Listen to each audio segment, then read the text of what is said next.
Chapter 872. When Jean Wani heard that Gu Yanran went to a butler school in England, even she froze. However, she quickly recovered and gently patted Gu Yanran, who was so angry she couldn't speak.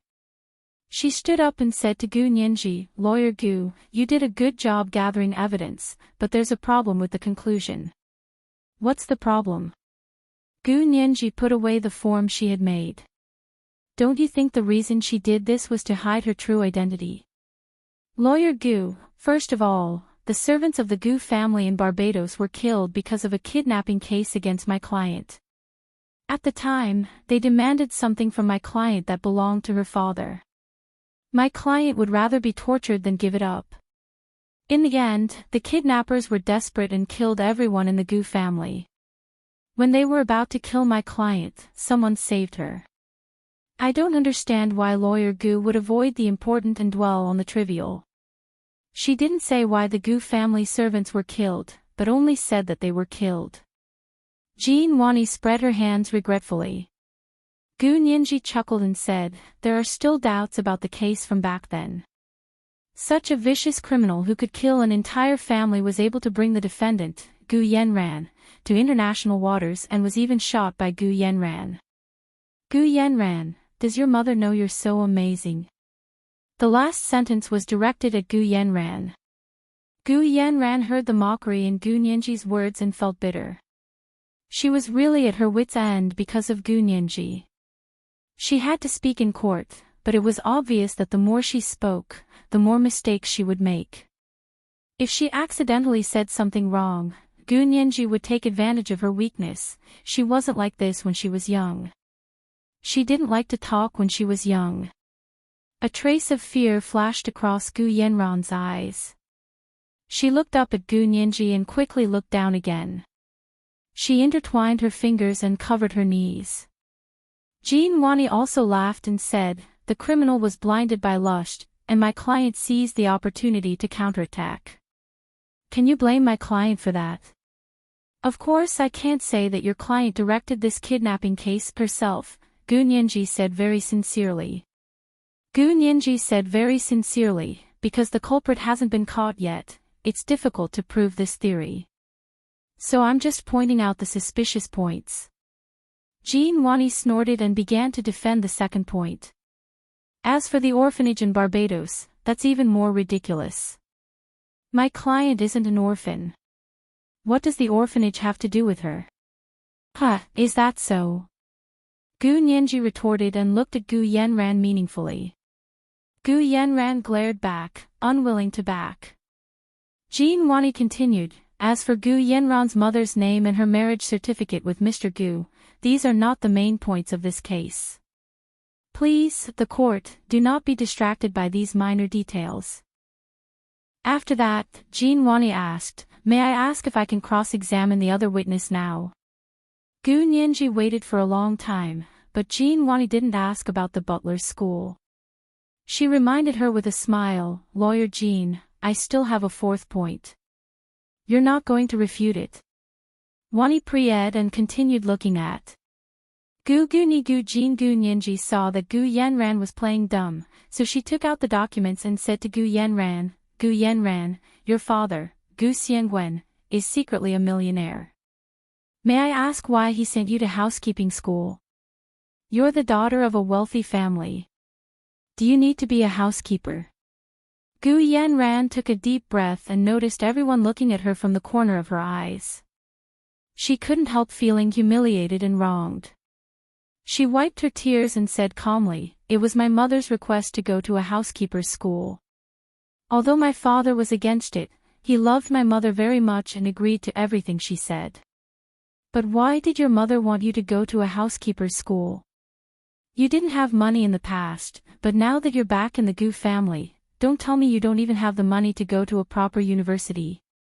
Gu Nianji questioned Gu Yanran's mother's decision. Gu Yanran gritted her teeth and said, "Because we experienced extreme poverty in the past, my mother always believed that it's better to rely on yourself than anything else. So she wanted me to go to a housekeeper's school and learn a skill so I can support myself in the future." Gu Nianji couldn't help looking up at the sky.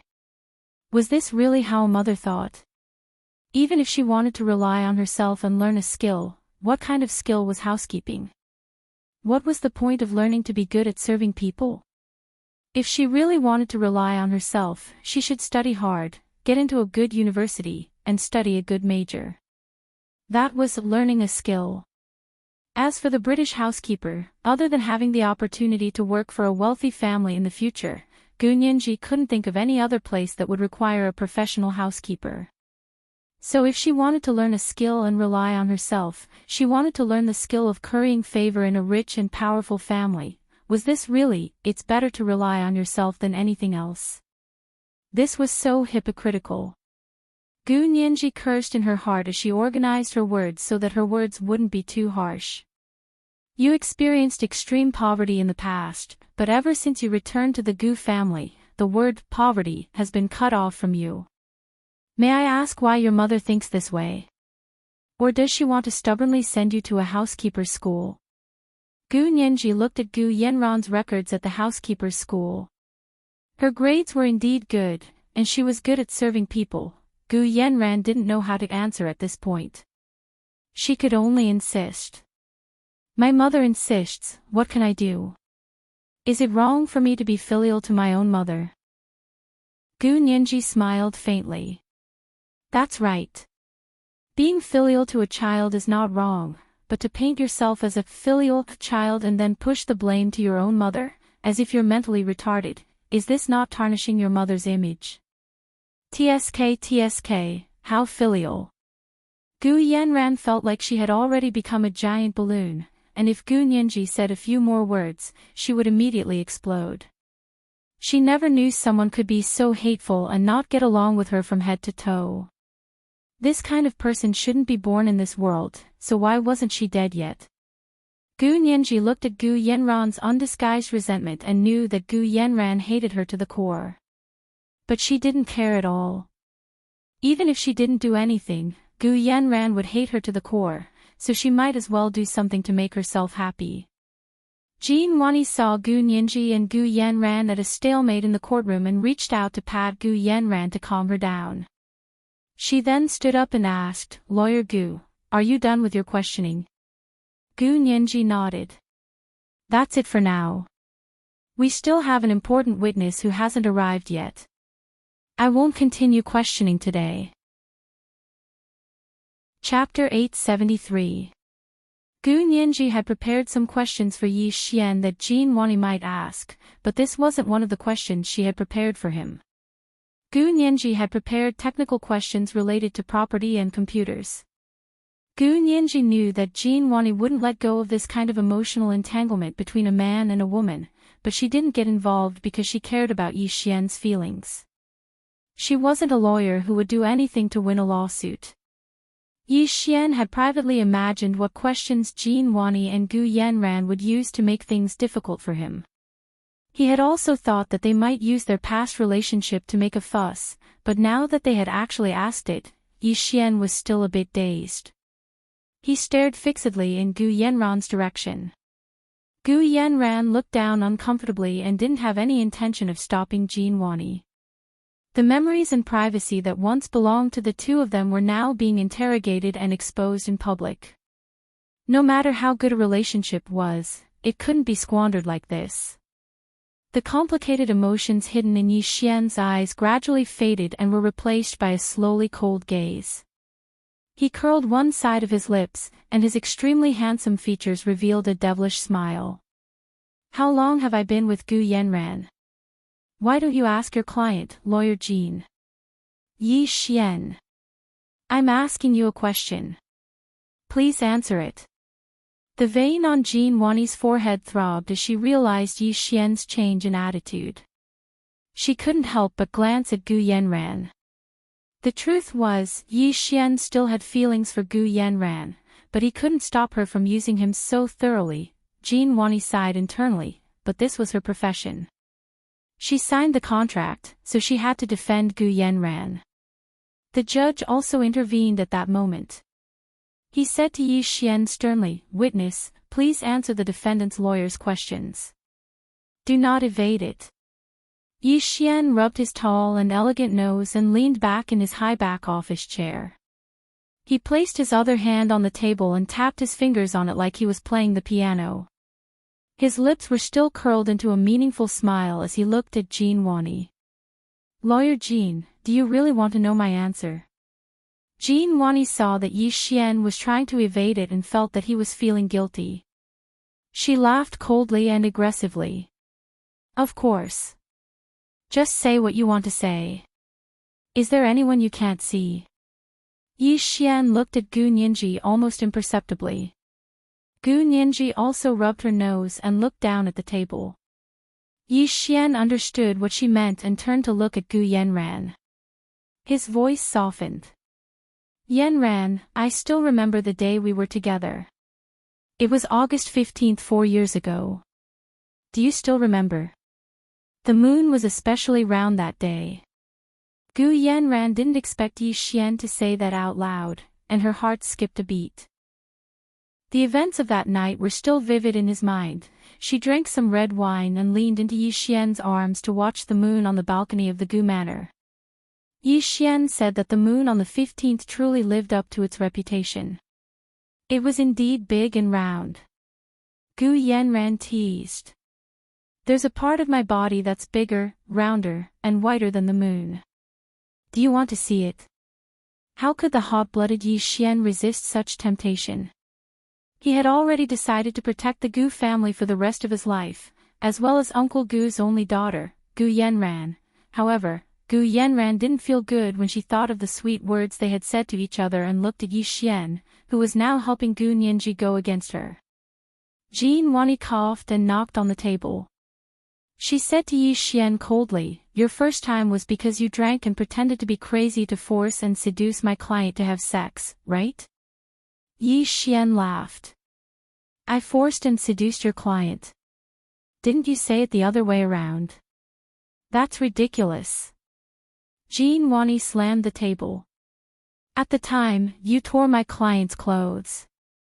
You ignored her many times and insisted on going through with it, didn't you?" As Jean Wani spoke, she took out the torn dress as evidence. "Everyone, please take a look. This is the evidence of my client being forced to have sex. For the past 4 years, my client has been trying to compromise and didn't want to have a falling out with Yi Xian. I didn't expect him to be so ambitious. When he failed to obtain the Gu fortune, he colluded with outsiders and sued my client." Yi Xian closed his eyes. He didn't expect Gu Yanran to tell Jean Wani this. Their first time was a bit intense, but he didn't force her. It was because Gu Yanran was wearing a long-sleeved dress with a lot of buttons that day. He couldn't undo all the buttons no matter how hard he tried, so Gu Yanran asked him to tear the dress. He ripped off all the buttons, and the long dress floated down like a flower, revealing the beautiful body underneath. He used the dress to cushion their bodies, and they had their first time. It was also Yi Xian's first time. Although it wasn't Gu Yanran's first time, Yi Xian didn't care. After that, Gu Yanran said that the dress was a memento of them and had to be treasured. He had always thought that the dress was a sweet memento of the two of them. It turned out that it could also become evidence of a crime. The torn dress hadn't been washed, and there was even evidence of the two of them having sex on it. Wasn't this an ironclad coercion? Jean Wani had a hint of joy as she quickly glanced at Gu Nianji. Gu Nianji looked very surprised. Her bright, black eyes looked back and forth between Yi Xian and Gu Yanran. She didn't seem to realize that Gu Yanran still had this heavy evidence waiting for them. "Your Honor, how can someone like this be a witness?" Jean Wani brought up the assault and battery case that had been withdrawn. "Last time, my client was abused and beaten by Yi Xian, but because Yi Xian hired a good lawyer to threaten us, we had no choice but to withdraw the case. Now, the other party has become even more aggressive and stubbornly wants to use Yi Xian as a witness. My client thought about it and finally took out this document." Jean Wani walked in front of Gu Nianji and shook the dress. "Lawyer Gu, last time, you used a surveillance video from who knows where as Yi Xian's alibi. Actually, what I want to say is that last time, my client only remembered the wrong time, so you guys took advantage of the loophole. This time, you and your witness won't be so lucky. Faced with the heavy evidence presented by the defendant, everyone in the courtroom was silent. If it was true that Yi Xian had forced Gu Yanran back then, even if the other party didn't sue him, he basically had no right to be a witness. Everyone instinctively looked at Gu Nianji. She had been sitting calmly on the plaintiff's stand the entire time. Her pretty little face still had a calm smile, as though no matter what kind of evidence the other party brought out, it wouldn't be able to shake her. Yin Shixiang looked at Gu Nianji like this and felt like he was seeing Hua Xiaoheng's shadow. Every time something big happened, Hua Xiaoheng always had this expression. It had to be said that this kind of attitude was indeed the backbone of the Special Operations Force's morale.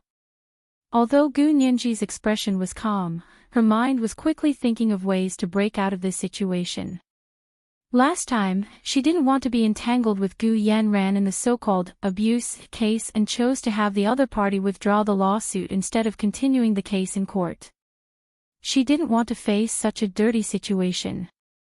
Generally speaking, the female party was at a disadvantage in this kind of scandalous case. However, for someone like Gu Yanran, she couldn't wait to make the situation as dirty as possible. Therefore, to be fair, when it came to cases involving relationships between men and women, regardless of whether they won or lost, the party who cared about their reputation would always be at a disadvantage. The shameless party would win no matter what.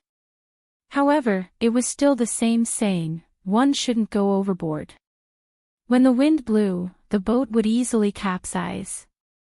For example, this time, Gu Nianji looked down at the documents in front of her.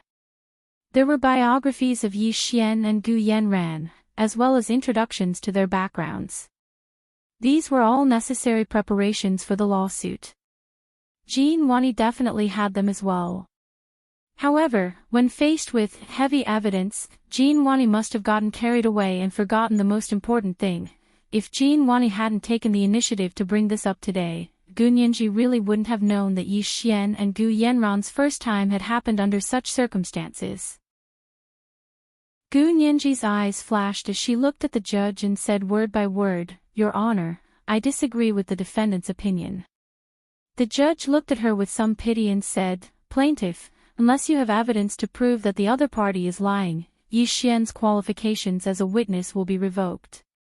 Since the judge had already said that, Jean Wani and Gu Yanran naturally breathed a huge sigh of relief.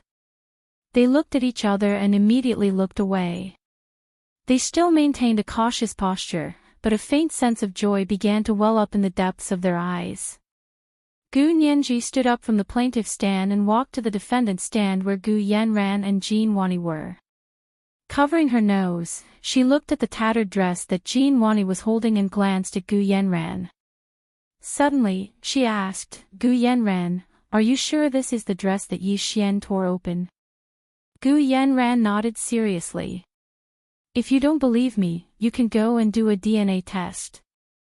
Gu Nianji asked, "Why do we need to do a DNA test on the dress?" "There are Yi Xian semen spots on it." Gu Yanran frowned in disgust. "You can go and check to see if it's Yi Xian's." Gu Nianji shook her head. "Gu Yanran, did you have to be so ruthless? If he hadn't been so ruthless, would I have done this?" Gu Yanran laughed coldly.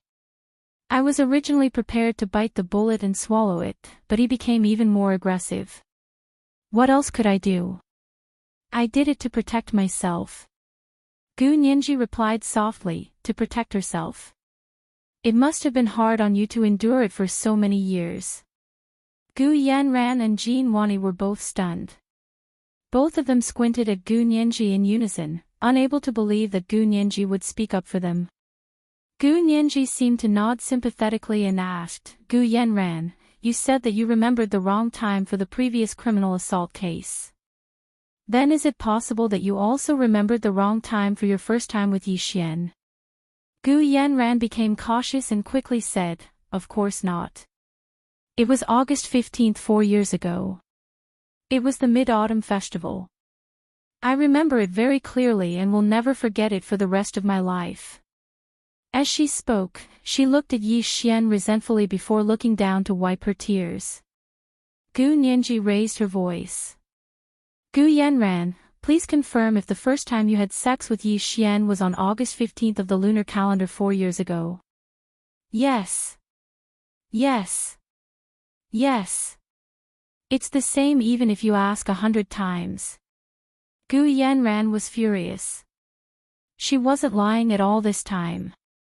Their first time was on the Mid-Autumn Festival 4 years ago. Actually, she had loved Yi Xian before. Did she feel good about going against him in court? Gu Nianji interrupted her rant. You don't have to shout. As she spoke, Gu Nianji turned to look at the judge and said loudly, just now, the defendant, Gu Yanran, confirmed again and again that the first time she had sex with Yi Xian was on August 15th of the lunar calendar 4 years ago, which was not long after Yi Xian returned to Barbados from the United States. But look at Yi Xian's birth certificate and passport. Chapter 874. Gu Nianji was truly enraged this time. Her lacquered eyes were like obsidian that had been washed by clear lake water, reflecting her fair cheeks and jet-black eyebrows. She was extremely plain, but also extremely beautiful. A glowing shadow flashed in the thick inky color. The sudden burst of beauty was like fireworks in the night sky. It was dazzling and attracted everyone's attention. In the entire courtroom, Gu Yanran was probably the only one who wasn't attracted to Gu Nianji. She felt her face burn from the documents Gu Nianji threw at her. She had never been so embarrassed in her life. Tilting her head, the documents flew past her face and fell to the ground. Gu Yanran said frantically, it wasn't the Mid-Autumn Festival 4 years ago. It was the Mid-Autumn Festival 3 years ago. Gu Nianji looked at her coldly and couldn't help but have a trace of hostility on her face. At that moment, she looked like He Jichu's cold and ruthless expression again. Gu Yanran looked up secretly and saw everyone in the courtroom looking unfriendly. She couldn't help but panic and tugged at Jean Wani's sleeve. Wani! Help me. I remembered wrongly. Jean Wani groaned inwardly and could only mutter, my client remembered wrongly, Lawyer Jean, that's not how lawsuits are fought. Gu Nianji didn't even look at Jean Wani. She only stared at Gu Yanran. You can't say you remembered wrongly every time I point out your criminal behavior. I confirmed again and again just now, and you said it was the Mid-Autumn Festival 4 years ago. You even said it was 4 years ago even if I asked 100 times. Now that I've reminded you that Yi Xian was underage 4 years ago, you want to change it to 3 years ago. Do you think the courtroom is your home? Do you think everything is up to you? Of course, Jean Wani knew these principles, but Gu Yanran was her client. She needed to do her best to help her, so even if the logic didn't make sense, she had to help Gu Yanran fill in the gaps. Gu Nianji turned to look at the judge. Your Honor, there is already a lot of evidence to prove that Gu Yanran lied about Yi Xian. Why did she do everything she could to slander Yi Xian and not let him testify in court? I have reason to believe that it's because Yi Xian knows too much about the defendant, so she doesn't want him to testify in court. From this perspective, I request the court to prohibit the defendant from continuing to make a fuss about Yi Xian's identity as a witness. Yi Xian is a qualified and legitimate witness. His testimony should be accepted by the court like any other testimony. At this point in the trial, everyone basically knew what was going on. Yi Xian was a thorn in Gu Yanran's side, so she had to get rid of him as soon as possible. The judge nodded and rapped his gavel. Agree to the plaintiff's suggestion. The defendant shall not raise any further objections to Yi Xian's identity as a witness. The court will accept Yi Xian's testimony without discrimination. She finally cleared Yi Xian's passive position in court because of the restraining order. 3 hours had passed since he entered the court in the morning. Gu Nianji had just breathed a sigh of relief when she heard Yi Xian say on the big screen, I know why Gu Yanran doesn't want me to testify in court. Aside from the fact that she doesn't want to split all of the Gu fortune equally, it's also because she once tried to kill Gu Nianji. When Gu Nianji was in danger in Germany, Gu Yanran already knew who was behind it. Not only did she not provide any clues to help with the rescue, but she also asked me to intercept Gu Nianji's phone signal to prevent her from calling for help from the Xia Empire. The courtroom was silent for a moment. Everyone looked at each other. They had no way to defend themselves against this shocking revelation. This seemingly normal estate dispute case had finally become a murder case that many estate disputes ended up with. The judge's expression changed instantly. He said sternly, "Yi Xian, this matter you're talking about is very important. You cannot speak carelessly. May I ask if you have any evidence?" Yi Xian nodded. "I don't have much evidence on hand regarding the estate dispute, but I have sufficient evidence regarding Gu Nianji being in danger in Germany." Because he had to track Gu Nianji's phone signal and intercept it, his tracking program had been monitoring it in real time. He had recorded a lot of what Gu Yanran had said to him while he was debugging it. At that time, he didn't think too much about it and didn't delete the debugging program. Now, it actually came in handy. Gu Yanran suddenly raised her head to look at the cold Yi Xian on the big screen. She shook her head frantically and said, "You're lying. You're lying. I didn't want to harm her. I didn't." Hu Xiaoheng's voice sounded from the Bluetooth headset in the judge's ear. "Director Gao, please calm the people in the courtroom. I'll immediately bring people over to take Yi Xian away." Gu Nianji's danger in Germany was related to the important case of 2 Special Operations Forces field personnel being killed. Hu Xiaoheng, who was watching the live broadcast of the trial from the Special Operations Forces headquarters, keenly sensed that a breakthrough had appeared in the Germany case. He now had sufficient reason to intervene. Also, Yi Xian had exposed this matter, so the people behind Gu Yanran would not let him off. For his safety, Hu Xiaoheng also had to take Yi Xian away immediately. The judge nodded slightly and quietly said, "Okay." Soon, the sound of the phone being hung up could be heard from the headset. The judge looked at Jean Wani and continued to ask calmly, "Defendant's lawyer, do you have anything else to ask Yi Xian?" Jean Wani smiled bitterly again. What else could she ask? She had originally prepared a bunch of questions to embarrass Yi Xian, but asking now would only be asking for humiliation. She looked at Gu Nianji with a complicated expression. This little girl was not even 20 years old yet, but she was so experienced in court. Her brain worked better than others, and she found the entry point quickly, ruthlessly, and accurately. With one slap, not only did she refute all of their accusations, but she also blocked any possibility of using the relationship between Gu Yanran and Yi Xian to make an issue out of it. She made all the questions she had painstakingly prepared for half a month go to waste. Jean Wani took a deep breath and said to the judge, "No, we have nothing to ask Yi Xian for now." The judge made a note on the file and looked at Gu Nianji again. "Plaintiff, do you have anything else to ask the defendant?" Gu Nianji did not know what was going on, but when she heard Yi Xian say that Gu Yanran was involved in her danger in Germany, she did not feel it was strange at all. It was as if she had a premonition, so she did not express any surprise. Her attention was still focused on her estate dispute case. She nodded and said, "Thank you, Your Honor. I still have questions for the defendant." Gu Yanran only felt mentally and physically exhausted. Her entire face was pale, and she felt like she was sitting on pins and needles in the defendant's stand. She asked Jean Wani quietly, "Why is it taking so long today? Can we retry it later? I'm tired." Jean Wani was even more tired. Not only was her body tired, but she was also mentally tired.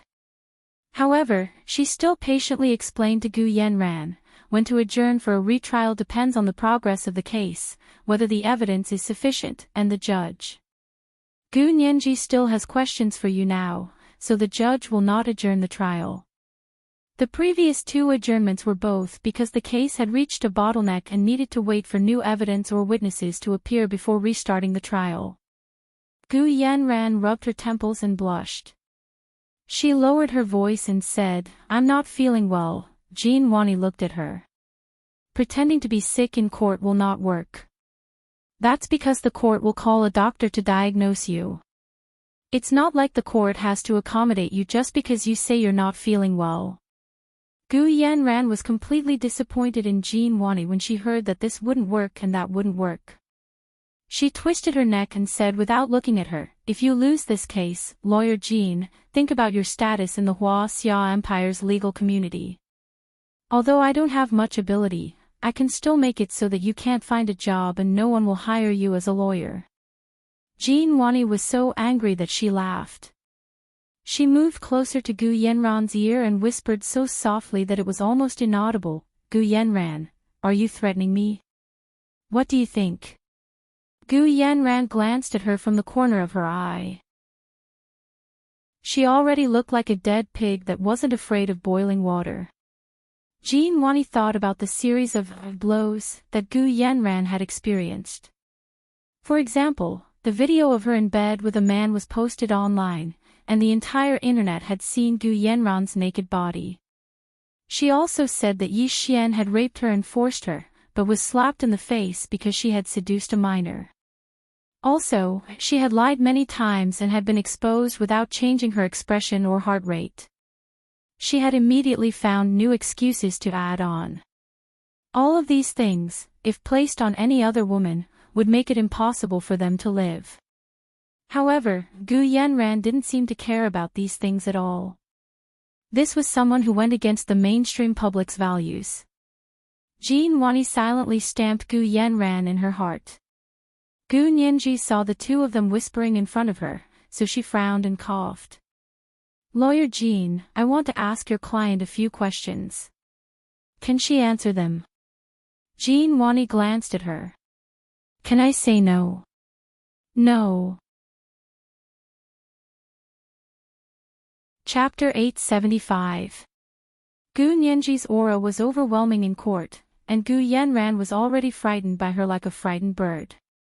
When a normal person reached this stage, their psychological defenses would definitely be broken down, if not completely broken down. But this time, Gu Nianji's question was not about anything else but the assets that Gu Yanran cared about the most. The moment Gu Nianji mentioned the inventory of the Gu assets, Gu Yanran had already pulled herself together and put on a thick layer of psychological armor to deal with Gu Nianji's upcoming battle of words. She could give up anything, but she could not give up a single cent. All that money was hers. All hers. Those who had not experienced the painful days of her childhood would not understand her unusual passion for wealth. Gu Yanran's slightly hunched body slowly straightened. Her eyes were piercingly cold as she glared at Gu Nianji and gritted her teeth. "Of course it's complete. What's wrong?" Lawyer Gu is not satisfied. "Not as much as you think. Unfortunately, I'm sorry, but the Gu family is not as rich as you think." She made it sound like Gu Nianji's only goal was to take away the Gu assets. Gu Nianji's emotions also calmed down. "Really? This is really the inventory of all the assets of the Gu family? And all the resources that you, Gu Yanran, have access to?" Gu Nianji placed the inventory of assets that Gu Yanran submitted on the defendant's stand. "Take a closer look. There are numbers and totals at the back. I left the Gu family when I was 12, so of course I don't know how much the Gu family's assets are, but you should know very well, right?" Gu Yanran's eyelashes fluttered rapidly as she looked in Gu Nianji's direction. A strange look flashed across her eyes. "Left the Gu family at 12. Ha! Yes." She looked at Gu Nianji as if she had never seen her before, and her expression was extremely complicated. It seemed to be maliciously gratifying, but also seemed to be mixed with unwillingness and fear. Gu Nianji actually felt a little uncomfortable under Gu Yanran's gaze. She tilted her head and looked away. She asked calmly. Isn't that the case? Or are you making up another story? If so, please make it more reliable. You have to take into account the time, place, and people. Don't just focus on the direction that is beneficial to you and forget the big picture. Gu Yanran chuckled and straightened her expression. She stood up from behind the defendant's stand and leaned forward to wave at Gu Nianji. Lawyer Gu, do you really think you have the right to fight with me? Gu Nianji turned around and raised her delicate eyebrows. The law states that I have the right to fight. It has nothing to do with our personal opinions. Really? Gu Yanran stared at Gu Nianji's face as though she wanted to drill holes into it. I advise you to quit while you're ahead. Splitting the assets equally with me is already the biggest compromise I can make. I've let my father and mother down. I've given away half of their property to someone who doesn't belong to the Gu family. But to keep the peace, and to spare my father's grief, I am willing to give up half my fortune. Gu Nianji, are you still not satisfied? Gu Nianji smiled, and her plump lips curved into a seductive smile. However, the moment she spoke, she went straight to Gu Yanran's heart. You're speaking as if you have legitimate ownership over the Gus assets. Gu Yanran, don't forget why we're standing in this courtroom to fight this lawsuit. Gu Yanran's eyes narrowed. Don't tell me you have legitimate ownership. Stop dreaming. I'm not dreaming. I'm fighting a lawsuit and letting the court decide how much property I can get. Gu Nianji didn't want to waste any more time with Gu Yanran.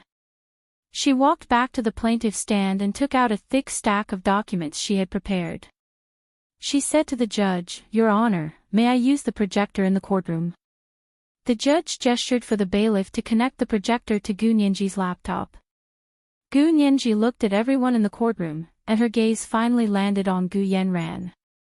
Defendant Gu Yanran, I just confirmed with you that the inventory of the Gu family's assets that you submitted was complete. According to this complete inventory, you listed 11 bank accounts, 23 investment accounts, 45 real estate properties, 103 antiques, 257 patents, and a total of 40 rented safety deposit boxes from major banks. Compared to the inventory provided by Yi Xian, the number of bank accounts, investment accounts, real estate properties, antiques, and bank safety deposit boxes was missing by 2/3. Not a single patent was missing, other than those that had already been sold, but the largest portion, which was the holding company in the Cayman Islands, was missing from the inventory. Gu Yanran still nodded reluctantly. This is already quite a lot. I don't know why you're so greedy. Gu Nianji was so angry at Gu Yanran's tone that she laughed. She was really a thief crying thief. When it came to greed, who could compare to Gu Yanran? She pushed the inventory in front of Gu Yanran and said, This has your signature on it. It's not fake, right? Gu Yanran glanced at it. It's my signature. If you don't believe me, you can go to these banks and investment brokers to confirm it.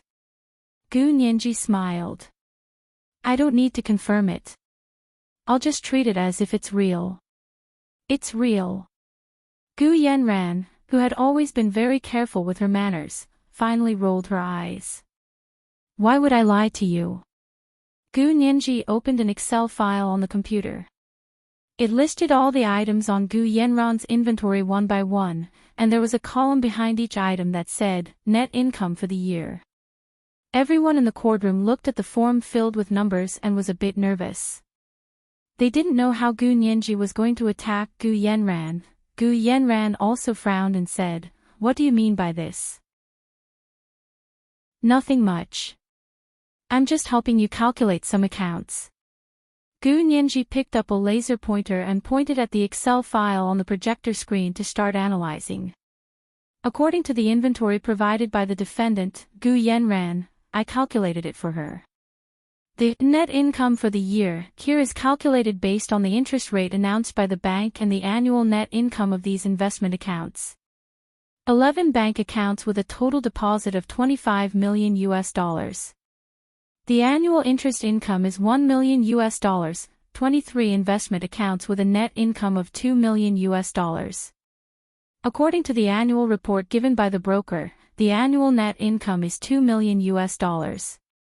45 properties. I checked and found that 30 of them are being rented out. The annual rent is $1.5 million US. If the antiques are not sold, there is no income. Patent fees are the main source of income. It's $30 million US a year. However, according to my father, Gu Xiangwen's rules, the patent fees can't be used for consumption at the moment. It can only be invested into a fixed trust fund for reinvestment. Therefore, this part of the money can't be included in the annual disposable income. Gu Nianji paused for a moment and waited for everyone to digest the numbers before saying, therefore, according to the inventory provided by the defendant, Gu Yanran, the annual disposable income of all the Gu family's assets is only $4.5 million US. Only $4.5 million US. Gu Nianji, how arrogant are you? How much do you earn in a year? Do you think $4.5 million US is too little? Gu Yanran snickered and looked at Gu Nianji with disdain.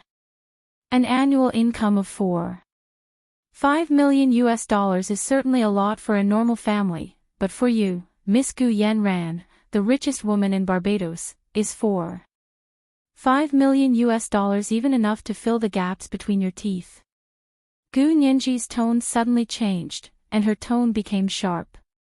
Now, let's take a look at Barbados' richest woman defendant, Miss Gu Yanran's annual expenses. Gu Nianji projected another Excel chart on the projector. Everyone, please take a look. The richest woman in Barbados, Miss Gu Yanran, spends at least $1 million USD a year on clothes, designer bags, women's shoes, skincare products, and cosmetics.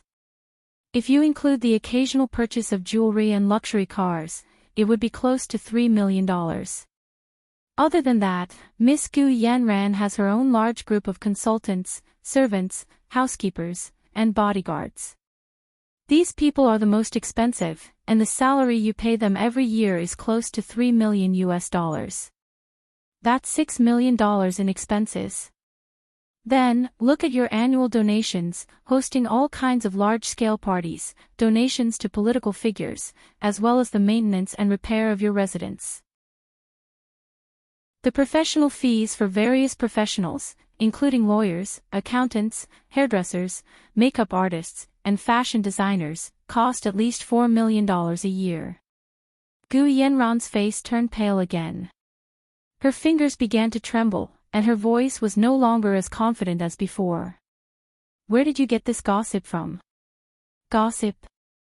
Gu Nianji cocked her head. I got this from the 3 major credit bureaus in Europe and the United States for your credit card statements, as well as your bank statements. As long as I have a court subpoena, these organizations are very willing to cooperate with me. Of course, the credit card information and bank statements were provided by Yi Xian, and Gu Yanran's annual expenses were also part of Yi Xian's job scope as the financial manager. I won't talk about your illegal gifts. Just by looking at the normal expenses, your annual expenses are more than $10 million US. Gu Nianji turned around and walked to Gu Yanran's defendant stand.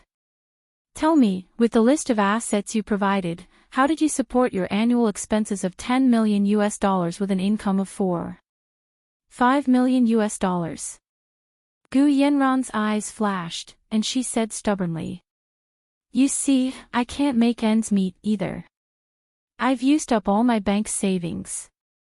Yes, 7 years of expenses is $70 million, but the bank savings you provided are only $25 million. Even if you used up all your bank savings, it wouldn't be able to support your 7 years of expenses. Gu Nianji knocked on Gu Yanran's defendant stand. I won't talk about those astronomical gifts and donations.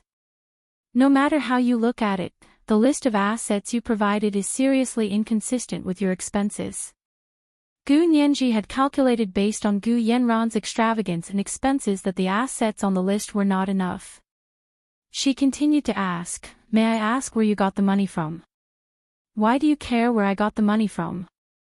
Gu Yanran still wanted to be stubborn. Chapter 876. Gu Yanran was so shocked by Gu Nianji's string of numbers that her eyes almost turned into mosquito coils. She wasn't good at math when she was in school, but that didn't stop her from wielding the Gu family's enormous fortune and doing whatever she wanted in Barbados for many years. Because for the rich, professional things were done by professionals. There were lawyers for lawsuits, accountants for tax returns, stylists for clothes, and beauticians for makeup and skincare. No matter what she did, there would always be a bunch of professionals to serve her. This was especially obvious when the rich person wasn't from the first generation but from the second or third generation. Gu Yanran's situation was a bit special. Therefore, when Gu Nianji was calculating the bills, Gu Yanran was as listless as an eggplant that had been hit by frost. She looked at Jean Wani pitifully. "Lawyer Jean, is what she said true?" Jean Wani rubbed her temples and said to the judge, "Your Honor, we would like to request an adjournment. I have something to say to my client." The judge looked at the time. The entire morning had passed. Hua Xiaoheng's voice came through the Bluetooth headset again. "Director Gao, our people have arrived." The judge immediately nodded and said to everyone in the courtroom, "Then we'll adjourn for 15 minutes. We'll continue in 15 minutes. He hurried out of Court A and went to the small conference room where Yi Xian was. Hua Xiaoheng wore a stiff and dignified navy military uniform with sunglasses and a military cap on his head. He stood at the end of the hallway with his hands behind his back and looked out the window in a daze. The judge in charge of the estate dispute was Director Gao of the Imperial Capital's Supreme Court. He walked in front of Hua Xiaoheng and said with emotion, "Hua Xiao, your people went in." Hua Xiaoheng turned around and nodded at Director Gao. "They're inside." They swapped shifts with the bailiffs as soon as they arrived, so everything inside and out was under control. Yi Xian was in the small conference room talking to Zhao Liangze. "Yi Xian, what you just said in court was about Nianji's accident in Germany. It involves the murder of our field personnel, so we would like to invite you back to assist in the investigation." Zhao Liangze spoke politely, but his attitude was still very firm. Yi Xian finally decided to reveal this matter. He knew that he would definitely have to bear some legal responsibility. He didn't resist and stood up. "I'm fine with it, but I don't know if Nianji still wants me to be a witness." Zhao Liangze looked at him deeply and realized that he was already addressing Gu Nianji very intimately. Only people who were more familiar with each other would call each other by their first names, not their surnames. There should be no problem. "Come back with us first. If Nianji needs you as a witness, we'll send you over. But in this way, your personal freedom will be temporarily gone." As Zhao Liangze spoke, he took out a certificate for him to sign. "You can come with us after you sign this certificate." Yi Xian was a foreign citizen. In order to avoid diplomatic disputes, Hua Xiaoheng and the Special Operations Forces had to complete all the necessary procedures. Yi Xian bowed his head and signed the document, indicating that he was willing to give up his personal freedom and cooperate with the special forces in the investigation. Zhao Liangze waited for him to finish signing before saying, "Actually, it'll be safer if you come with us." Yi Xian had already thought it through. He smiled and said, "I know. Since I exposed this matter, the people behind Gu Yanran won't let me go. I won't die if I go with you. If I don't go with you, I probably won't live to celebrate my birthday next year. It's good that you understand." Zhao Liangze patted his shoulder and had a better impression of him. Outside the small conference room, Director Gao held a cigarette between his fingers and took a puff. He exhaled a cloud of white smoke and said quietly, "Then, you're not taking Gu Yanran with you." From what Yi Xian said, Gu Yanran was the one who knew more inside information. Hua Xiaoheng also held a cigarette between his fingers, but he didn't smoke it. He flicked the ash and said calmly, Gu Yanran's situation is more complicated. We don't want to alert the enemy. Temporarily leaving Gu Yanran running around outside was definitely better than locking her up. Because they wanted to find the person behind her from her. Now that they had Yi Xian's testimony, they could legitimately use surveillance methods on Gu Yanran. Has the Senate settled it? Director Gao knew that the Special Operations Forces needed the Senate's authorization to operate within the country. They're working on the paperwork. Hua Xiaoheng usually didn't tell outsiders about the Special Operations Forces. Because of this case, Director Gao asked more questions. Hua Xiaoheng didn't explain, so Director Gao didn't ask any more. The two of them began chatting. Director Gao couldn't stop praising Gu Nianji. This young lady is really amazing. When this case is over, I'll definitely ask the court's personnel department to contact her at the university and ask if she's willing to work at our high court. With her, they would definitely be like tigers that had grown wings. Hua Xiaoheng's tone was still calm, but behind his sunglasses, his deep eyes flashed with pride. Nianji is still young. Her future job will still depend on her own will. That's for sure. Director Gao laughed and stepped aside when he saw Zhao Liangzi push the door open with Yi Xian. Zhao Liangzi nodded to Hua Xiaoheng to indicate that everything went smoothly. Hua Xiaoheng threw the cigarette in his hand into the trash can and nodded to Director Gao. Then we'll be going. Director Gao shook his hand and said goodbye. In the brightly lit hallway, sunlight shone through the large transparent glass windows and made the two men's silhouettes appear even taller. Gu Nianji came out of the courtroom for a breath of fresh air. She wanted to talk to Yi Xian, but when she was halfway down the hallway, she saw a familiar tall and handsome figure. The man's back was facing her and he was shaking hands with the judge. She didn't know what they were talking about, but the judge even smiled and patted the man's shoulder. Gu Nianji stopped in her tracks and put her hands in the trouser pockets of her business attire. She quietly looked in the man's direction. After Hua Xiaoheng shook hands with Director Gao and was about to leave, he suddenly felt a strange sensation behind him. It was like a prick on his back. He instinctively turned around to look. In the golden hallway, a beautiful young woman stood. She was elegant and dignified. The form-fitting business attire accentuated the woman's delicate features and added a hint of maturity. A pair of lacquered eyes seemed to absorb the sunlight and were astonishingly bright. It was Gu Nianji. Hua Xiaoheng glanced at her but didn't walk over. He only nodded slightly at her and turned to walk out. His footsteps echoed in the hallway and also in Gu Nianji's heart. Zhao Liangzi had already taken Yi Xian out. The Special Operations Forces members on duty at the door had also left. Hua Xiaoheng was the last to leave. Gu Nianji didn't walk over either. She waited until Hua Xiaoheng was out of sight before going to the small conference room where Yi Xian was. She poked her head out to take a look. As she expected, Yi Xian had been taken away by Hua Xiaoheng. They moved so quickly, however, Gu Nianji felt that Yi Xian would be safer with Hua Xiaoheng and the others since he had exposed Gu Yanran's most secret. Otherwise, his personal safety might not even be guaranteed. She glanced at the door but didn't ask anything else. Director Gao saw that she seemed to understand and didn't say anything else. He smiled and nodded at her before turning to leave. He was a judge now. To avoid arousing suspicion, he didn't say a word to Gu Nianji in private. Jin Wani and Gu Yanran took advantage of the break to leave the courtroom and go to the underground parking lot. They got into Gu Yanran's luxury car to talk. To them, of course, some things couldn't be said outside.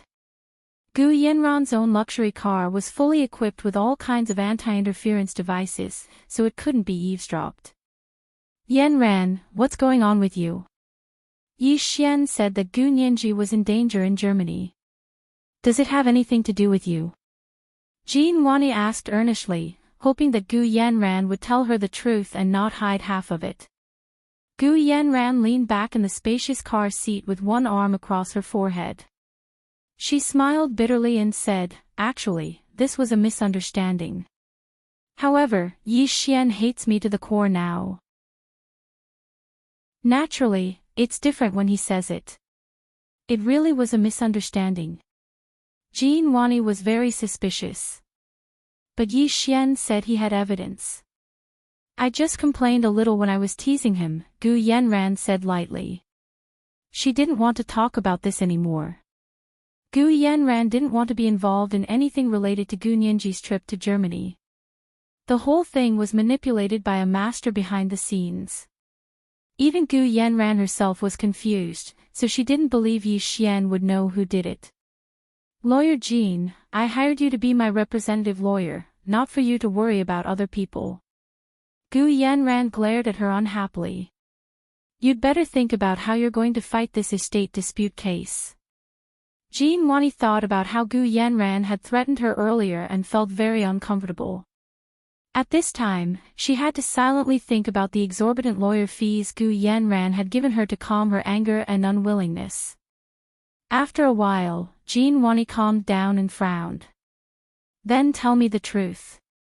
Did you hide anything from the inventory of the Gu assets?" "This can't be called hiding." Gu Yanran shook her head.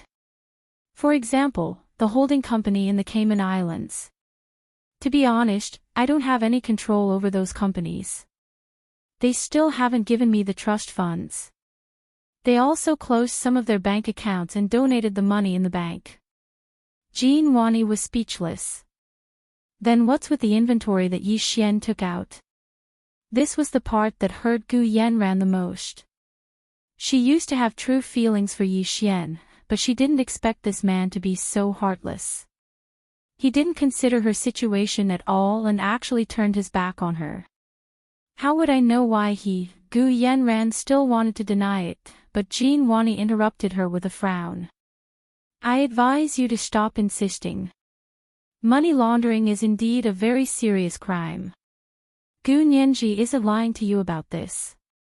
As Jin Wani spoke, she turned on her iPad and pulled up the legal regulations on money laundering in various countries. "Look, in fact, in our country, the crime of money laundering is the lightest, but there are still decades of prison waiting for you." Gu Yanran quietly read through the legal provisions and sighed deeply. Gu Nianji is too ruthless. She doesn't acknowledge the inventory that Yi Xian provided, so she's laundering money.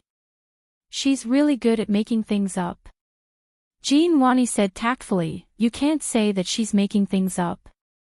The income and expenses have to be consistent, or else she has to explain the source. Even if it's from parents or winning the lottery, there has to be an explanation. You can only say, 'Why should I tell you?' That won't work in court." Gu Yanran didn't speak for a long time after hearing that. Finally, when the 15-minute break was almost up, she said slowly, "Then we'll split the assets according to Yi Xian's inventory. I'll take it as I owe both of them." Jin Wani nodded. "It's best if you think that way. I'll explain the situation to the judge. I'll say that because of Yi Xian's departure, the new treasurer isn't skilled enough, so the inventory is incomplete." Gu Yanran finally smiled and nodded. "Lawyer Jean, you're right. I feel that my money wasn't spent in vain." Jin Wani forced a smile and left the parking lot with Gu Yanran to return to courtroom A. The judge walked into the courtroom and sat on the bench. He looked at the people in the room. "Is everyone here?" Gu Nianji stood up from the plaintiff's stand. Jin Wani and Gu Yanran also stood up from the defendant's stand. On Gu Nianji's side, Secretary Chow was scribbling furiously to record Gu Nianji's exciting court arguments. Ma Qiqi and Yin Shixiang were whispering to each other as if no one else was present. Speaker Long's special assistant Yang was also recording, but he glanced at Gu Nianji every time he wrote.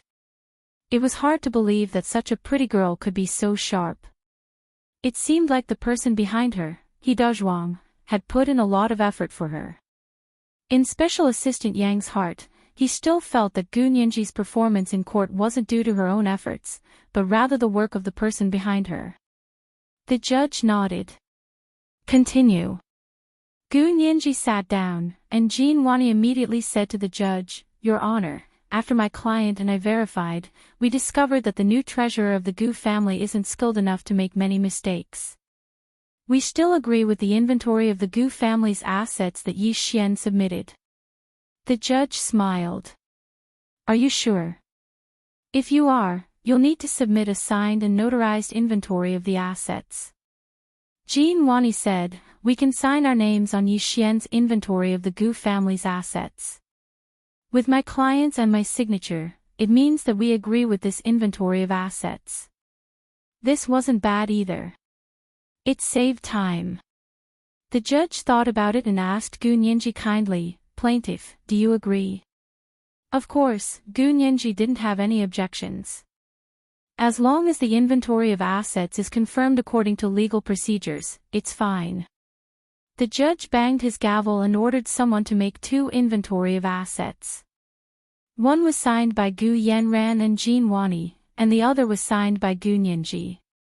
This time, both parties finally had the same inventory of assets. 2/3 of the Gu family's assets were finally returned to the court. Gu Nianji held the newly signed inventory of assets and said to Gu Yanran and Jin Wani, This time, you've confirmed that this inventory of assets is complete, right? Gu Yanran had learned her lesson and didn't dare to speak to Gu Nianji on her own again. She only glanced at Jin Wani. Jin Wani nodded. Yes. Gu Nianji flipped through the inventory of assets again. Here, complete means that this inventory includes all of the Gu family's assets up to the day of my parents' plane crash 7 years ago, right? Chapter 877. What? What? Gu Yanran and Jin Wani exclaimed at the same time. Compared to Gu Yanran and Jin Wani's shock, Gu Nianji's calmness was especially striking. She flipped through the list and pointed to another number. This is the COB's valuation on the day of the crash. Gu Yanran exclaimed in surprise. What do you mean? She nudged Jin Wani. Lawyer Jin, tell her that this doesn't make sense. Jin Wani also felt that Gu Nianji's argument didn't make sense, so she spoke up for Gu Yanran. Lawyer Gu, the reason we can stand here and fight this case is because Mr. Gu Xiangwen has been in a vegetative state for 7 years. According to the law, when he has been in a vegetative state for more than 7 years, he can be stripped of his civil rights and certain property rights. Therefore, you could only file a case in court 7 years after the crash and claim your property rights. 7 years ago, the property belonged to Mr. Gu Xiangwen. It had nothing to do with you, so you have no right to claim it. Jin Wani's argument had legal basis and was immediately approved by the judge. Gu Nianji wasn't angry at all when the defendant's lawyer and the judge refuted her. She nodded calmly and said, Then what Lawyer Jin means is that the Gu property from 7 years ago still belonged to my father, Gu Xiangwen. No one has any right to dispose of his property, right? Jin Wani froze. Gu Nianji's words sounded reasonable and were a natural deduction from Jin Wani's statement. But thinking deeper, it seemed like she was setting up a trap for Gu Yanran. Jin Wani hesitated. She looked at Gu Yanran, then at Gu Nianji, and said hesitantly, This question is a bit complicated. How is it complicated? Gu Nianji continued to ask. I asked for the starting point of the estate dispute to be based on the valuation on the day of the crash 7 years ago. You said no, because during those 7 years, my father, Gu Xiangwen, was still the complete owner of the property. No one could dispose of his property against his will. That means, during those 7 years, no one could dispose of, divide, consume, or squander the Gu property, right? Jin Wani shut her mouth. Gu Nianji's move was too vicious. If they didn't agree to Gu Nianji's valuation starting point, then Gu Yanran shouldn't have used a single cent of the Gu family's money in the past 7 years, other than what was allowed by law. However, Jean Wani knew very well that ever since Gu Xiangwen became a vegetable in the plane crash 7 years ago, Gu Yanran had become the de facto controller of the Gu fortune. In the past 7 years, she had used the Gu family's wealth for countless things. Whether it was investments, donations, consumption, extravagance, or even gifts, the amount of money spent was endless. In the past 7 years, all the major banks and investment institutions had treated Gu Yanran as the only heir to the Gu family's assets. Therefore, even though Gu Xiangwen was still alive, they all approved of Gu Yanran's signature on the documents and helped her with many things. Now the second heir to the fortune, Gu Nianji, had appeared. Regardless of whether she was adopted or biological, she was still Gu Xiangwen's daughter. This was confirmed by the Barbados government's legal documents. Gu Xiangwen's will was nowhere to be found, so the division of their assets could only be carried out according to the law. In order to divide the assets, the first thing to do was to determine the value of the assets, which was how much assets the sisters had to divide. However, there was a huge disagreement between the two parties on how to value the assets. Everyone knew that there was a world of difference between the values 7 years ago and 7 years later. Jean Wani looked down and carefully looked at the inventory of the Gu family's assets that Yi Xian had provided. She discovered that there were indeed many pitfalls. The biggest pitfall was the value of the assets. There were 2 valuations in the inventory. One was the value of the day Gu Xiangwen had gotten into the plane crash 7 years ago, and the other was the value after Gu Xiangwen had been in a vegetable for 7 years. The 2 values were as far apart as the Milky Way. Of course, this was an exaggeration. Let's put it this way. 7 years ago, when Gu Xiangwen had gotten into the plane crash, the Gu family's assets were valued at more than $30 billion. 7 years later, the value was only $10 billion, a decrease of nearly 70%. However, if they agreed, Gu Nianji would definitely pursue the missing 70% of the assets. Therefore, no matter how they answered, Gu Nianji had a pitfall waiting for them to jump into. Jean Wani's mind raced as she carefully thought of excuses and arguments to delay. Gu Yanran was extremely anxious. She couldn't just watch Gu Nianji pursue the missing $20 billion. Lawyer Jean, say something. I paid such a high hourly salary to hire you, but it's not for you to be a coward at a critical moment. Gu Yanran grumbled quietly. She wanted nothing more than to push Jean Wani out so she could rebut Gu Nianji. Jean Wani pursed her lips and suppressed her anger. I'm thinking of a solution right now, aren't I? Gu Nianji admired Jean Wani and Gu Yanran's little actions for a while, then walked over and tilted her head to look at them. Have you two finished discussing? How about we pursue the fraud on the Gu family's assets? How about we follow the valuation from 7 years ago and ask Gu Yanran to cough up the assets she squandered and hid all these years? Gu Yanran saw that Jean Wani hadn't spoken, so she couldn't help but jump out to refute Gu Nianji. Don't try to scare people with a big hat. I'm the rightful heir to the Gu family's assets. My father has no civil capacity, so what's wrong with me executing the contract on his behalf? Are you questioning the legality of the contract? Those contracts were signed before my father got into the plane crash. Gu Nianji folded her hands behind her back and looked down at Gu Yanran from above. She smiled and said, of course the contracts signed before my father got into the plane crash are valid. Gu Yanran, don't try to confuse us. I'm talking about the new contract signed after my father got into the plane crash. Do you want me to count how many there are? Also, where did the missing 70% of the assets go? I made a spreadsheet. Do you want to take a look?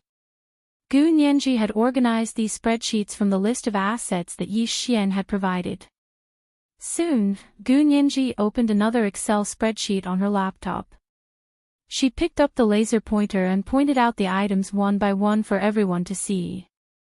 In the past 7 years, the defendant, Gu Yanran, used her own name to sign 167 contracts. Among them, 60% were contracts that lost money, causing the Gu family to lose $3 billion in assets. Also, the defendant, Gu Yanran, forged Gu Xiangwen's handwriting to sign 83 contracts. Among them, only 10% were contracts that lost money. The Gu family's assets made a net profit of $3 billion from these contracts. It can be considered to have offset the losses from the contracts that Gu Yanran signed in her own name.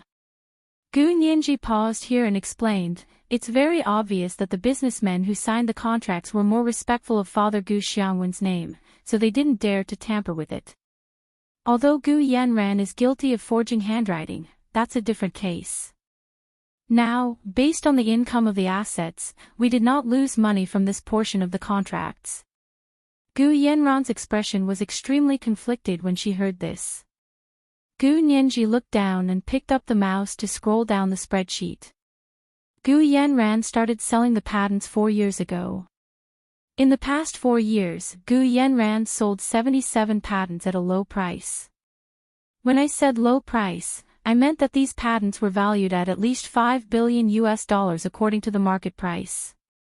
However, Gu Yanran only sold them for $100 million in total. That's a difference of 50 times. Also, in terms of the patents, Gu Yanran had no right to sell Father Gu Xiangwen's patents. Gu Nianji paused. I asked the administrator of the trust fund who held the patents for the legal documents when the trust fund was established. It clearly stated that these patents could never be sold.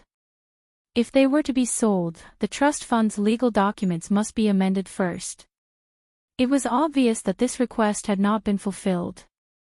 Therefore, the 177 patents that Gu Yanran sold at a low price must be taken back.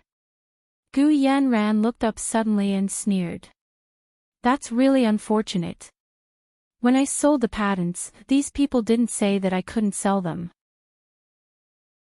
Gu Nianji looked at her expressionlessly and said, "The trust fund confirmed that they sold the right to use in the contract, not the ownership. They added a time limit on your sales contract.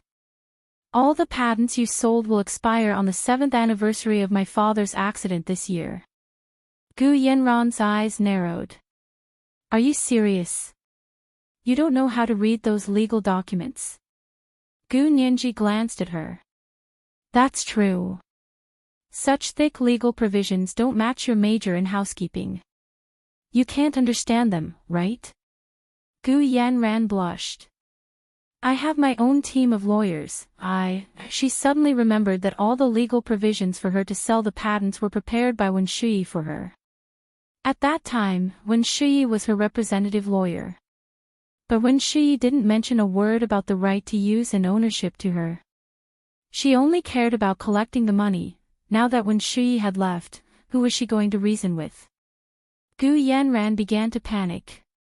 Gu Nianji chuckled and turned to pull down another part of the Excel sheet. Everyone, please look. The biggest head is here.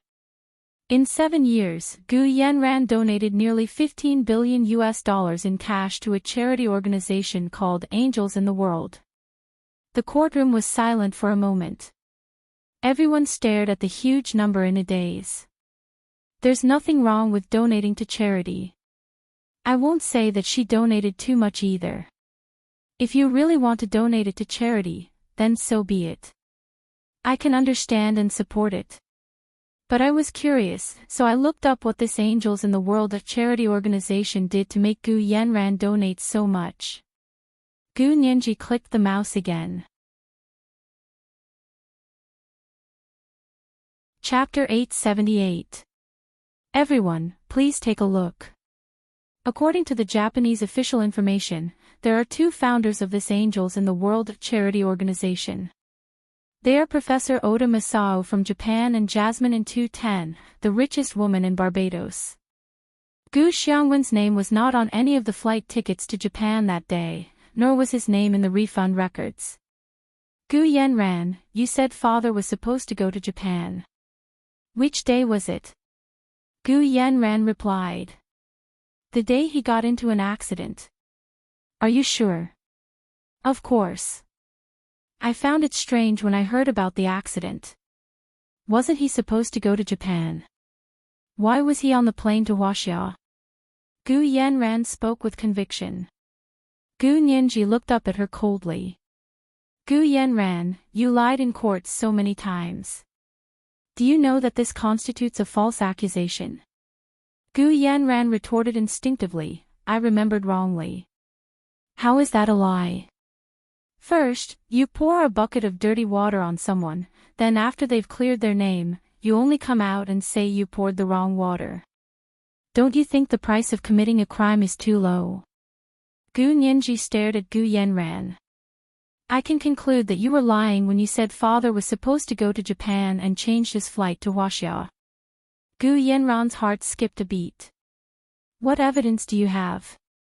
Because I can't find the change records you mentioned, nor can I find Gu Xiangwen's booking records. Gu Nianji raised a brow.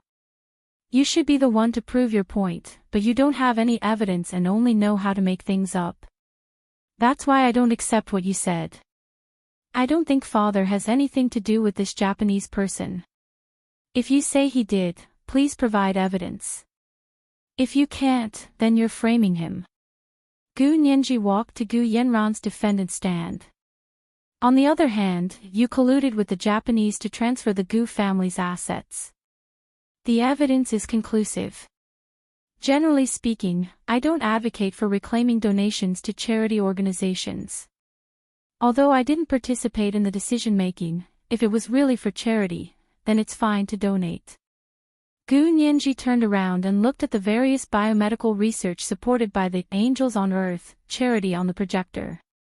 But this organization is different. Every research it supports is aimed at the genetic defects of the Chinese. If they succeed in this research, they will be able to create a genetic weapon that can specifically target Chinese people. Gu Nianji's expression was solemn. When that time comes, the Chinese will really become meat on someone else's chopping board. The other party won't even need to use any guns or cannons to exterminate your people in a matter of minutes. Chapter 879. Get it all back. Gu Yanran almost screamed. As soon as Gu Yanran thought about how such a large amount of wealth would disappear, her mind suddenly became alert. You have no right to get it all back. Since we both have inheritance rights, you can only get half of the gift back at most. Jean Wani was also very surprised by Gu Yanran's sudden intelligence. She immediately followed up. My client is right. Both lawyer Gu and my client have inheritance rights to the Gu fortune. In the absence of a will, you can each inherit half of the fortune. In other words, my client has $15 billion of inheritance rights. Gu Nianji looked down at the form in front of her. Her plump lips curled up, making her look even more like a pink water chestnut. $15 billion of inheritance rights. Gu Nianji raised the corner of her eye at Gu Yanran. But the remaining fortune is only $10 billion. Does that mean Gu Yanran still owes me $5 billion? $5 billion. Fine, I'll give you $5 billion and we'll be even. Before Jean Wani could speak, Gu Yanran already shouted. Jean Wani glared at her and scolded, shut up. Gu Yanran pursed her lips, but she was stunned by Jean Wani's gaze and didn't say anything. Jean Wani turned to look at Gu Nianji and said in a low voice, Lawyer Gu will get half of the gift money. If Lawyer Gu wants to get it back, please go ahead. As for the remaining $10 billion, you and my client will each get half. Gu Yanran was happy as soon as she heard that. She didn't expect Jean Wani to be able to come up with such a good idea. It was much better than the one she had thought of before. Gu Nianji chuckled and actually clapped for Jean Wani. Lawyer Jean, you're really brave. This way, not only does your client not have to take a single cent, but she can also get another $5 billion. Brilliant, truly brilliant. Lawyer Gu is too kind. Jean Wani stared at Gu Nianji. If lawyer Gu has no objections, our estate dispute case can be settled. Gu Nianji put down her hand and looked at Jean Wani quietly for a while. She said in a low voice, "Lawyer Jean has a good plan. But I have to say, I do not accept it."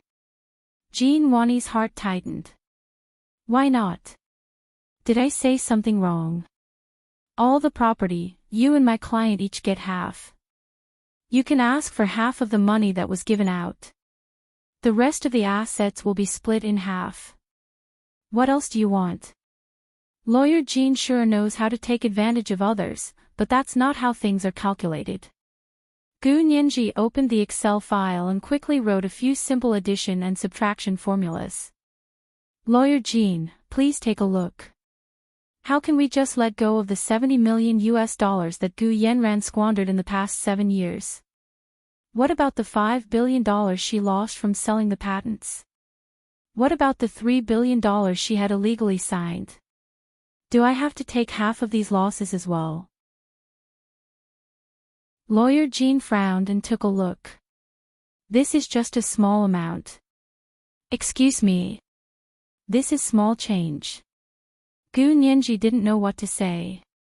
A loss of tens of billions of US dollars is nothing in Lawyer Jin's eyes. Do I have to kneel before you? Jean Wani bit her lip and blinked her eyes. Compared to the Gu family's property, this is just a small amount of money. Gu Nianji saw that Gu Yanran and Jean Wani were still stubborn, so she didn't want to beat around the bush with them anymore. You want half of the Gu family's assets? Dream on. Gu Nianji looked up at the judge and said, Your Honor, I request for a retrial. We still have 2 important witnesses who won't be here for a few days. The judge looked at the process and asked, What kind of important witnesses? They are 2 witnesses who can prove my and the defendant Gu Yanran's identity. Gu Nianji said as she handed over the names and information of the 2 witnesses. Xia Dezhao and Xia Qingying. The judge looked at it and turned to inform Gu Yanran and Jean Wani. Because the plaintiff has 2 new witnesses, Xia Dezhao and Xia Qingying, we will suspend the case and set a date for the 4th hearing. Xia Dezhao and Xia Qingying? Jean Wani's brows furrowed tightly. The names sounded familiar. Who were they? Jean Wani moved closer to Gu Yanran and asked quietly, Who are these 2 people? Do you know them? Gu Yanran shook her head blankly. No. After leaving the court, Jean Wani got into Gu Yanran's luxurious limousine. It was the end of November in the imperial capital, but they were already heating up, so it was obvious how low the temperature was. However, Jean Wani didn't feel cold at all. Instead, she felt panicky from the heat. Yanran, you really don't know who Xia Dezhao and Xia Qingying are. Jean Wani instinctively felt that these 2 people were very important. Jean Wani didn't care about the mistakes Gu Yanran had made and embarrassed herself because she didn't think they were mistakes of principle. No matter what, Gu Yanran would get at least half of the Gu fortune. However, seeing Gu Nianji's reckless behavior in court and the sudden appearance of 2 new witnesses, Jean Wani instinctively felt that something bad was about to happen. Gu Yanran still had the same confused expression. She propped her head up with her hand and looked embarrassed. Why do I have to know these 2 people? Are you crazy? You're the one who's crazy. Jean Wani was furious with Gu Yanran. Gu Nianji said these 2 people can prove your identity. Tell me, if you don't know them, then how can you prove your identity? I need to prove my identity. Gu Yanran was also furious. Am I supposed to be chased out of the Gu family by an adopted daughter? Jean Wani's heart sank. She quickly knocked on the wooden decorations on the car 3 times. Knock on wood. Don't talk nonsense. Gu Yanran snorted in disdain, but her mind began to think about who else in the Gu family. Her whole body suddenly trembled when she thought about that. Xia. Which Xia? Do you know which Xia family these 2 people belong to? Which Xia family? Which Xia family do you think it is? Jean Wani asked curiously. Or do you know who it is? Gu Yanran finally thought of the Xia family. She stuttered, I had an aunt who seemed to have married into the Xia family. However, she passed away many years ago. I only heard about it from my mommy once. Your aunt? Could it be that these two are your uncle and cousin? Jean Wani looked at the information of the new witnesses provided by the court and pointed at the age of the two people. If that's the case, then it can prove your identity. Gu Yanran fell silent. After a while, she sneered. Alright, you know how to find people, right? Just don't be afraid of being slapped in the face. Jean Wani heard the hidden meaning in her words and quickly said, What's going on? Tell me, and I'll help you defend in court. Gu Yanran shook her head and smiled strangely. That's not necessary. If it's these two people, I'll say it myself. Jean Wani's mouth dropped open. However, seeing how stubborn Gu Yanran was, she couldn't be bothered to persuade her anymore. She took out her phone and sent Gu Yanran a receipt. Please transfer the legal fees to this account. Thank you. Gu Yanran said nonchalantly, Why are you in such a hurry? Can't I give it to you after the lawsuit? Jean Wani laughed dryly. Let's just settle the legal fees for this stage. There's still one more court appearance. Gu Yanran saw how insistent she was and didn't argue with her. She called her accountant and asked her to transfer the money to Jean Wani's bank account. Within 5 minutes, the accountant called her back. Miss Gu, your bank account has been frozen, so there's no way to transfer money now. Lawyer Jin's fees are almost $1 million. Do you think you should use the cash on hand to pay for it first? Gu Yanran's expression changed instantly. She stood up and screamed, What did you say? How could it be frozen? It was the third watch, and it was the third watch today. A reminder to everyone about the recommendation votes and monthly votes today was also Monday, so recommendation votes were especially important. Good night, dears. Chapter 880.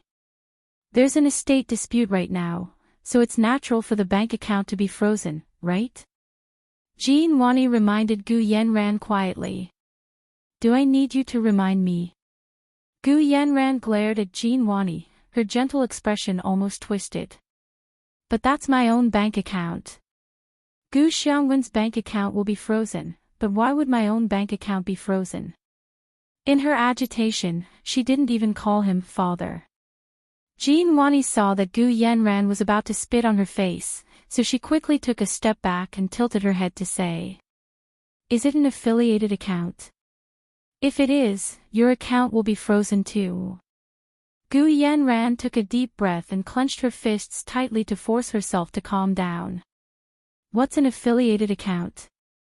That's clearly a bank account opened in my own name, and it's all my own money. Gu Yanran was so anxious that her face was unnaturally red. Jean Wani was silent for a moment, then took another step back, almost to the car door. Yanran, then call the bank and ask. You're a big client, so the bank won't freeze your account for no reason.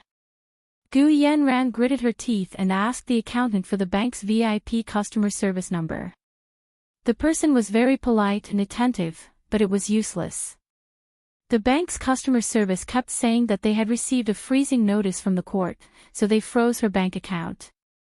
As for why her own bank account was also on the list, the person told her to ask the court. Gu Yanran hung up with a dark expression and pushed Jean Wani away to rush out of the car. In the parking lot, Gu Nianji, Yin Shixiang, and Ma Chichi had just walked out of the elevator, chatting and laughing. There were 2 other men following behind them. As soon as Gu Yanran saw Gu Nianji, she couldn't care less about looking for the judge. She said sternly, Gu Nianji, what right do you have to ask the court to freeze my own bank account? You're fighting for the Gus assets in a lawsuit, but you're not even letting my private assets go. Gu Nianji looked her up and down and snickered. Your private assets.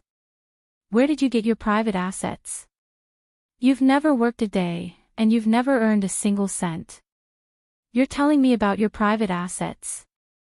Just because your face is bigger. Gu Yanran's eyes were red.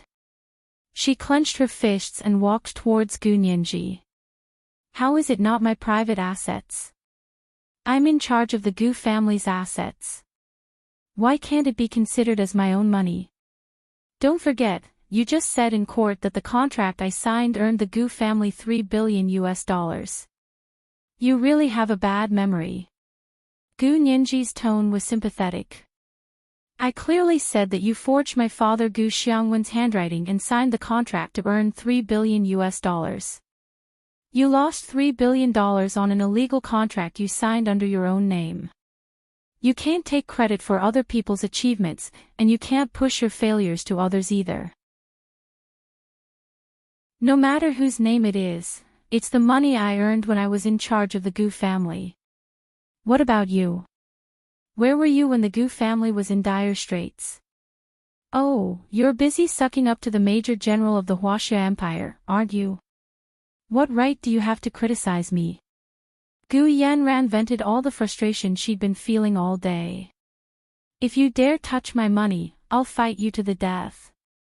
With that, Gu Yanran threw herself at Gu Nianji. Ma Qiqi panicked and was about to rush over to grab Gu Yanran, but Yin Shixiang stopped her and gave her a look. Ma Qiqi froze. Turning around, she saw Gu Nianji easily step to the side, tripping and hooking her foot. With a loud thud, Gu Yanran couldn't stop herself in time and fell head first to the ground. Miss Gu.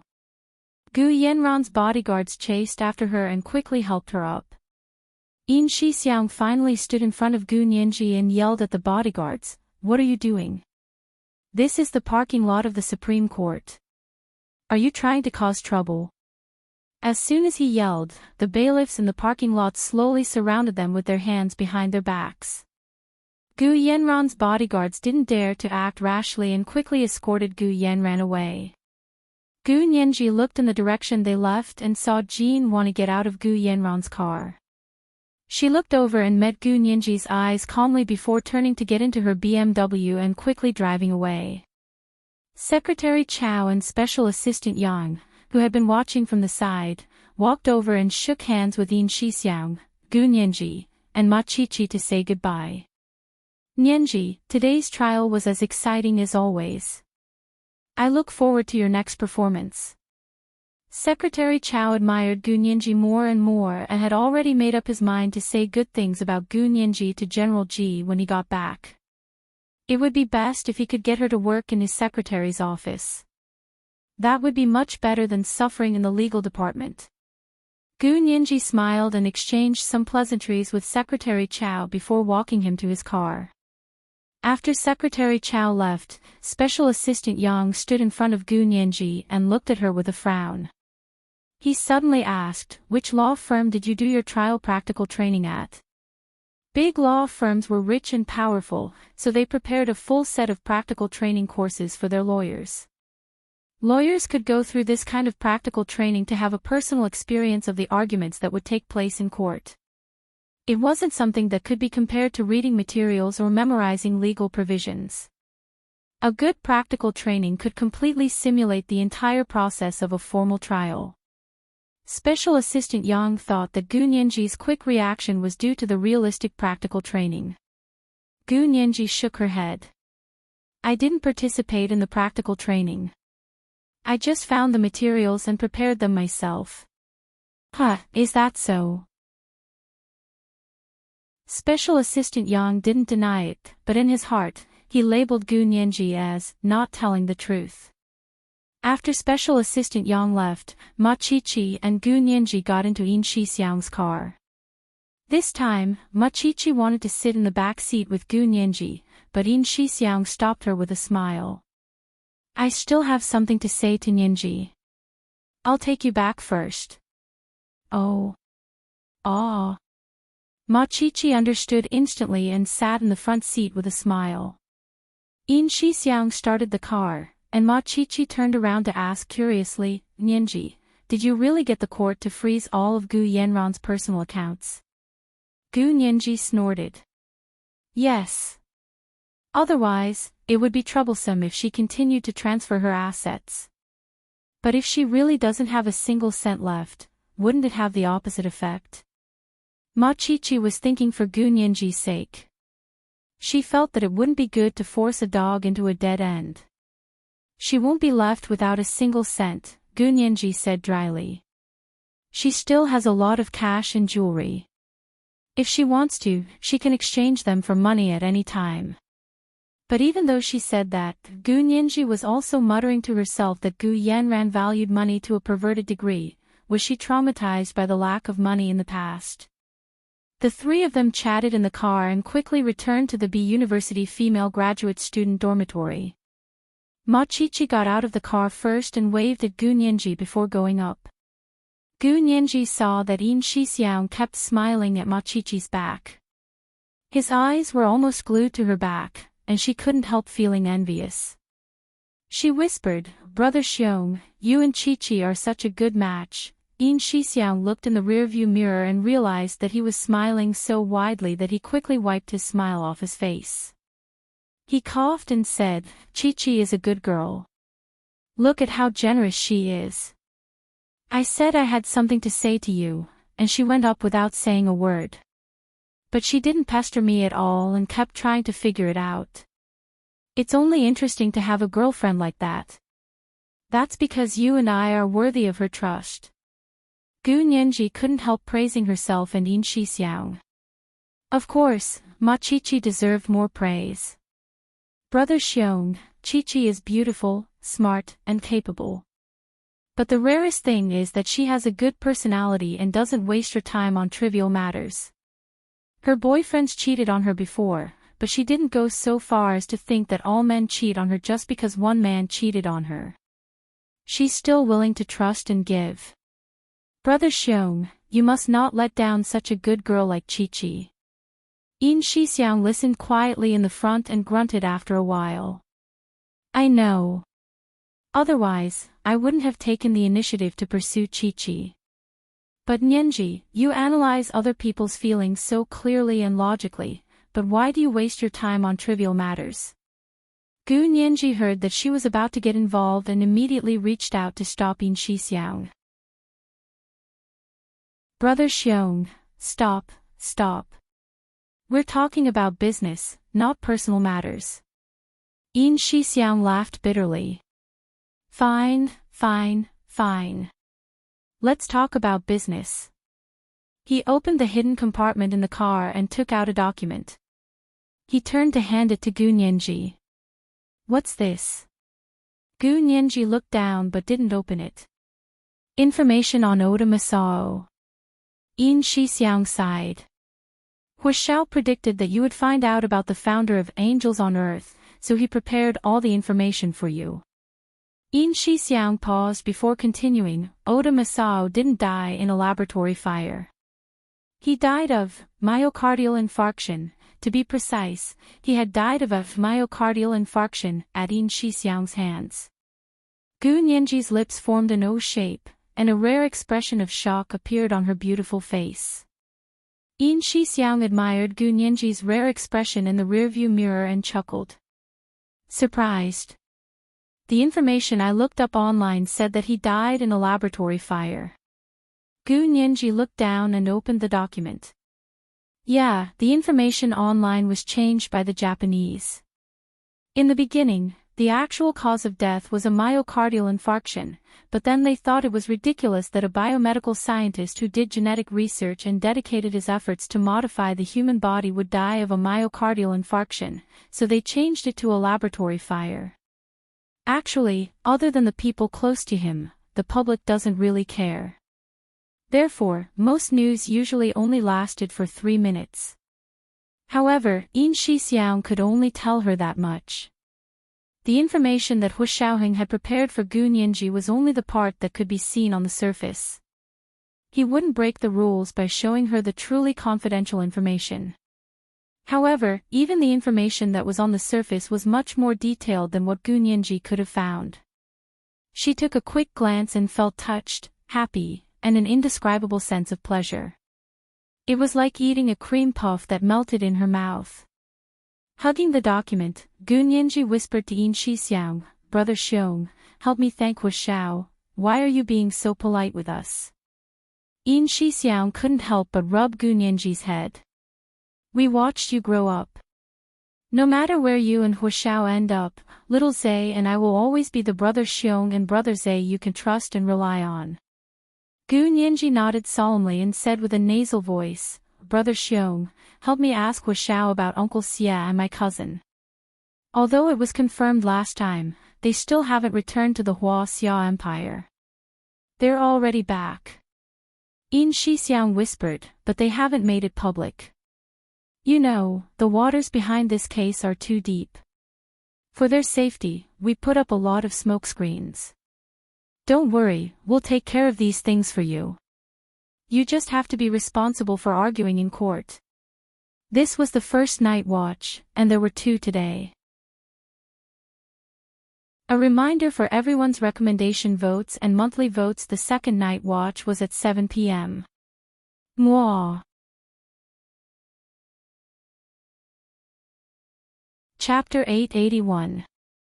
You had so many people supporting you during a lawsuit saying, "Don't be afraid, we're here to support you."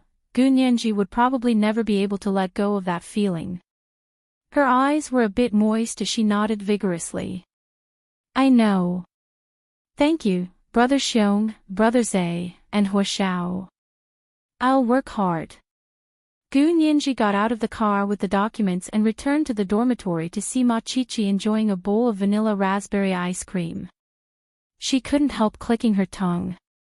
"You're eating ice cream in the middle of winter. Ice cream tastes good in the middle of winter." Ma Chichi squinted her eyes as she ate and almost made a sound. She was as satisfied as a cat eating fish. She stirred the ice cream in the bowl to mix the raspberry and ice cream. She scooped another spoonful into her mouth, her face full of joy. Gu Nianji was so attracted to her that she wanted to take a bite. She closed the door and felt the hot air on her face. Only then did she understand why Ma Chichi said ice cream tastes good in the middle of winter. So there was a heater in the dormitory. Gu Nianji took off her Burberry cowhorn coat and hung it on the hanger by the door. She advised Ma Chichi, "Eat less. You'll get sick if you're hot on the outside and cold on the inside." I know. Ma Chichi smiled as she finished the rest of the ice cream. "Look, I'm done. Okay, I have to go study for the exam too." The 2 returned to their respective rooms to prepare for their homework. Other than going to class and writing her graduation thesis, Gu Nianji also had to prepare for the 4th trial. Xia Dezhao and Xia Qingying were the witnesses Hu Shaoheng had helped her contact. They were still overseas when they agreed, so Gu Nianji had only spoken to them once over the phone. She wanted to discuss the specifics after they returned to the Empire. She hadn't expected someone to target them already. If Hu Shao hadn't been reliable, they might have suffered the same fate as Yi Xian. Gu Nianji sighed and focused on preparing. The time for the 4th trial was quickly determined. It was on Friday of the following week. Gu Nianji met with Xia Dezhao and Xia Qingying under Yin Shixiang's arrangements. They talked for a few hours but didn't get much information. Xia Dezhao had a falling out with Gu Xiangwen more than 20 years ago because of his ex-wife. After so many years of not interacting with each other, the things he knew were also very limited. Needless to say, Xia Qingying had never seen Gu Xiangwen for as long as she could remember. She had only received many gifts from Gu Xiangwen. But because Xia Dezhao held a deep grudge against Gu Xiangwen, Xia Qingying didn't really like Gu Xiangwen's gift. Gu Nianji was very regretful.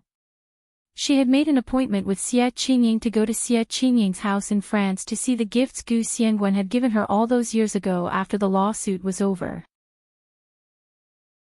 He Zhichu had been very quiet and calm these days. He had been observing Gu Nianji's estate dispute from the sidelines. If Gu Nianji had wanted to discuss legal issues with him, he would have told her everything he knew. However, he had never taken the initiative to discuss other topics related to it. Gu Nianji sensed that he wasn't particularly enthusiastic about the case, so she was careful not to disturb him too much. After class that day, He Zhichu walked out of the lecture hall with a tired expression on his face. Gu Nianji was his teaching assistant, and this class was a public elective for undergraduates. He Zhichu had accepted an invitation from the university to teach the basic theory of the Introduction to Law.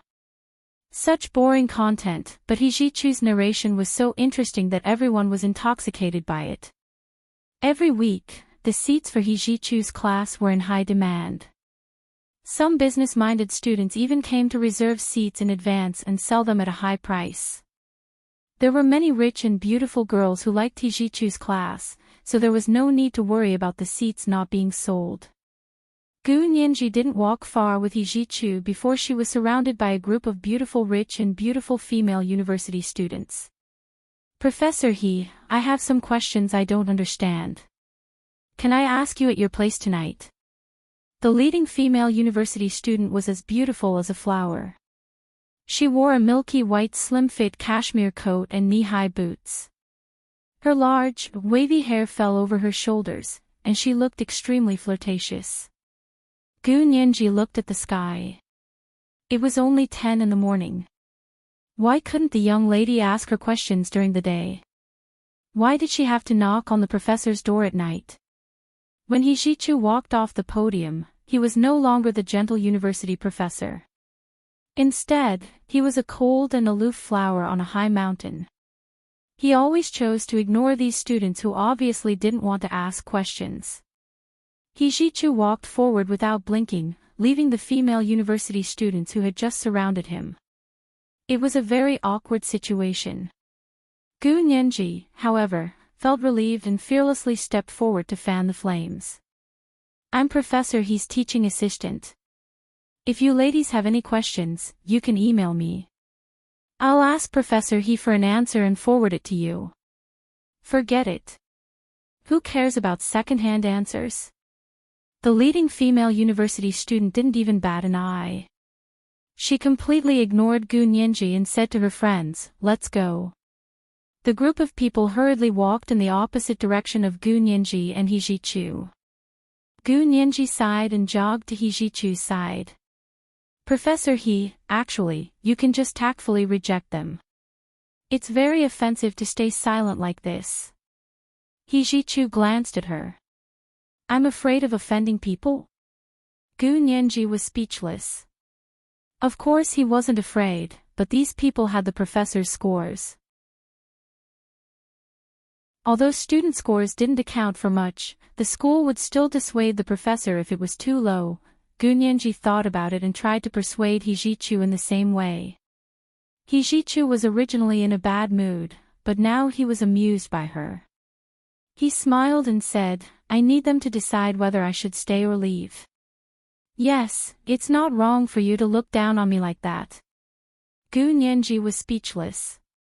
She rubbed her forehead and said without a change in expression, I've been staying up all night and haven't slept. I was sleep-talking just now. Professor He, you don't have to pay attention to me. He Zhichu smiled. You're really getting better and better at treating people differently. Did I ever teach you to speak like a human being and speak like a ghost? Gu Nianji put her arms down in shock. Yes, didn't Professor He always teach us like that? He Zhichu was speechless. Wasn't this called teaching a student, but the student used his words to attack him? What was that saying again in Chinese? Using a child's spear to attack a child's shield. He Zhichu rubbed his temples. How's your lawsuit going? Why did it take so long? Gu Nianji whispered, the Gu family's assets are more than I expected. It took a lot of time just to collect the evidence and get the foreign proof. It's just the Gu family's stuff. If I can get it back, I'll get it back. If I can't, it's okay. He Zhichu stared at Gu Nianji. You've lost weight. It's good to lose weight. I can lose weight without running or dieting. Professor He is complimenting me. Gu Nianji replied with a smile. Also, the Gu family stuff is mine, not Gu Yanran's. I must get it back. Professor He, didn't you support me getting it back? I thought you didn't have to go through so much effort, He Jichu muttered. He Jichu muttered. I didn't expect so many people to covet a bone that was stained with flesh, Gu Nianji frowned. The Gu family is a big fat piece of meat, okay? Why is it only a bone with flesh on it? Also, it's my father's stuff. I must get it back. He Jichu was speechless. You just want to argue with me today. He Jichu stopped in his tracks and looked at her expressionlessly. When is the fourth trial? Tomorrow morning. Gu Nianji answered honestly. I didn't mean to argue with Professor He. It's a professional habit of mine. To hell with your professional habit. He Jichu curled his finger and gently tapped Gu Nianji's forehead. When you're not in court, don't look like you're facing a formidable enemy. Truly good lawyers are able to handle things with ease. People can't see through them. Gu Nianji nodded. Okay, Professor He. I'll try my best. He Jichu smiled and suddenly asked, You care about Gu Xiangwen a lot. He's my father. Of course I care. Gu Nianji clenched her fists to show her determination. What about your mother? Why didn't I hear you care about your mother? He Jichu asked again. Gu Nianji thought about it and walked around in a circle with her backpack. She walked backward on the path and blinked at He Jichu. I don't have feelings for my mother for now. But when I know more, maybe I'll love my mother more than my father. He Jichu was speechless. When they parted at the crossroads, He Jichu said, I'll attend your trial tomorrow. Really? Gu Nianji was elated. Then I must perform well tomorrow. It was Friday morning, and the B University campus was already bustling with activity. This time, Gu Nianji took He Jichu's car to the courthouse. Yin Shixiang got out of the car with Ma Qiqi and greeted He Jichu with a smile. He Jichu nodded at him and drove to the underground parking lot. Yin Shixiang also got into his car to park. Gu Nianji chatted with Ma Qiqi at the courthouse entrance and saw a luxurious RV drive over like a bus. The limousine stopped in front of the courthouse. The door opened, and Gu Yanran appeared in a black and white checkered Chanel dress from the latest autumn/winter collection. It looked elegant in a still photo, but on Gu Yanran, it looked like she was wearing a geometrically patterned rug. Gu Yanran wore a large pair of Prada floating cloud sunglasses and walked into the courthouse with her bodyguards, housekeeper, and Jean Wani as if no one else was there. Gu Nianji and Ma Qiqi looked at each other and laughed. They quietly teased Gu Yanran. She's so dramatic. Who isn't a little princess? They held hands and were about to turn to enter when they saw another luxurious car drive over. This time, the car was not only luxurious but also classy. It was a bulletproof sedan with a red flag. Gu Nianji glanced at the license plate to confirm it was a military license plate. She stood at the door for a while. The car door opened, and the first person to get out was Xie Qingying, who Gu Nianji had met a few times before. The other car door opened, and her father, Xie Dezhao, got out. This was the second night watch. There were 2 nights watch today. A reminder for everyone's recommendation votes and monthly votes. Good night, dears. Chapter 882. Xie Dezhao was in his early 50s. Between his brows, Gu Nianji could see some of the characteristics of the Xies. For example, his tall, thin nose was sculpted, his eyes were slightly sunken, and his brows were shaped like swords. He was elegant yet sharp, but not as handsome as the Xies' direct descendants. It wasn't Gu Nianji's first time seeing Xie Dezhao, but it was Ma Qiqi's first. She was immediately captivated by Xie Dezhao's elegance and grabbed Gu Nianji's hand tightly. She whispered in her ear, "Oh my God! this is your uncle. He's so handsome. This is the first time I understand why older men are so attractive. Just look at him. Gu Nianji quickly waved her hand in front of Ma Chi-Chi's eyes and suppressed her laughter. Okay, wake up, Chi-Chi. If you keep being smitten, Brother Xiong will cry. Ma Chi-Chi pushed her hand away in embarrassment. Pfft. What are you talking about? Everyone loves beauty. I was just saying. Her voice became softer. Don't tell Brother Xiong. I know. Gu Nianji smiled and pinched her cheek. Okay, you owe me one. As the two of them were talking and laughing, they caught a glimpse of another person getting out of the bulletproof car with a red flag. This time, it was a beautiful woman wearing a simple ash-gray double-breasted wool coat, custom-made trousers of the same color, and a pair of black leather mid-heeled shoes. She calmly walked over. It was Hu Xiaoheng's mother, Song Jining. Gu Nianji's eyes flashed as she sneaked a peek at the bulletproof car. No one else got out of the car. The driver was already driving to the parking lot. Gu Nianji's heart skipped a beat. She quickly looked away and greeted Xie Qingying, Xie Dezhao, and Song Jining.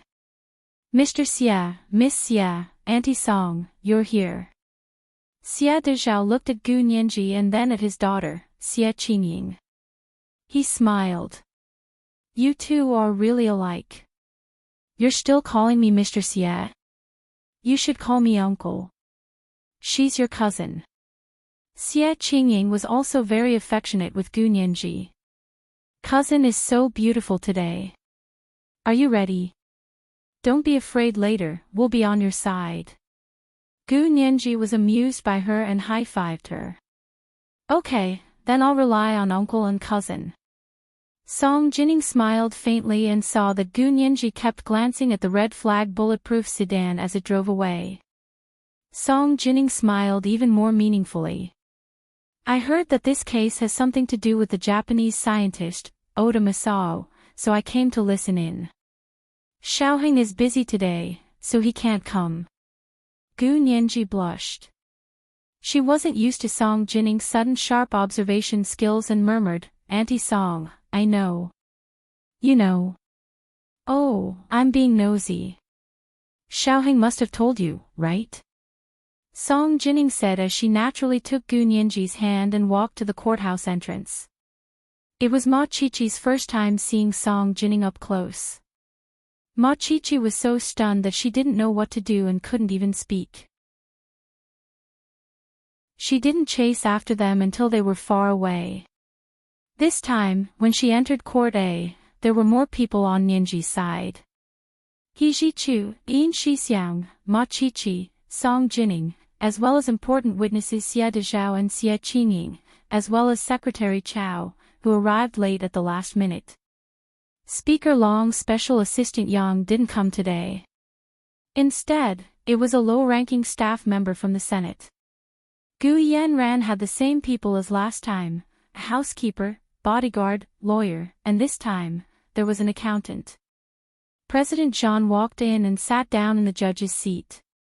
He calmly announced the start of the court, Gu Nianji versus Gu Yanran regarding the Gu inheritance case. The fourth hearing begins. The judge knocked the gavel and began to confirm the identities of the people in court. Plaintiff Gu Nianji. Here. Defendant Gu Yanran and lawyer Jin Wani. Here. Witnesses Xie Dezhao and Xie Qingying. Here. The judge nodded. Today is the fourth hearing. The main content is the introduction of two new witnesses by the plaintiff. He raised his hand to Gu Nianji. Plaintiff, you may begin your questioning. Gu Nianji was wearing a custom-made navy blue cashmere skirt suit by Dior. She had a fitted blazer that wasn't buttoned up, revealing a snow-white silk shirt underneath. There was a bow tie at the collar. The body of the half-skirt was slightly cocoon-shaped, but it was not too exaggerated. It just showed off her young and beautiful figure, but it was not too seductive. Instead, it was dignified in her beauty, and mature in her cuteness.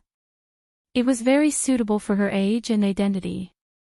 Because today's hearing was closely related to her family background, Gu Nianji didn't want to be too professional and mature like the previous 3 hearings. Therefore, she didn't choose formal business attire.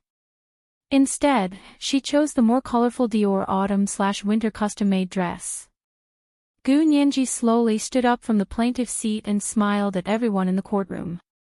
Her long hair was tied into a ponytail, and she didn't have any makeup on. She only had a layer of transparent lip gloss on her lips. Standing in court, she looked like a girl next door, but overly beautiful and exquisite. She looked at Gu Yanran, who was sitting in the defendant's dock. Chanel was even more famous than Dior, but the black and white checkered herringbone dress suit looked so overbearing on Gu Yanran that it hurt the eyes. Although Gu Yanran was the second most beautiful woman in the courtroom and was very gentle and charming when she didn't speak, Gu Nianji's outfit made her look like a grandmother. During a lawsuit, as long as you stood in court, you would be scrutinized from head to toe, including your hair. This had a crucial impact on the outcome of the case. Most of the mistakes that a new lawyer would make were in small areas. Gu Nianji had a natural intuition in this area. She was like someone born for the courtroom. Like those born with the qualities of celebrities, Gu Nianji was a classic example of a grandmaster's gift. He Jichu sat in the courtroom gallery and watched Gu Nianji act freely. His eyes were a bit dazed. Gu Nianji was already in trial mode. She nodded to the judge and summoned Xie Dezhao to the stand. Xie Dezhao gracefully walked from the gallery to the witness stand and sat down. He bowed slightly to the judge and the people in the courtroom. Gu Nianji walked over and asked calmly, "Mr. Xie, please tell us about your life." Xie Dezhao was a businessman with his own large company. He sat on the witness stand and began to speak as if he were in a board meeting. "I am Xie Dezhao. Xie as in gratitude, De as in morality, and Zhao as in redress of injustice." Xie Dezhao's way of introducing himself was very humorous. As soon as he finished speaking, there was a burst of friendly laughter in the courtroom. Xie Dezhao raised his hand to everyone and waited for the laughter to die down before saying, "I had a first wife named Gu Tian. She was the sister of the owner of the assets in this case, Gu Xiangwen. But she passed away 27 years ago." Most people in the courtroom didn't know this news. Gasps could be heard in the courtroom. Xie Dezhao felt a wave of sadness when he spoke of his first wife. Gu Nianji stood in front of him and comforted him. "Madame Gu Tian must be watching from heaven. She wouldn't want to see you and Miss Xie sad." Xie Dezhao closed his eyes and said emotionally, "Yes, she was always a kind and warm-hearted person. If it weren't for her, I wouldn't be sitting here today." Gu Nianji waited for Xie Dezhao to calm down before beginning her interrogation. "Mr. Xie, can you tell us how you met, fell in love with, and married your wife?" Jean Wani immediately raised her hand. "Objection, the plaintiff is rambling again. Please don't waste everyone's time with questions that have nothing to do with the case." Gu Nianji looked at the judge and said solemnly, "Your Honor, I will soon prove that these questions are closely related to the case." As she spoke, she glanced at Gu Yanran. Gu Yanran was very calm today and didn't look worried at all. Gu Nianji raised her guard, but she wouldn't stop questioning today. There was no turning back. She had been waiting for this day for a long time. The judge looked at the witness information Gu Nianji had submitted and said, "Plaintiff, please get to the point as soon as possible." Gu Nianji thanked the judge and gestured to Xie Dezhao. "You can briefly tell us what happened." Xie Dezhao thought for a moment before saying, "I met Gu Tian at a charity masquerade ball. She wore a butterfly mask and her figure was elegant and charming. I didn't see her face, but I had a good impression of her voice after hearing what she said. Everything that happened after that was logical." The Gus had become one of the richest families in France at that time. Although they weren't as wealthy as the Xies, they were a good match for Xie Dezhao. It was only natural for a couple who loved each other and were of equal social status to get married. Xia Dezhao recalled. But after I proposed to Gu Tian, her brother, Gu Xiangwen, told me something.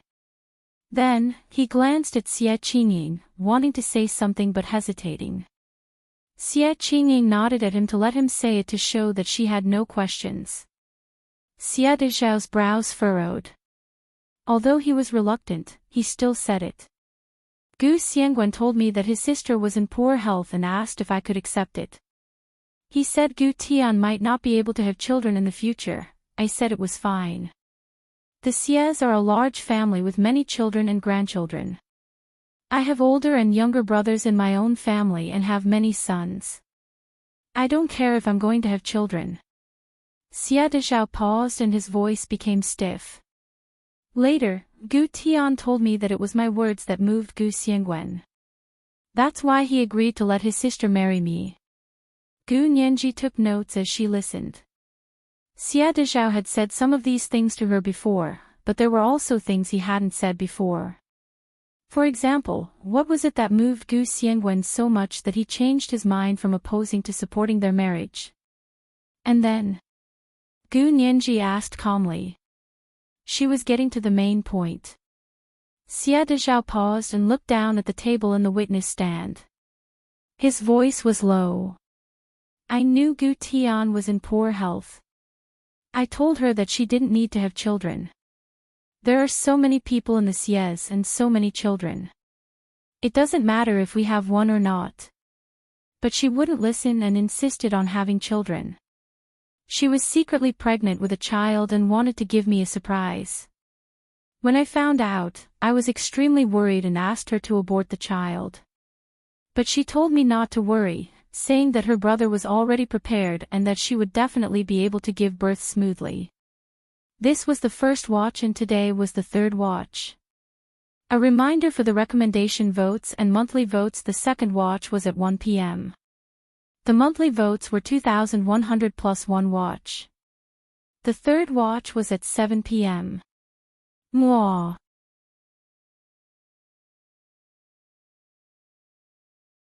Chapter 883. At this point, Xia Dezhao's voice began to choke. Gu Nianji hadn't expected that after more than 20 years, Xia Dezhao himself would remarry, and his daughter would grow up. He would still be sobbing when talking about his wife's passing. She felt a bit guilty. Wasn't it selfish of her to bring someone else to court and touch on someone else's sore spot just for her own lawsuit? Gu Nianji's eyes dimmed. She looked at Xia Dezhao quietly and turned to pass him a tissue. Xia Dezhao accepted it and covered his face with it. After a while, he paused and said, "I'm sorry. I made a fool of myself." "It's okay." Gu Nianji comforted him carefully. "If you feel sad, you don't have to say it." "No, I have to say it." Xia Dezhao looked up. The tip of his nose and the bottom of his eyes were slightly red from crying. Gu Tian was 7 months pregnant, and we told Gu Xiangwen the good news. Gu Xiangwen ran to my house and threw a tantrum. He pointed at my nose and scolded me for a long time. At that time, I let him scold me and even let him kick me. Because I let him down. I promised him, but I broke my promise. I told Gu Tian that she didn't need to have a child, but she got pregnant. But after that, Gu Xiangwen told Gu Tian that he was prepared, but he couldn't guarantee success. He felt that Gu Tian was taking too much risk. But Gu Tian said that if we didn't have a child, she felt that our marriage would be lacking something and lose its sense of reality. Xia Qingying sat in the audience and also covered her face as she cried. She was only 1 month old when Gu Tian's health system collapsed due to giving birth. She lost all her immune functions and caught a small cold during her confinement period.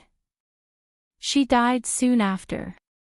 Xia Qingying had never seen her mother, but Xia Dezhao and the Xia family had taken good care of her. To her, it was a pity that she didn't have a mother to grow up with, but it wasn't to the point where she couldn't bear it. She could only empathize with her father's pain when he remembered her mother. When Gu Nianji heard this, she felt nervous for no reason. She glanced at Gu Yanran from the corner of her eye and saw that Gu Yanran had a disdainful sneer on her face.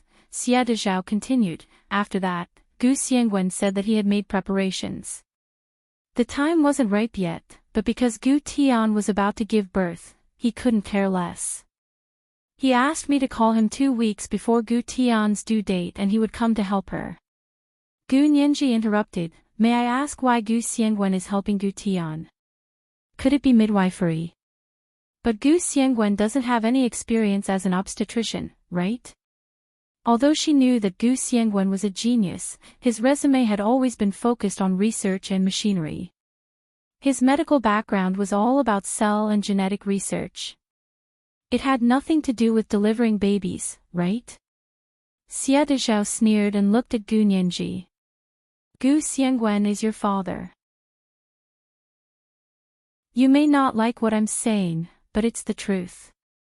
Gu Xiangwen said that he would come to watch over Gu Tian when she gave birth, but when Gu Tian's due date arrived, we couldn't contact him no matter what. I still remember when Gu Tian went into the delivery room, I called Gu Xiangwen for the last time and yelled into his voicemail, if you don't come, we won't acknowledge you as our big brother anymore. This time, Gu Xiangwen called back and said that he was looking for someone and would definitely be there when Gu Tian was in labor. Looking for someone? Who was he looking for? Gu Nianji sharply noticed that this was a suspicious point. Gu Yanran narrowed her eyes and turned around nonchalantly to whisper to Jin Wani. Xie Dezhao was immersed in his memories. I don't know. He didn't say. I was worried about my wife in the delivery room, so why would I care who he was looking for? That was common sense. Gu Nianji remained silent and gestured for Xie Dezhao to continue. In the end, when Gu Tian was in labor, she suddenly started bleeding profusely and couldn't stop. I was so anxious that I wanted to jump off a building. I begged the eldest cousin brother of the Xies to help find the best gynecologist in Europe and sent him to a hospital in France on a private plane to save Gu Tian's life. But because of the massive bleeding, the doctor discovered that Gu Tian's immune system couldn't function properly, and her bone marrow had lost its ability to produce blood. She needed a bone marrow transplant. Gu Nianji's eyebrows twitched. The mockery on Gu Yanran's face became even more obvious. Hu Xiaoheng, who was quietly watching the trial at the Special Operations Forces headquarters, also stood up. He crossed his arms as he watched the live broadcast of the trial. He was a bit annoyed and wanted to cut off the live broadcast, but Xie Dezhao said something else, and Hu Xiaoheng finally calmed down. Xie Dezhao said, after that, we found almost the best bone marrow transplant specialist in the world and asked him to help match. Because we were willing to spend money, we quickly found a suitable match and performed the transplant. Gu Nianji's heart was in her throat and only calmed down when she heard this. She covered her beating heart with her hand. For a moment, she felt that she couldn't face the truth that was coming towards her. She clenched her fists tightly and felt the sweat on her palms. Her legs were a bit weak, but she couldn't collapse in court in front of everyone. Gu Nianji straightened her delicate back and looked at Xie Dezhao quietly. She heard her own voice, cold and distant, as if a person's soul had left her body and was watching this farce. And then Gu Tian recovered, didn't she? Of course not. Xie Dezhao wiped his face and stopped sobbing. But his voice was bleak, and his sculpture-like features were even more pronounced. Although the match was successful, the bone marrow transplant not only didn't help Gu Tian regrow healthy bone marrow, but it also destroyed what was left of her immune system. From then on, she could only live in a sterile environment. Xie Dezhao didn't want to say the rest. Because on the day of Xie Qingying's 1-month-old birthday, Gu Tian had secretly asked someone to bring the child to a sterile room for her to hold. Just like that, Gu Tian, who was even more fragile than a newborn, fell for it. She caught a small cold and lay in bed for 7 days, never to wake up again. After she passed away, Gu Xiangwen, who was extremely thin, finally arrived at Xie Dezhao's home in France. But what greeted him was a black and white mourning hole. His beloved sister, who was only in her 20s, had already passed away. 27 years ago, at my wife's funeral, I beat him up and chased him away. I told him never to come back to my house. So you haven't contacted him in 27 years? Gu Nianji asked. Then he never came to see his own niece. It's useless even if he came. I never let him in. He still came for the first few years after my wife passed away, but I chased him away every time. He stopped coming and only sent birthday gifts to Qingying every year. Xie Dezhao paused, his voice carrying a trace of unease. But since 7 years ago, he hasn't sent birthday gifts to Qingying. Wasn't Gu Xiangwen's plane crash 7 years ago? Gu Xiangwen had become a vegetable, so he couldn't send birthday gifts to Xie Qingying anymore. Xie Dezhao didn't know why before, but now he knew why. It wasn't that Gu Xiangwen had given up, but that he couldn't move anymore. Gu Nianji slowly pieced together Xie Dezhao's words and what she knew about Gu Xiangwen's past to form a picture. Perhaps there were still missing parts, but those were minor details that didn't affect the clarity of the main story. Okay, the story is finished. May I ask, Lawyer Gu, what question do you want to ask? Jean Wani curled one corner of her lips and teased Gu Nianji with a fake smile. Gu Nianji looked up at her. Don't be in such a hurry. I'm about to get to it. Turning around, Gu Nianji said to the solemn judge, Your Honor, I've finished questioning the witness, Xie Dezhao. May his daughter, Xie Qingying, testify next. The judge raised his hand. Agreed. Gu Nianji motioned for Xie Qingying to sit at the witness stand.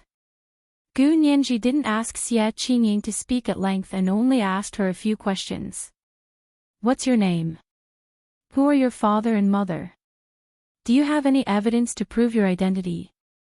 Xie Qingying answered methodically that her name was Xie Qingying, her father, Xie Dezhao, and her mother, Gu Tian. She then took out her birth certificate, passport, and finally a DNA test. Gu Nianji took the DNA test from Xie Qingying and said, This DNA test can prove that Miss Xie Qingying is the biological daughter of Mr. Xie Dezhao and Ms. Gu Tian. Gu Yanran sighed in relief when she heard this. In the previous 3 trials, Gu Nianji had made her lose everything and almost lose all face. Luckily, this 4th time, Gu Nianji would be able to knock her down in one fell swoop. Gu Yanran was so excited that she couldn't sit still. Gu Nianji handed Xie Qingying's DNA test to the court and immediately took out 2 more DNA test certificates. Looking at the people in the courtroom, Gu Nianji's gaze landed on Gu Yanran. There are also 2 DNA test certificates here. One is the DNA test results of Ms. Xie Qingying and me, and the other is the DNA test results of the defendant Gu Yanran and Ms. Xie Qingying. These tests were done by the most authoritative hospital in the country and were certified by the most effective notary office. Everyone's eyes were drawn to Gu Nianji at the same time. These 2 DNA test certificates prove that Ms. Xie Qingying and I are related by blood, but Ms. Gu Yanran is not related to Ms. Xie Qingying at all. What? Jean Wani's expression changed and she jumped up. Objection. The plaintiff stole my client's DNA evidence without my client's consent. Okay, I'll get your client's consent now and retest her and Ms. Xie Qingying's DNA to see if they are related by blood. Ask your client if she agrees or not. Gu Nianji didn't hesitate to take a step back and kick the ball back to Gu Yanran. However, Gu Yanran wasn't angry at all. She patted Jean Wani's hand lightly. Wani, don't be anxious. I'm not even anxious, so why are you anxious? Gu Yanran finished speaking and stood up slowly. She raised her head and said, Yes, Xie Qingying and I are not related by blood. That's not strange, because Gu Nianji is not related to my father by blood either. Gu Nianji immediately replied, Yes, because that is your father, not mine. Gu Nianji emphasized the word your and took out the third DNA test certificate.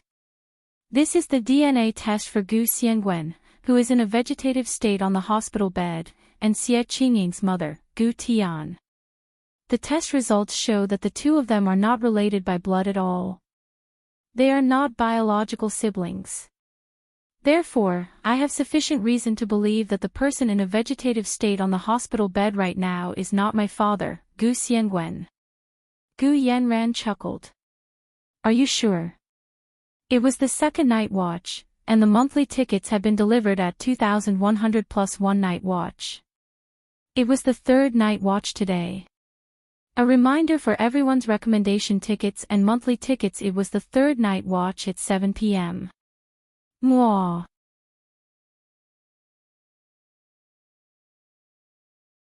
Chapter 884. Gu Nianji had never seen Gu Yanran so confident before. Gu Nianji's heart sank, but she didn't show it on her face. After growing up with Hu Xiaoheng for so many years, Gu Nianji had learned the most important lesson: nothing ventured, nothing gained. Everyone in the Special Operations Forces was skilled and daring, so they were used to taking risks. Gu Nianji had been influenced by them and learned a few things. Gu Nianji knew that Gu Yanran had a trump card waiting for her when she saw how confident she was. She could also call for a timeout and stop Gu Yanran from speaking. But if she did that, she might never get the truth. Gu Nianji closed her eyes, and her expression became extremely determined. She raised her hand. If the defendant has a different opinion, I'm all ears. Gu Yanran looked at her for a while and shook her head regretfully. She looked away and copied Gu Nianji's gaze to look at everyone in the courtroom. Everyone on Gu Nianji's side looked serious. Yin Shixiang and Ma Qiqi were even more so. Their eyes were so piercing that they could almost see through Gu Yanran. Song Jining, who was sitting next to Ma Qiqi, was nervous but didn't seem worried. She just listened carefully. There was also Secretary Chow, but Secretary Chow had always been sitting upright and still. Let's just say that he was nervous. Everyone on Gu Yanran's side was so nervous that they almost couldn't breathe. She looked at everyone and smiled.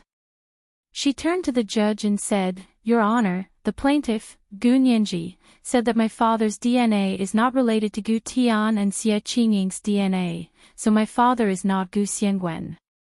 Forgive me for being blunt, but I've never seen such an unreasonable logic that puts the cart before the horse. Gu Nianji's eyes narrowed. She really couldn't tell that Gu Yanran was so good at rebuking people this time. She clenched her fists and finally felt the excitement of meeting her match. Even Jean Wani gave Gu Yanran a thumbs up. Gu Yanran was even more confident. She lined up the 3 DNA reports that Gu Nianji had placed on the defendant's stand. Your Honor, do you think you can prove that my father is not my father by simply using an outsider's DNA? That's ridiculous. Gu Yanran shook her head in disdain, her face full of contempt. Gu Nianji asked calmly, So, what's your logical reasoning? As far as we're concerned, with too little evidence regarding Gu Xiangwen's identity, we can only use this indirect method to prove whether his identity is real or fake. I understand what you mean by inference. Gu Yanran picked up Gu Tian and Gu Xiangwen's DNA test results. But you only know part of it. You don't know the rest. Oh. Then why don't you explain to everyone what you know about, too? Gu Nianji pushed. At this time, her tone was like that of a TV program host. All he had to do was pass a microphone to Gu Yanran and shout, Lights, cameras, get ready. Gu Yanran, tell me your story. Gu Yanran did not disappoint. She put down the DNA report and said, Gu Tian and Gu Xiangwen's DNA report shows that they are not related by blood. That's because Gu Tian was adopted. How could they be related by blood? Xie Dezhao was speechless. Xie Qingying was speechless. Gu Nianji was speechless. Everyone in the courtroom was speechless. For a moment, the already solemn courtroom fell into an abyss-like deathly silence. Even the sound of breathing could not be heard. Only the occasional warm breeze from the central air conditioner could be heard, but it was even quieter. Gu Yanran was very satisfied with the shocking effect she had created. She did not speak to break the silence. She looked at everyone with a smile, as though she wanted to pay back all the suffering she had suffered at Gu Nianji's hands these past few days. Gu Nianji was the first to return to her senses. She immediately asked, "May I ask what evidence do you have?" "Evidence?" Gu Yanran chuckled softly and lazily raised her hand to tidy her wavy hair. "I think you've really lost your memory for too long. You've forgotten that we still have an aunt, you mean Gu Jing." Gu Nianji frowned. She had only heard Xie Dezhao mention Gu Jing once, and Xie Dezhao had also heard about her from Gu Tian. However, he had never met Gu Jing. The Gus had two daughters in the previous generation. One was Gu Tian, and the other was Gu Jing. Gu Yanran raised her hand to look at the manicure she had meticulously asked someone to do. She said nonchalantly, "Gu Tian is your cousin Xie's mother. She was adopted. My youngest aunt, Gu Jing, is the real biological daughter of the Gus." "Why do you say that?" Gu Nianji asked curiously.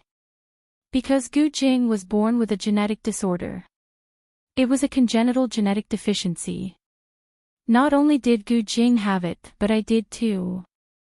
In order to treat her, my father, Gu Xiangwen, switched from a PhD in physics to a PhD in biomedicine.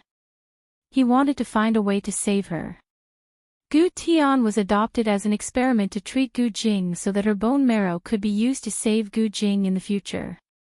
In the end, Gu Tian fell in love with Xie Dezhao. She wanted to marry him and have children. She refused to donate her bone marrow to Gu Jing. That's why my father gave up on Gu Tian when she had a child." Gu Yanran looked at Gu Nianji with pity. "And you, Gu Nianji? You were also an orphan that my father, Gu Xiangwen, adopted in order to treat my illness. Unfortunately, you found out the truth when you were 12 and angrily sailed out to sea. I don't know what happened to you after that, but losing your memory was actually a good thing for you. You didn't have to face such an unbearable reality anymore." Although Gu Nianji had been mentally prepared when Xie Dezhao had told her that Gu Tian needed a bone marrow transplant, she still felt dizzy when she heard the truth come out of Gu Yanran's mouth. The ceiling seemed to be spinning, and her legs became limp. She felt like she was standing in mud. She couldn't hold on for much longer. She gripped the edge of the defendant's stand so tightly that the veins on the back of her hands popped. There was only one sentence in her mind. "I was an experiment for my father to experiment on new treatments? Was it? Was it?" Her bone marrow, her pain, all of it came from this. She didn't want to believe it, but it seemed like she had no choice. Gu Yanran kept staring at Gu Nianji. It was rare to see Gu Nianji in such a daze, and Gu Yanran was excited. "Aren't you smart? Aren't you a straight-A student? Look at you now. Don't you look like a stray dog? Now you understand why Gu Tian's DNA is different from my father's? She was adopted, so how can she be the same as my father? You actually used this evidence to prove that my father isn't Gu Xiangwen. That's the biggest joke in the world. Also, you were adopted, so your DNA is also different from my father's. Only me. Only I am my father's only biological daughter. Gu Nianji, don't be so greedy. Take the millions I gave you and go back to your school to study." Gu Yanran's slightly hoarse voice echoed in Gu Nianji's ears. It was as piercing as a knife grinding on sandpaper. As the sound entered her ears, she could almost feel a dull pain in her ears. The dull pain snapped her out of her trance. Her large, dark eyes gradually became clear and deep. It was like a starry night with countless secrets hidden in it. The stars twinkled, and no one could see the depths of the night sky. Gu Nianji released her grip on the defendant's table. Her mind flashed, and she caught a loophole in Gu Yanran's words. She said calmly, "Is that so? Since Gu Tian was adopted, and I am also adopted, then why am I related to Gu Tian and Gu Tian's daughter, Xie Qingying? Tell me, what's going on?" Was she saying that two random orphans from the orphanage were relatives? You must be kidding me. Gu Yanran was stunned. Her eyes darted around, and she smiled. You really want to know? Of course. This is because you are the illegitimate daughter of Gu Tian's biological sister. Gu Yanran smiled happily. Why else do you think my father adopted you?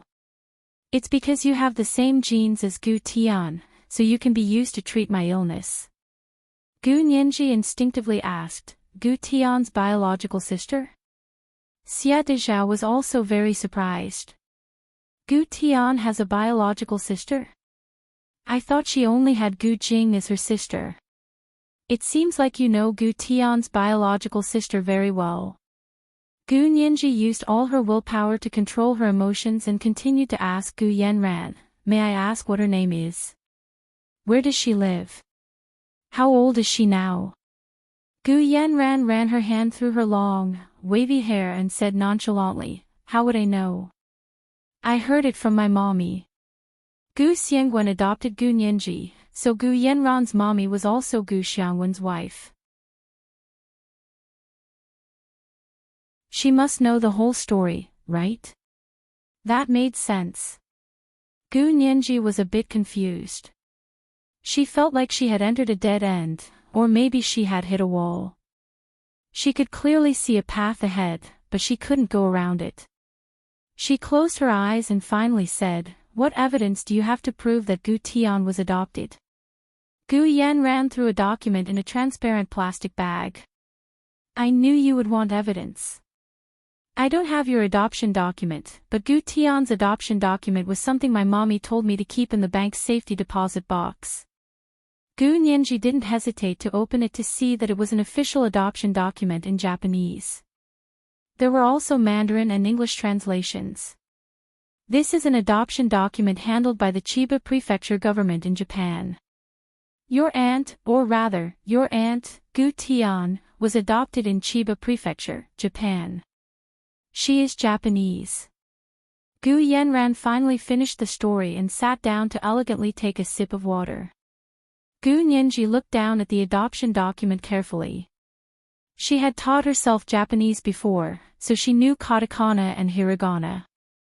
However, she hadn't reached the stage where she could read legal documents. She had read the Mandarin and English translations several times and confirmed that there were no problems. Gu Nianji showed the adoption document to Xie Dezhao. "Mr. Xie, look at the adopted person on this document. Is it your wife, Gu Tian?" Xie Dezhao also read it carefully. Although he didn't want to admit it, he had to admit that the person on the document was indeed his wife, Gu Tian, so he had unknowingly married a Japanese woman. And Xie Qingying was half Japanese. Not only did Xie Dezhao's face turn pale, but even Xie Qingying covered her mouth. The Xies had ancestral teachings that forbade them from marrying a Japanese person to mess up their bloodline, and you, Gu Nianji, you might be a complete Japanese. Ha ha ha ha ha. Gu Yanran laughed heartily.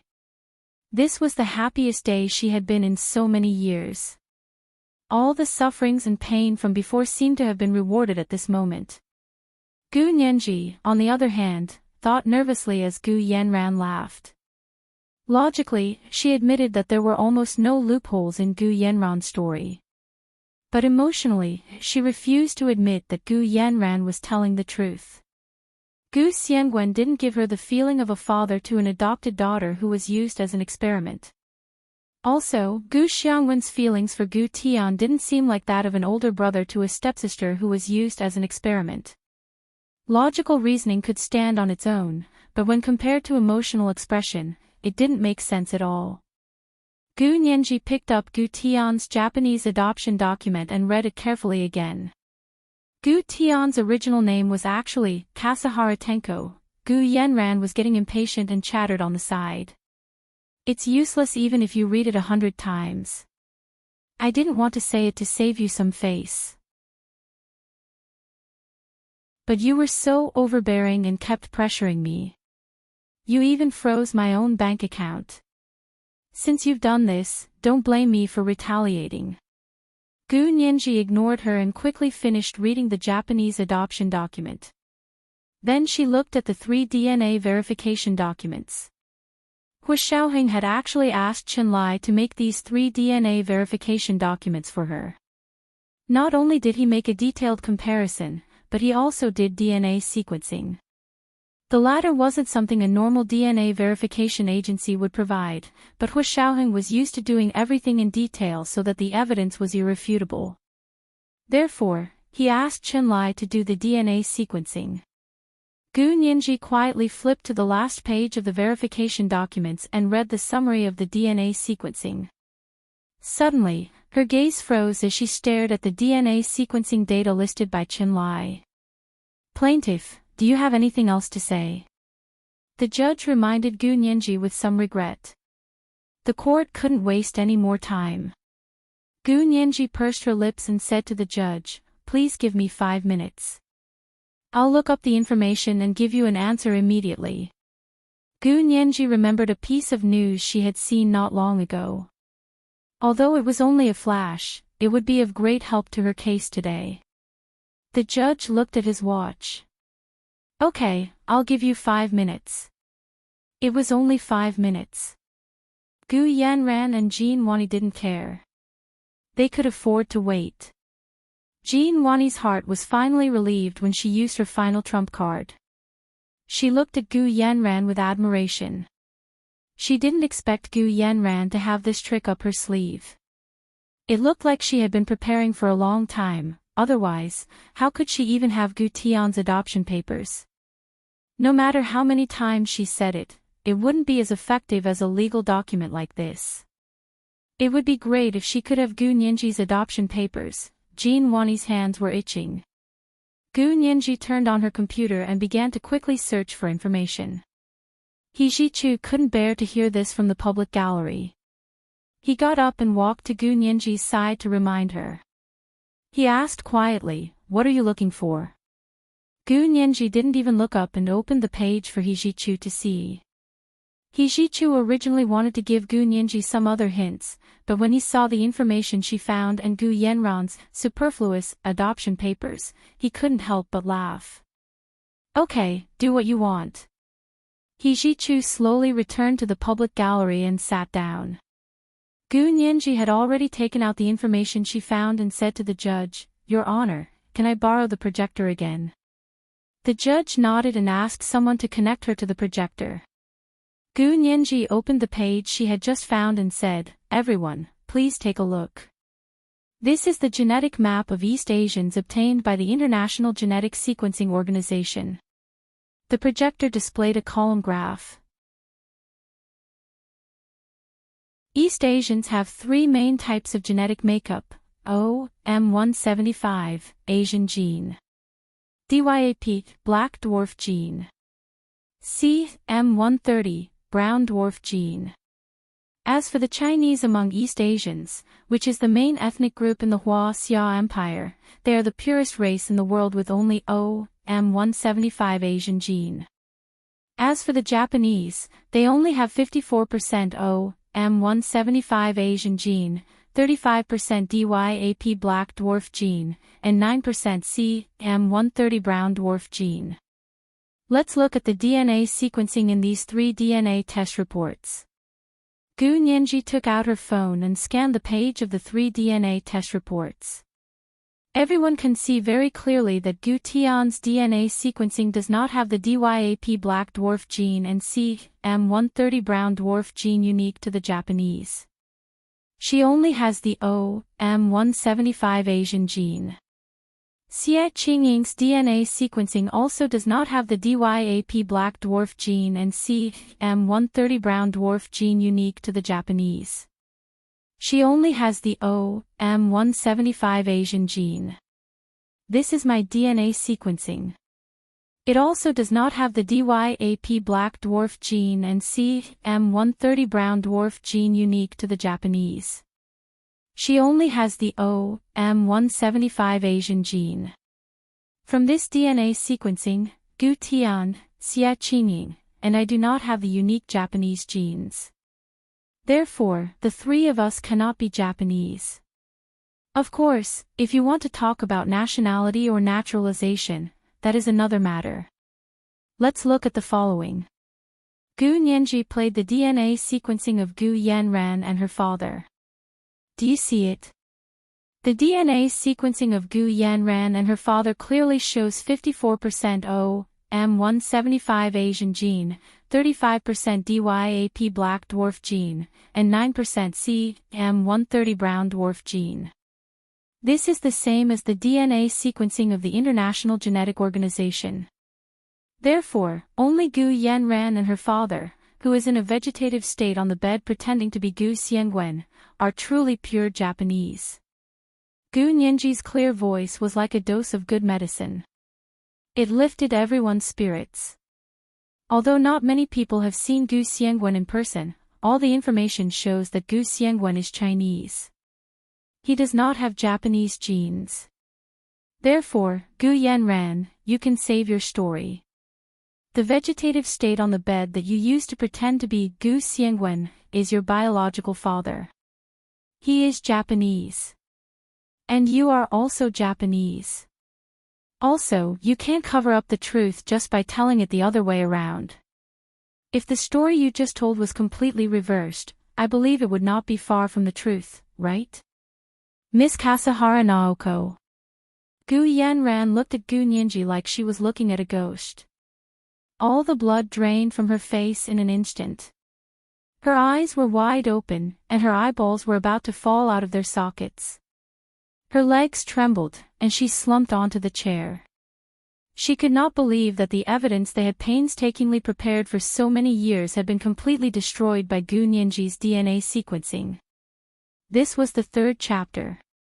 It was a large chapter of 5,300 words, including the monthly tickets of 2,400 in advance. It could be counted as the fourth chapter today. I know that if I don't finish this plot, my dear friends will not be able to sleep tonight. Are you satisfied, dear friends? Mwah. Hurry up and cast your monthly and recommendation votes. I've already added chapters in advance.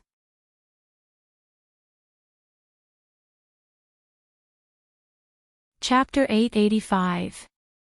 As soon as Gu Nianji finished speaking, the quiet courtroom erupted into a round of applause. The people in the gallery all stood up and clapped enthusiastically for Gu Nianji. It was as if she wasn't a lawyer defending herself, but a triumphant hero, a star on the stage. She used her outstanding abilities to win everyone's praise. Yin Shixiang shouted, "Nianji! Good job!" She managed to turn the tables around. How could she come back from death's door? When he heard Gu Yanran's flawless story, even Yin Shixiang, who knew the inside story, believed it. He still remembered his brain crashing for a moment. There was only one voice in his ears. Oh no! Nianji is Japanese. Leak. Leak. Major leak. Then, like a stroke of genius, Gu Nianji used a specific piece of the Japanese genome to refute Gu Yanran's lies. Yin Shixiang finally felt alive again. Ma Qiqi couldn't help whistling. Nianji, Nianji, I love you. Song Jining, who had always been calm and composed, also smiled and loved Gu Nianji even more. Secretary Chao also stood up and clapped louder than anyone else. This time, he was determined to get Gu Nianji into the Secretariat of the Supreme Military Council. He couldn't miss out on a talent like her. He planned to write an internal reference for General Ji as soon as the hearing ended. He Jichu didn't stand up, but his shimmering, sultry eyes stared at Gu Nianji. There was no one else but her in his eyes. The corners of his lips curled up slightly as he looked at her intently. His eyes were very gentle. Xie Qingying was the one who felt the most relieved. She couldn't bear the possibility that she was Japanese. If she really was, she and her father would probably be banished by the Xies. Luckily, Gu Nianji was able to wash away Gu Yanran's slander with a few words. In that instant, Xie Qingying's feelings for Gu Nianji improved a lot. Xie Dezhao was even more grateful and treated Gu Nianji like a relative. Even the spectators on Gu Yanran's side applauded. One of the bodyguards was so fascinated that he couldn't help clapping for Gu Nianji. Mrs. James, Gu Yanran's housekeeper, turned around and glared at the bodyguard. The bodyguard, who had forgotten himself, rubbed his nose and did not clap with her. The judge leaned back in his high-backed chair and chuckled. After a while, he raised his hand to silence the applause from Gu Nianji's side and pretended to be stern. No noise in the courtroom. After a pause, he added, "Just this once." Yin Shixiang and the others laughed and sat down, no longer applauding. Jin Wani was so angry that she fell backwards. Gu Nianji had given her another fatal blow. This time, it was in a situation that she thought was foolproof. Did she have to avoid Gu Nianji every time she saw her in court? You, what are you talking about? What DNA sequencing? Gu Yanran's forehead was sweating profusely, and her entire body was trembling. Even her voice was trembling. She grabbed Jin Wani, who was next to her, like she was clutching onto her last life-saving straw. She was extremely anxious. Wani, quickly refute. Was she spouting nonsense? They're all Asians, how can there be such a difference? In terms of appearance, there was no difference between the Japanese and the Chinese at all. Gu Nianji flipped through Gu Tian's adoption document provided by Gu Yanran and twirled the paper with her hand. She smiled. This document is quite old. Looks like when you prepared this adoption document, DNA sequencing was far from what it is now.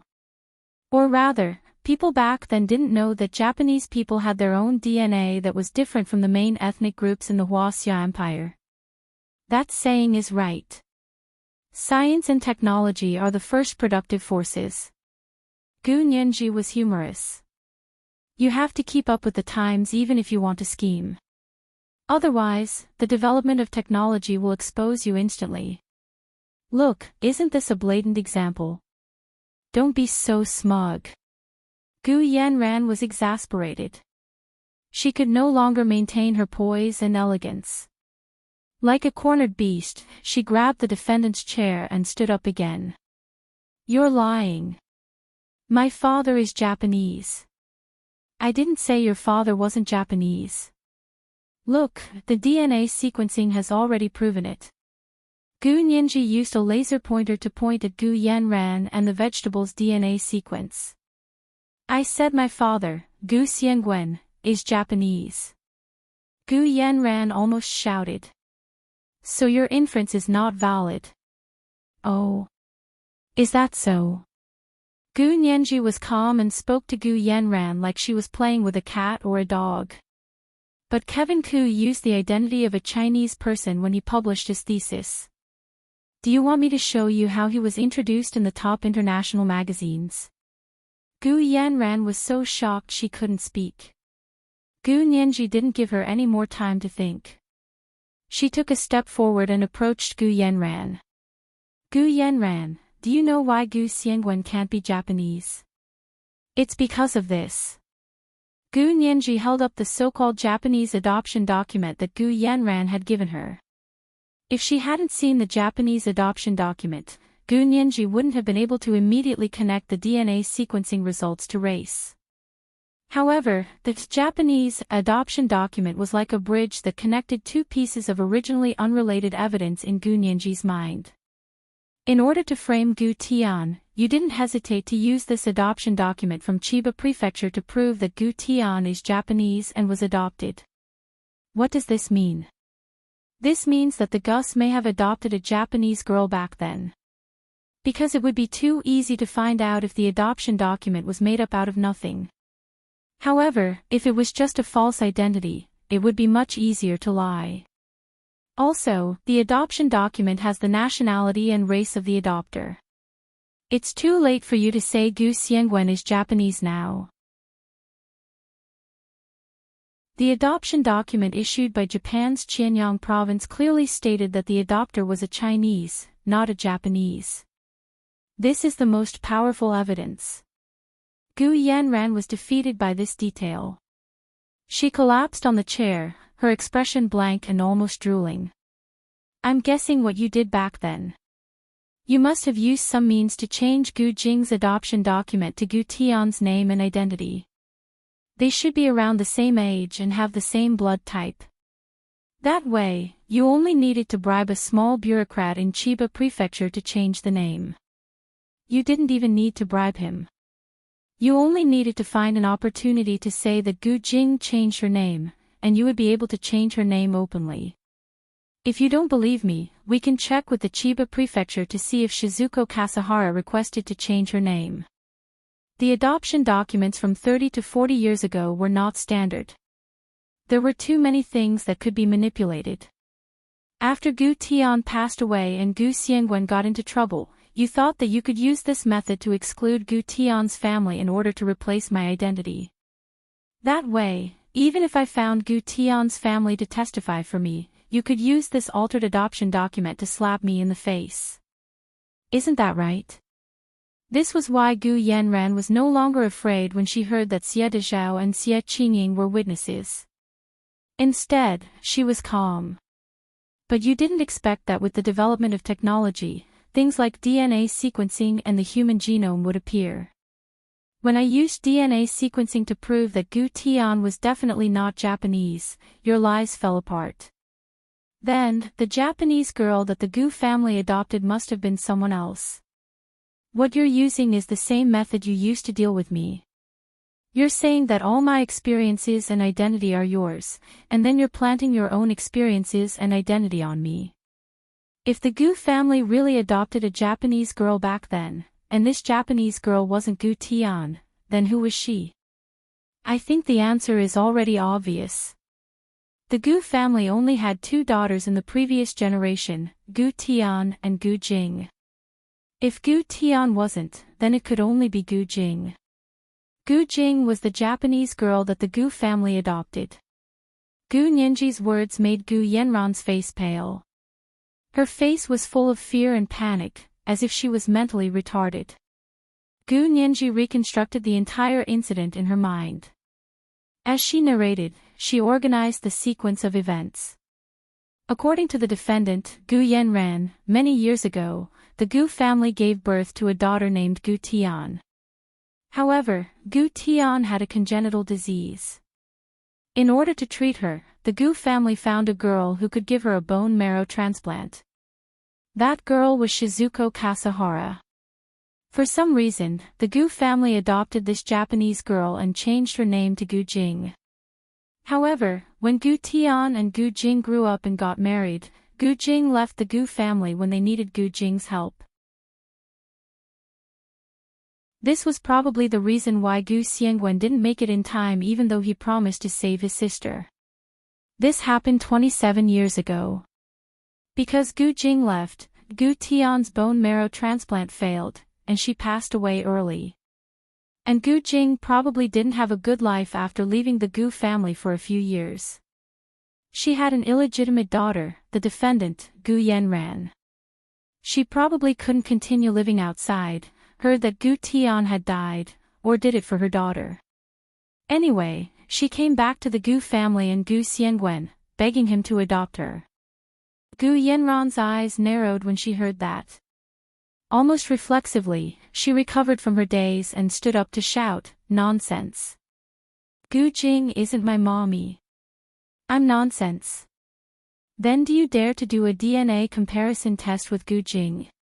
To see if you two are mother and daughter. Gu Nianji snorted at Gu Yanran's cowardly act.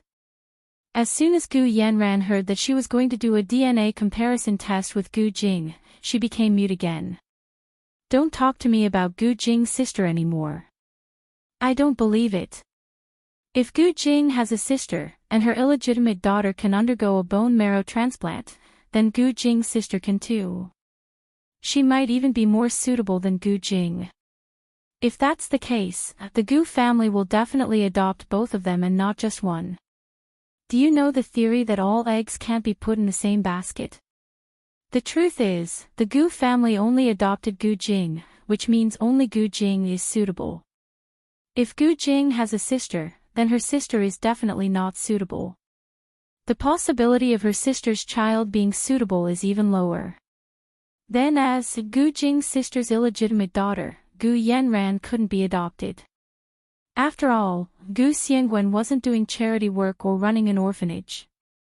But the truth was, other than Gu Jing, Gu Yanran was also adopted. According to Gu Yanran, it should be for the same reason.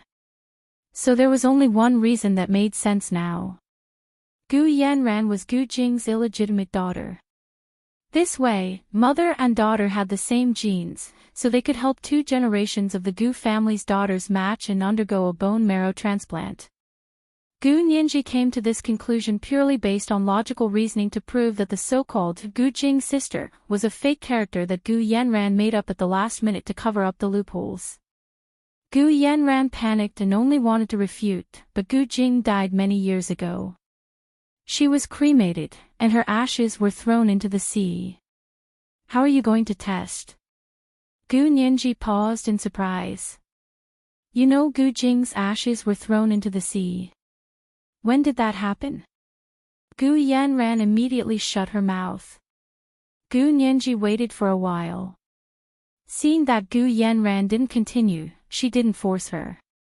She said calmly, actually, now that Gu Jing's identity is confirmed, it's much easier to investigate. Even if her ashes were thrown into the sea, she grew up in the Gu family. The Gu family was originally a well-to-do family in France, and they had the habit of visiting family doctors and dentists for their children. When we find Gu Jing's dentist and family doctor, what records would we need? Blood samples and dental records could all be backed up by family doctors and dentists. As long as they had these 2 things, wouldn't a DNA test be a matter of minutes? Gu Yanran's eyes flashed, and her murderous intent rose. Gu Nianji saw through her thoughts and shook her head. Enough, Gu Yanran. Don't think about killing everyone who knows your identity. There are so many people in the world, and there are many who know your and Gu Jing's identities. Can you kill them all? Gu Yanran looked at Gu Nianji like she had been struck by lightning. She hugged her head and shouted, "You're not human. You're not human. You're a ghost. You're a ghost." Otherwise, how could he be able to deduce so much about what had happened back then? This was the first update of 3,800 words. There were 2 updates today. A reminder for everyone's recommendation votes and monthly votes. Monthly votes of 2,400 plus updates have been added yesterday. The second update at 7 p.m. Moi. P.S. Thank you to the leader, I am Rashi, for tipping 100,000 Chidian coins yesterday. Thank you to the leader, Fish G, for tipping 50,000 Chidian coins yesterday. Thank you to the leader, I am Xian, and Heaven's Beggar, for tipping 10,000 Chidian coins yesterday. Thank you to the leader, Sing_Sing, for tipping 10,000 Chidian coins yesterday. Moi. Thank you for your generous rewards.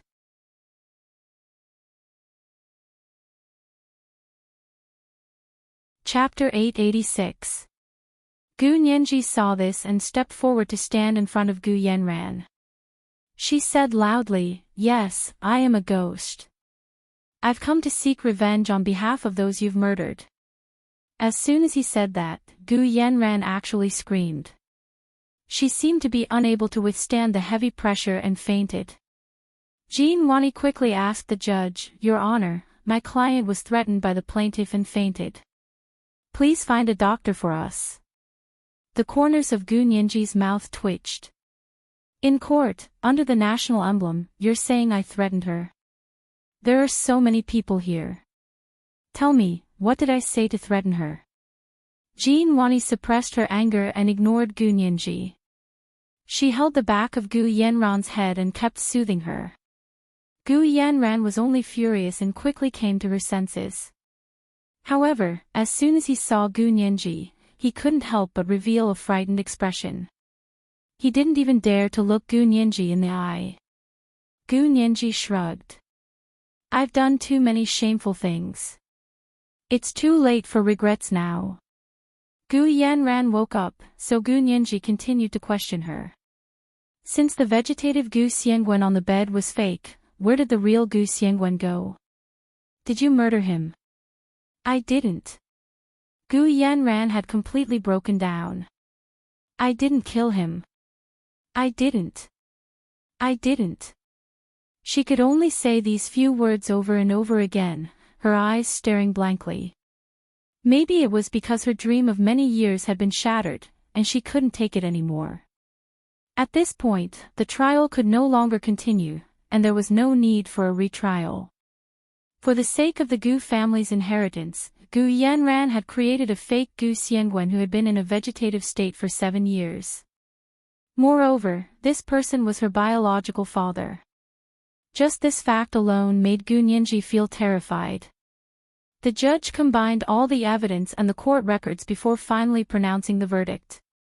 Gu Nianji versus Gu Yanran for the inheritance. Because the owner of the property, Gu Xiangwen, has been missing for 7 years, the case should be considered dead. The court will use Gu Xiangwen's death as a reason to send a letter to the executor of Lawyer Vanderbilt's estate in America to inquire if Gu Xiangwen's will is in Vanderbilt's estate. If there is, please disclose it to the court. At the same time, freeze all the assets of the Gu family and announce to the world that Gu Xiangwen is dead. After 6 months, if there are no objections, Gu Nianji will inherit all the remaining assets of the Gu family. On the other hand, Gu Yanran was involved in Gu Nianji's accident in Germany and was suspected of murder. She was also involved in the murder of the entire Gu family in Barbados, so Gu Nianji reported her again. Not only was she stripped of her inheritance rights, but she was also imprisoned by the court. Of course, it was also because the Special Operations Forces had discovered that she was in close contact with the Japanese, so there was no way they would let her go. Jin Wani watched the dejected Gu Yanran being taken away by the bailiff. Her heart was filled with a myriad of emotions. Gu Yanran would definitely not receive the rest of the payment from her lawyer. Gu Yanran had nothing left, and it was very likely that she would be charged with murder. The bodyguards, housekeepers, and accountants who served Gu Yanran were also dumbfounded. If their employer was taken away just like that, how were they going to survive? These people ran out, hoping that Gu Yanran would give them an explanation. In the blink of an eye, half of the people in the courtroom had fled. Gu Nianji sat in the plaintiff's seat.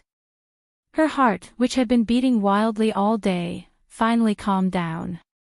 This trial had been like running a marathon. Gu Nianji had also reached the limits of her physical and mental strength. She had been full of herself when she was criticizing Gu Yanran earlier, but now that the case was over, her energy was gone. She realized that her legs were so sore that she couldn't even walk. She could only sit there and pretend to be packing as she greeted her own people. The first person to walk over was Secretary Chow. He shook Gu Nianji's hand enthusiastically and was very excited. Nianji, today was even more exciting than the previous few times. I didn't misjudge you. Study hard and contact me when you have time. Let's talk about your future after graduation. How about that? Gu Nianji didn't expect Secretary Chow to actually want to recruit her.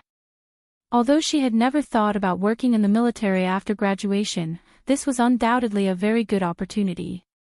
She nodded politely and said politely, "Thank you, Secretary Chow. I'll contact you when I have time." After Secretary Chow left, Song Jining walked over and patted Gu Nianji's head. She was very fond of her. "Nianji, the lawsuit is over. What's your next plan?" I recently bought a house. Why don't you come over for a meal with Xiaoheng when you have time? Gu Nianji's face froze from smiling. She nodded repeatedly. Sure, sure. I'll go when I have time. Song Jining praised her again. You have a very good memory. You're very adaptable. The complete genetic map of East Asians was only released the day before yesterday. It was only mentioned in an inconspicuous place on the news. I didn't expect you to actually see it. Not only did she see it, but she also remembered it. She could even link it to her lawsuit and use the data to convince Gu Yanran's side that they had lost. Gu Nianji was embarrassed by the compliment. She whispered. I just happened to see that piece of news. Actually, she had seen people arguing under that piece of news on the internet. In the end, everyone had asked questions about the Japanese race. As a child online, Gu Nianji had watched the whole process with great interest. That was why she remembered it clearly. When Gu Yanran superfluously took out a Japanese adoption document and claimed that Gu Tian and Gu Nianji were both Japanese, it ignited Gu Nianji's memory. It also made her connect that piece of news to the DNA sequencing data in her DNA report. The DNA sequencing data in the report only showed the percentages of various gene segments. It didn't say what the percentages represented. That was because the complete genetic map of East Asians hadn't been completed when Chen Lai did the sequencing. After the complete genetic map of East Asians was completed, everyone discovered that the majority of the Hua Xia Empire, the Chinese, had 95% M175 Asian genes. They were truly pure Asians. The Mongolians weren't the representatives of Asians. The Chinese were. It was this piece of news that made Gu Nianji's blood boil. It left a deep impression. Song Jining discussed a few more genetic issues with her before leaving in satisfaction. Xie Dezhao and Xie Qingying walked over to thank her. Nianji, this is my business card. You must call me when you have time. No matter what, I'm your uncle, and Qingying is your cousin. She's your only family. Xie Dezhao already considered himself Gu Nianji's elder. This was the only relative of his beloved wife, Gu Tian. Without her parents, Xie Dezhao felt like he was part of Gu Nianji's family. Xie Qingying also gave Gu Nianji a business card. Holding her hand, she said, Nianji, I'll go to your school in 2 days. Let's go have dinner together and get to know each other better. Okay, cousin. Gu Nianji smiled sweetly at Xie Qingying. She turned and nodded at Xie Dezhao. Thank you, uncle. After Xie Dezhao and Xie Qingying left, Yin Shixiang walked over with a smile and knocked on her desk. Nianji, you're quite a big shot. You didn't even move when Secretary Chao was talking to you. Gu Nianji could only smile bitterly. She was too embarrassed to tell Yin Shixiang that her legs were so weak that she couldn't stand. Ma Qiqi smiled and pushed Yin Shixiang away. What are you talking about? Our Nianji is the best. Aren't you treating them like outsiders by sitting there talking? Gu Nianji laughed and chased them away. Go. You guys go back first. I'll leave after I finish packing. Yin Shixiang was also in a hurry to go back and report. He knew Gu Nianji had come with He Zhichu. Then we'll go first. Go back and call Hua Xiao. The lawsuit was over, so Hua Xiaoheng didn't need to avoid suspicion anymore. Gu Nianji still said the same thing. Okay. I'll call when I'm free. Yin Shixiang and Ma Qiqi also left. The junior assistant from the Senate looked at Gu Nianji and walked over to praise her. You're really amazing. Good luck. Then he turned to leave. Only Gu Nianji and He Zhichu were left in the empty courtroom. He Zhichu finally walked over slowly and knelt down on one knee in front of her. He didn't ask her and pressed her knee gently with one hand. It was as if he knew she couldn't stand. Gu Nianji looked at Hijichu in shock. Professor He. Are your legs so weak that you can't stand? Hijichu asked calmly. Gu Nianji nodded. How did you know? I've had this kind of experience before. Hijichu's voice was a bit erratic. It was that day, when he watched Gu Nianji drive away in a car right in front of his eyes. Looking back, that time exhausted all of his energy. He fell to the ground and sat in a wheelchair for 6 months. Gu Nianji's injuries weren't as serious as his, but they were the same. As Hijichu massaged Gu Nianji's knees and calves, Gu Nianji told him about the case. Professor He, Gu Yanran was able to do so many things over such a long period of time. I think there's at least a team behind her. Of course. Hijichu analyzed casually. Think about it. Where did she transfer the Gu family's money to? Whoever profited the most was the biggest suspect. This was a very simple cause and effect relationship, and it had been proven many times in tracking crimes. You mean the Japanese Angels on Earth charity organization? What do you think? Who else? Gu Nianji had already thought about it. Professor He, I want to entrust your American law firm to be my representative to pursue the $15 billion that Gu Yanran defrauded from the Japanese Angels on Earth charity organization. Hijichu laughed when he heard that.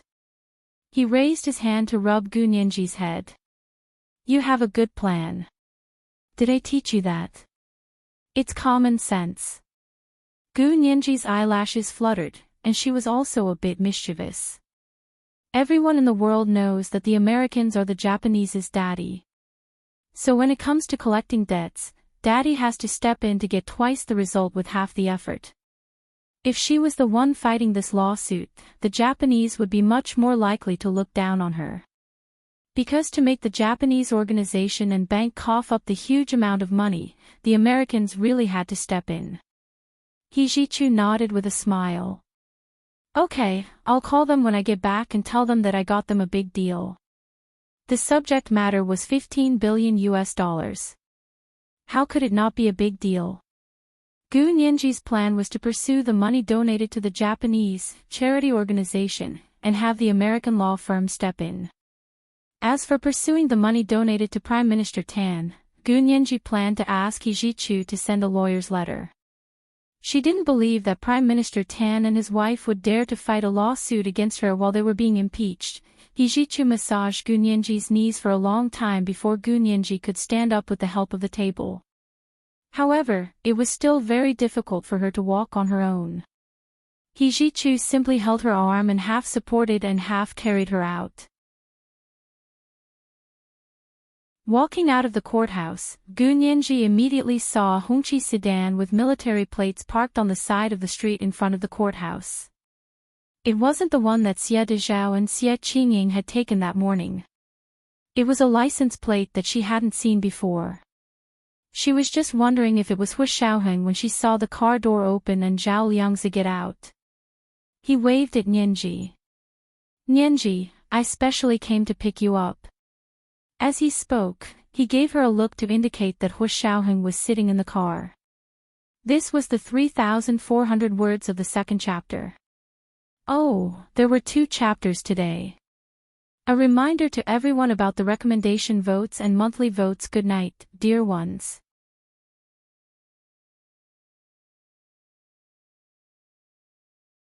Chapter 887. A bulletproof black sedan with a red flag was quietly parked on the side of the road. The trees on the side of the road stretched out their bare branches, slanting against the blue sky and white clouds. The dusky yellow sunset of the imperial capital in winter was a round duck egg yolk hanging in the sky. The rays of the setting sun were like a thin blanket, covering the ordinary-looking red flag sedan. However, the red flag sedan had its own aura. When it appeared in the imperial capital, it was often more eye-catching than those world-class luxury cars worth millions. Gu Nianji looked at the motionless red flag sedan and gritted her teeth as she stood up. Her legs were so weak that they were about to float, but when she saw the car, she thought of the man in the car who was as immovable as a mountain. She didn't want to be looked down upon by him. Therefore, even though she was exhausted, she still instantly put on her armor and armed herself. He Ji-chu looked at Gu Nianji's change in expression coldly and sighed internally. Nianji, what's wrong? Zhao Liangzi walked over to them. Is the lawsuit over? Gu Nianji stood by the large iron gates of the courthouse and nodded. Her face was glaringly pale and drained of all color. Zhao Liangzi was more attentive than Yin Shixiang. As soon as he walked closer, he noticed Gu Nianji's strange behavior. Without batting an eyelid, he reached out his hand and held her right arm, shifting most of her body weight over to him. Professor He, thank you for your trouble. We have some information to ask Nianji. Can you let her come with us first? Zhao Liangzi asked politely to He Ji-chu, his eyes lingering on He Ji-chu's grip on Gu Nianji's left arm. He Ji-chu glanced at Gu Nianji and asked calmly, Nianji, do you want to go with him? If Gu Nianji didn't want to, He Ji-chu wouldn't let Zhao Liangzi take Gu Nianji away. Gu Nianji hesitated. She was indeed very tired today and didn't want to brush anyone off. She just wanted to go back to her dorm, soak in a hot bath, and sleep for a day and night. However, Gu Yanran's case had more implications than she had expected. Hu Xiaoheng was probably looking for her for official business. I'll go for a bit and call Professor He when I come back tonight. Gu Nianji gave He Ji-chu a pleading look. He Ji-chu slowly let go of her and placed his hands behind his back. Okay, go ahead. If you don't call me at 11 p.m., I'll call you until you get back to your dorm. He looked at his watch. It was already past 5 in the afternoon. Gu Nianji nodded gratefully. Okay, Professor He. I'll be going now. Zhao Liangzi felt a weight on his hand. Gu Nianji's body seemed to have lost all strength. She was limp and looked like she would slide to the ground at any moment. What was going on? It was as if they had been marching in the army for 3 days and 3 nights without rest. Zhao Liangzi had always treated Gu Nianji like his own sister, so he didn't care to avoid arousing suspicion. He leaned forward slightly and bent over in front of Gu Nianji. Nianji, come up. He was going to carry her. Gu Nianji couldn't have asked for more. Her legs really couldn't stand anymore. She didn't hesitate to lie on Zhao Liangzi's back and let him carry her. He Ji-chu silently watched Zhao Liangzi carry Gu Nianji to the red flag bulletproof car. His eyes were slightly worried. Zhao Liangzi opened the car door and put Gu Nianji down from his back. He watched her move into the car before closing the door and walking back to the front passenger seat. After closing the door, the people inside started the car. The square red flag bulletproof car sped away under the winter sun. He Ji-chu squinted at it for a while before walking alone to the courthouse's underground parking lot. He got out of the car and slammed on the accelerator. His car shot forward like an arrow released from a bow. The horsepower was instantly revved and the speed was off the charts. Gu Nianji got into the car and saw Hu Xiaoheng sitting on the other side of the back seat.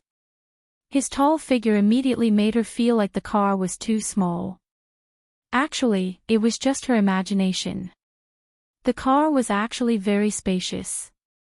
It wasn't any worse than those world-renowned luxury cars. She sat on the other side of the back door. There was still a seat's distance between her and Hu Xiaoheng. Hu Xiaoheng looked like he had just come out of the conference room. He was still wearing a crisp navy blue military uniform with a brown leather belt around his waist. It made his waist look strong and his shoulders even broader.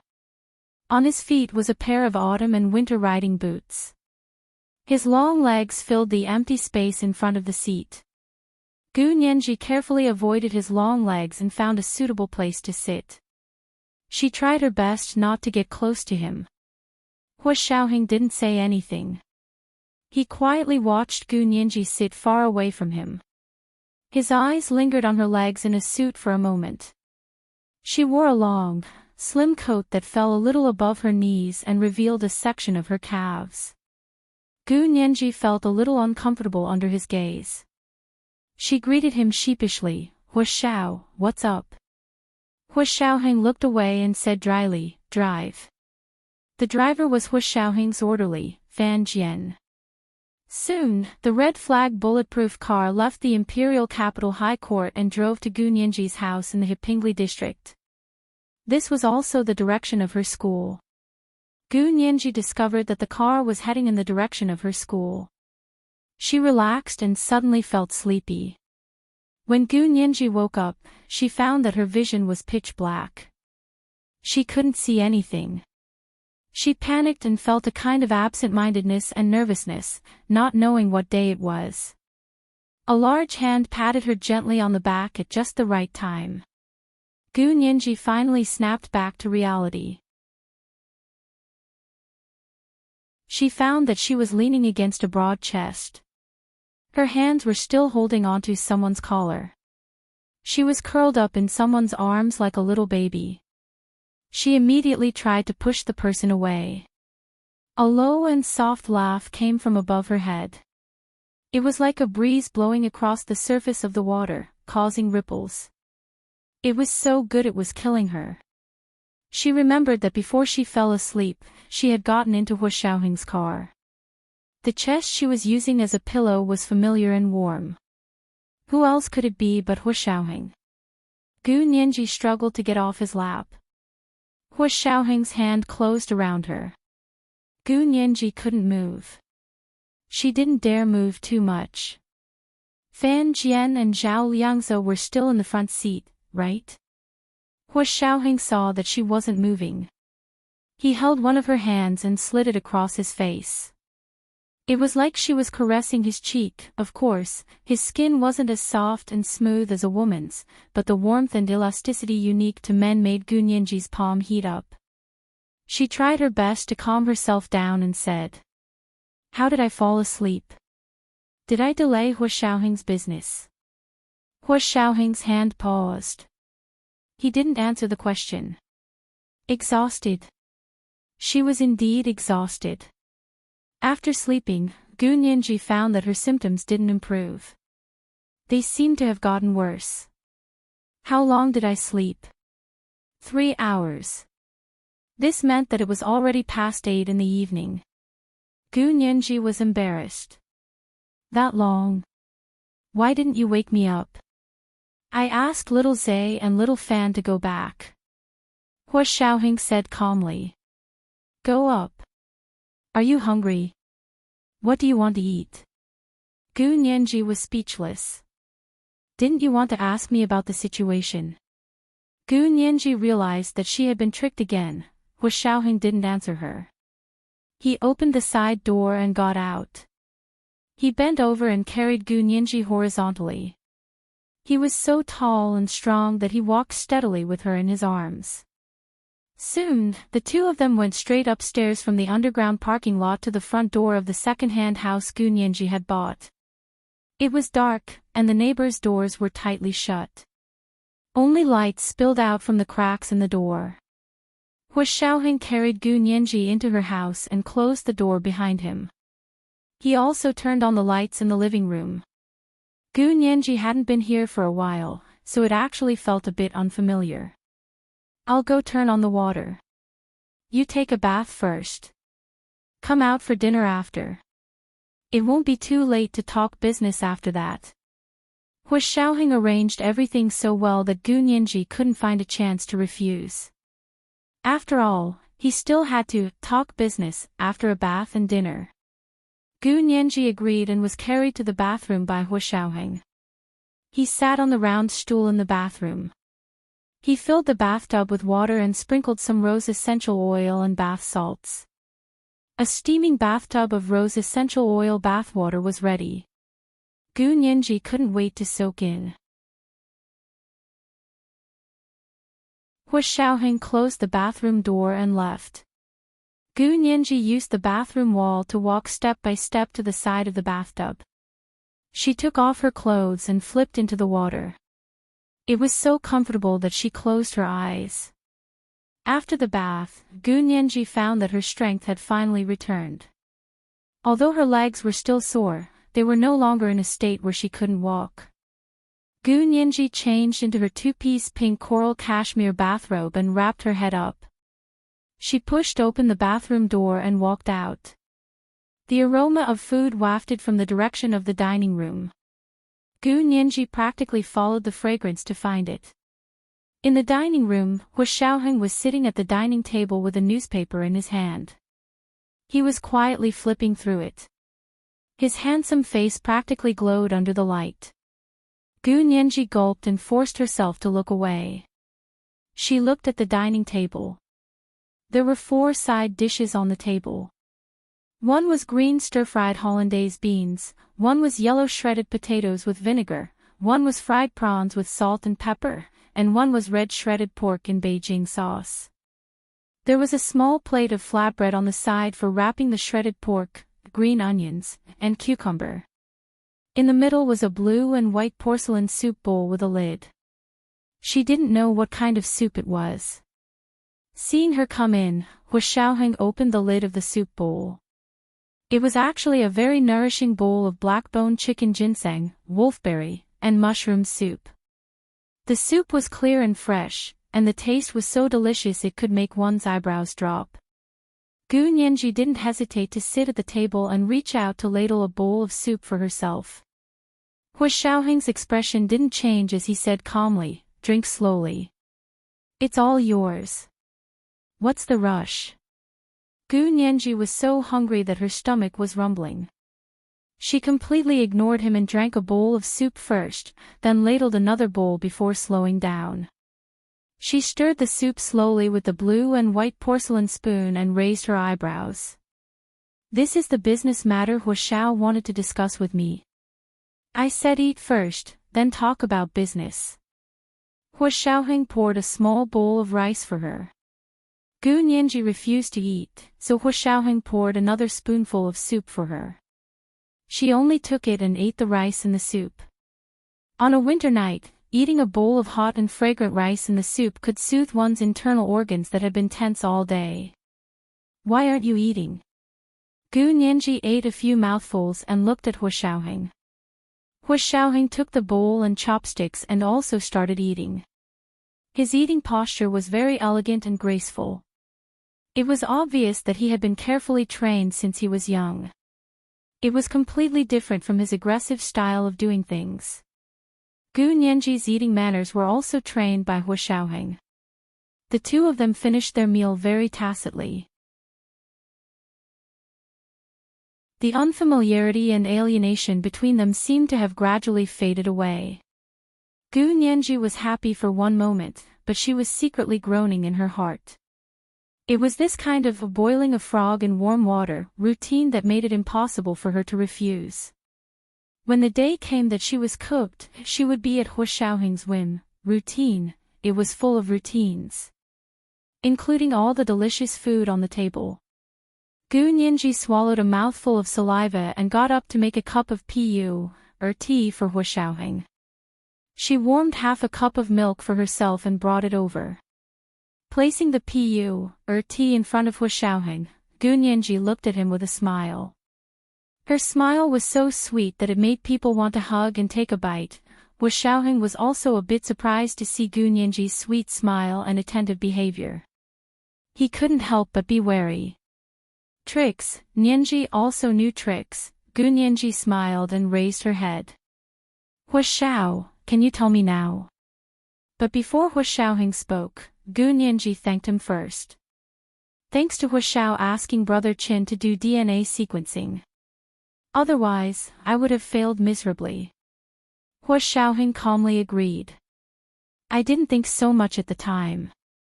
If you hadn't reminded us about the East Asian genetic map in court, I'm afraid we would have missed a lot of important clues." Thinking about the narrow victory this time, she couldn't help but think about the bone marrow matching transplant that Gu Yanran had mentioned. She frowned and held the cup of milk anxiously. Hui Xiao, do you think what Gu Yanran said about the daughter of the Gu family having a genetic disease is true? This is the first 3,700-word update. Oh, there are 2 updates today. Remind everyone of the recommendation votes and monthly votes. Let's do the 3rd update tomorrow, the 2nd update at 7 p.m. Mwah. P.S. Thank you to the leader of the Guanghan Palace Master Rep, for the 10,000 Qidian coins yesterday. Thank you to Wu Ai Tang for the 10,000 Qidian coins yesterday. Thank you to Bagel16 for the 10,000 Qidian coins yesterday. Thank you to Luo Yudi for the 20,000 Qidian coins yesterday. Mwah. Thank you to everyone for the generous rewards.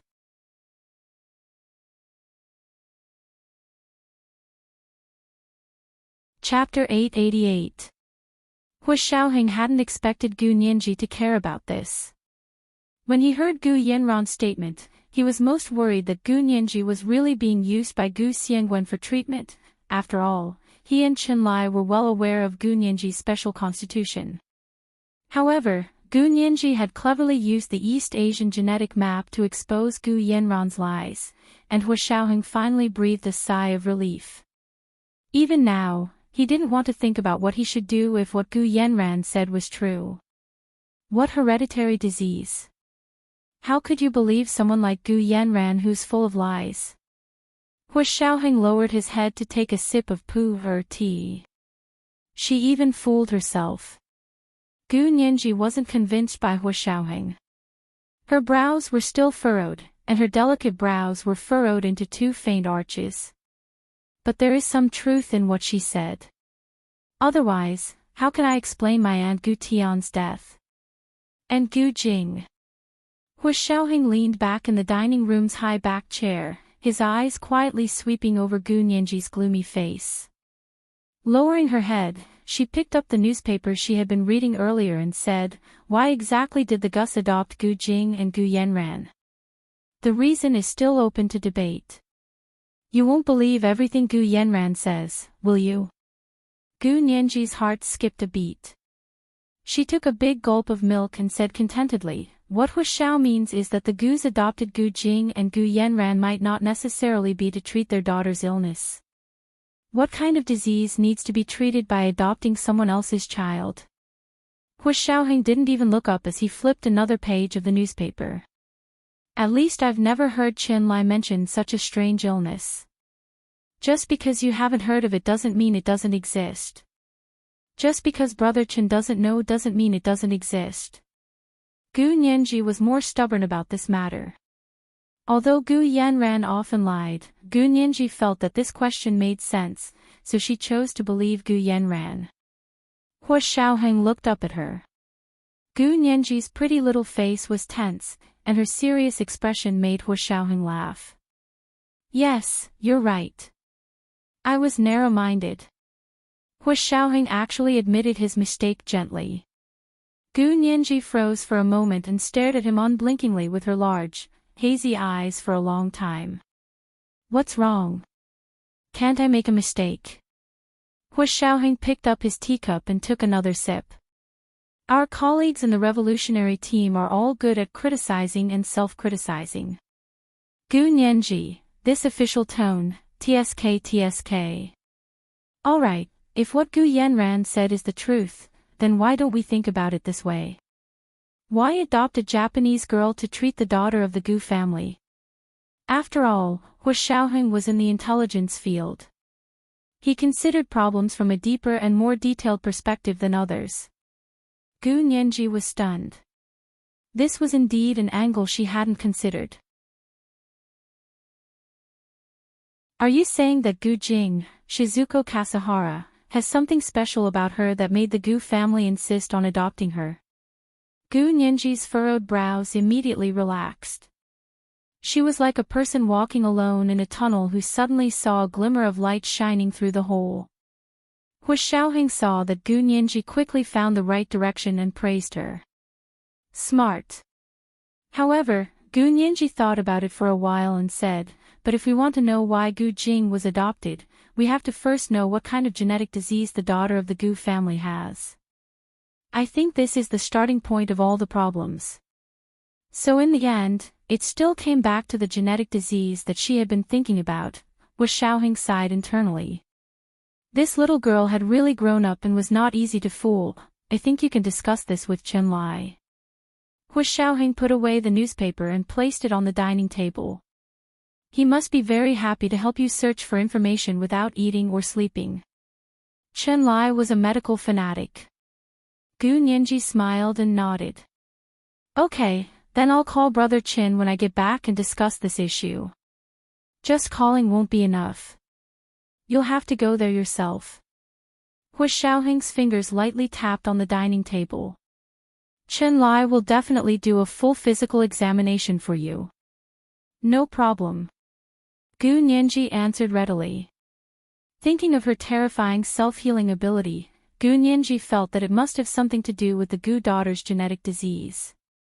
You can ask Xia Dezhao about Gu Tian's situation. He has a very good impression of you now. Hu Xiaoheng reminded Gu Nianji calmly.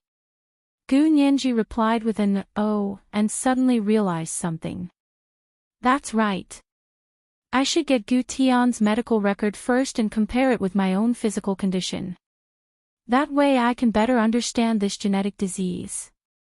Hu Xiaoheng only reminded her, then it's best if you come to the Special Ops headquarters every weekend. That way, Chen Lai can follow up on your physical condition. Okay, as long as Brother Qin says it's necessary, I'll definitely go. Gu Nianji only wanted to find out what the Gu daughter's disease was as soon as possible. She didn't want to face the same situation herself.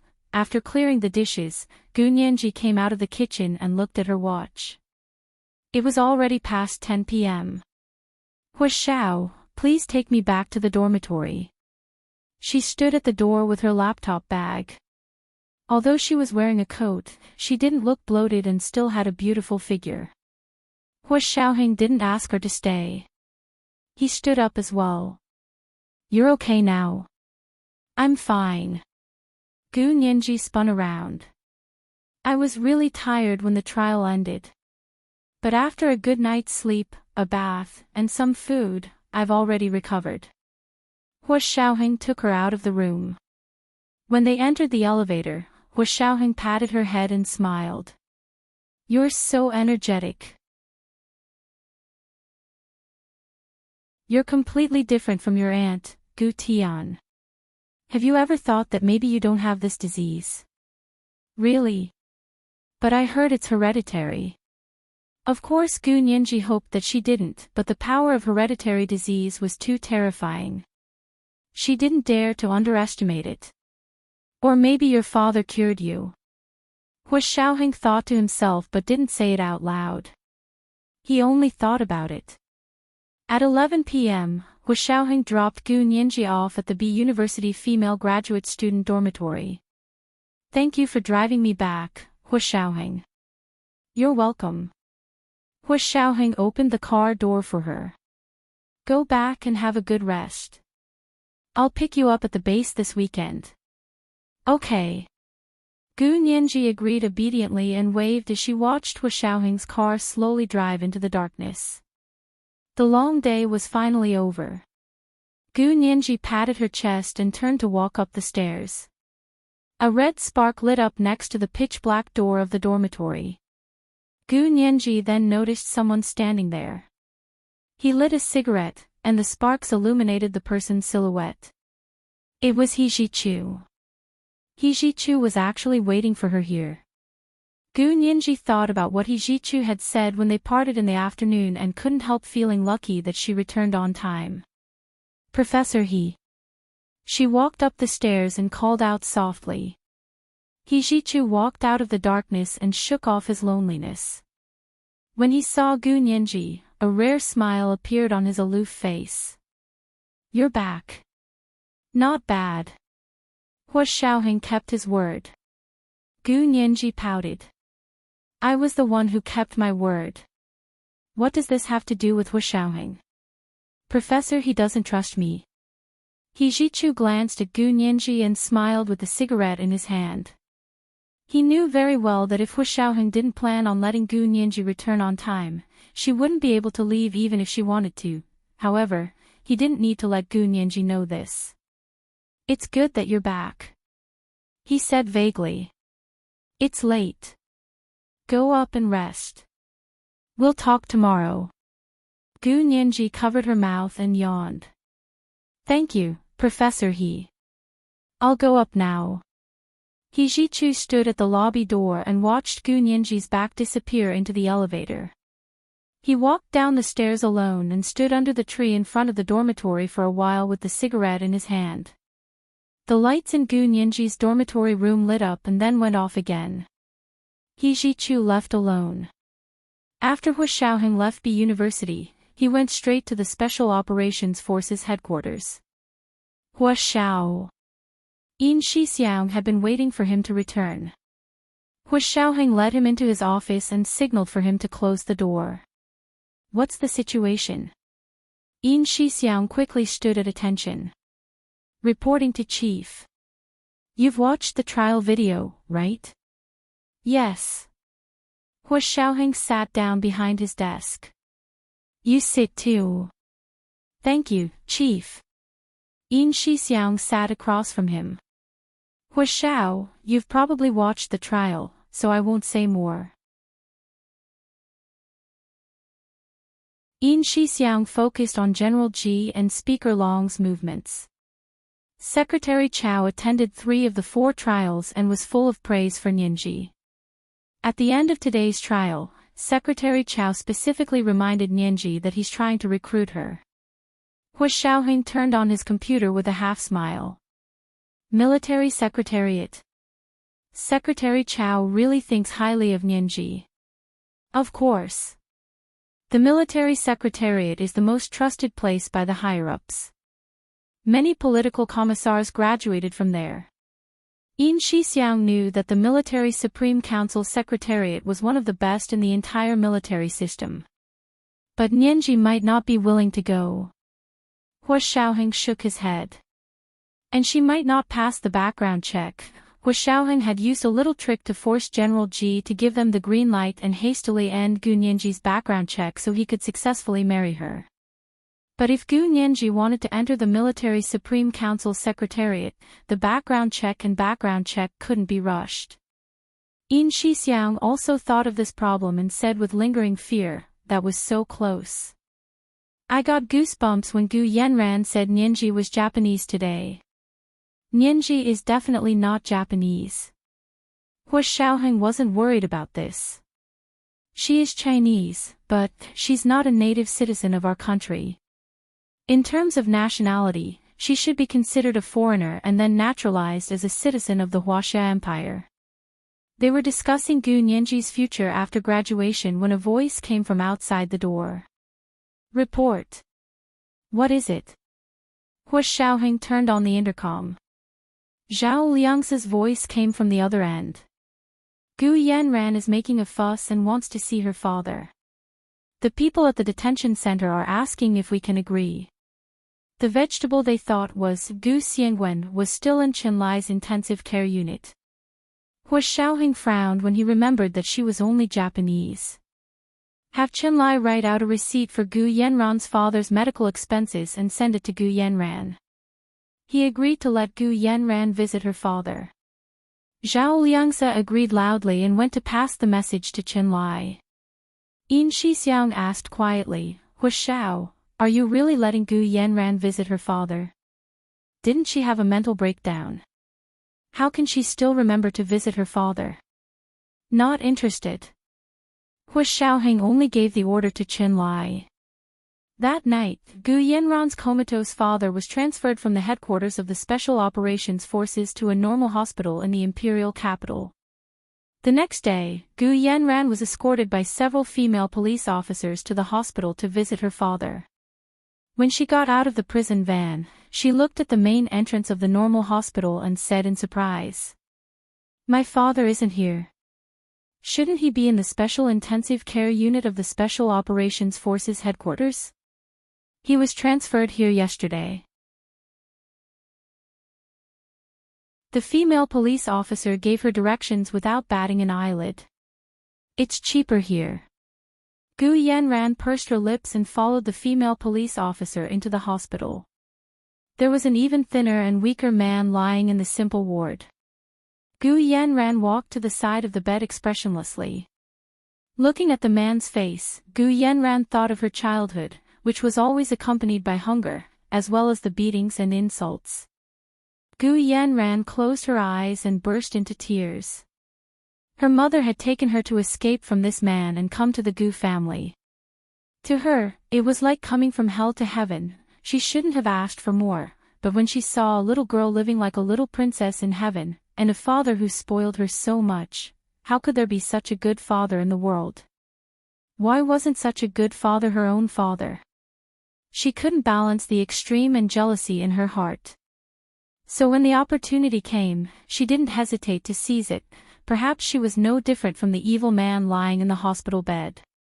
What was the use of this person now? It was time for him to die. Gu Yanran turned to leave the hospital and said to the female police officer, "I don't have any money. You guys can pull out his tubes." Pulling out the tubes on a vegetable was euthanasia.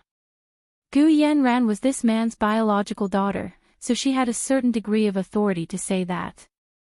But now was not the time for her to make the call. Hu Xiaoheng and the others were sending people to Chiba Prefecture in Japan to find out the ins and outs of how Shizuko Kasahara was adopted. This was the second 3,800-word update. Oh, there were 2 updates today. Remind everyone of the recommendation votes and monthly votes. We'll do the 3rd update tomorrow. Moi.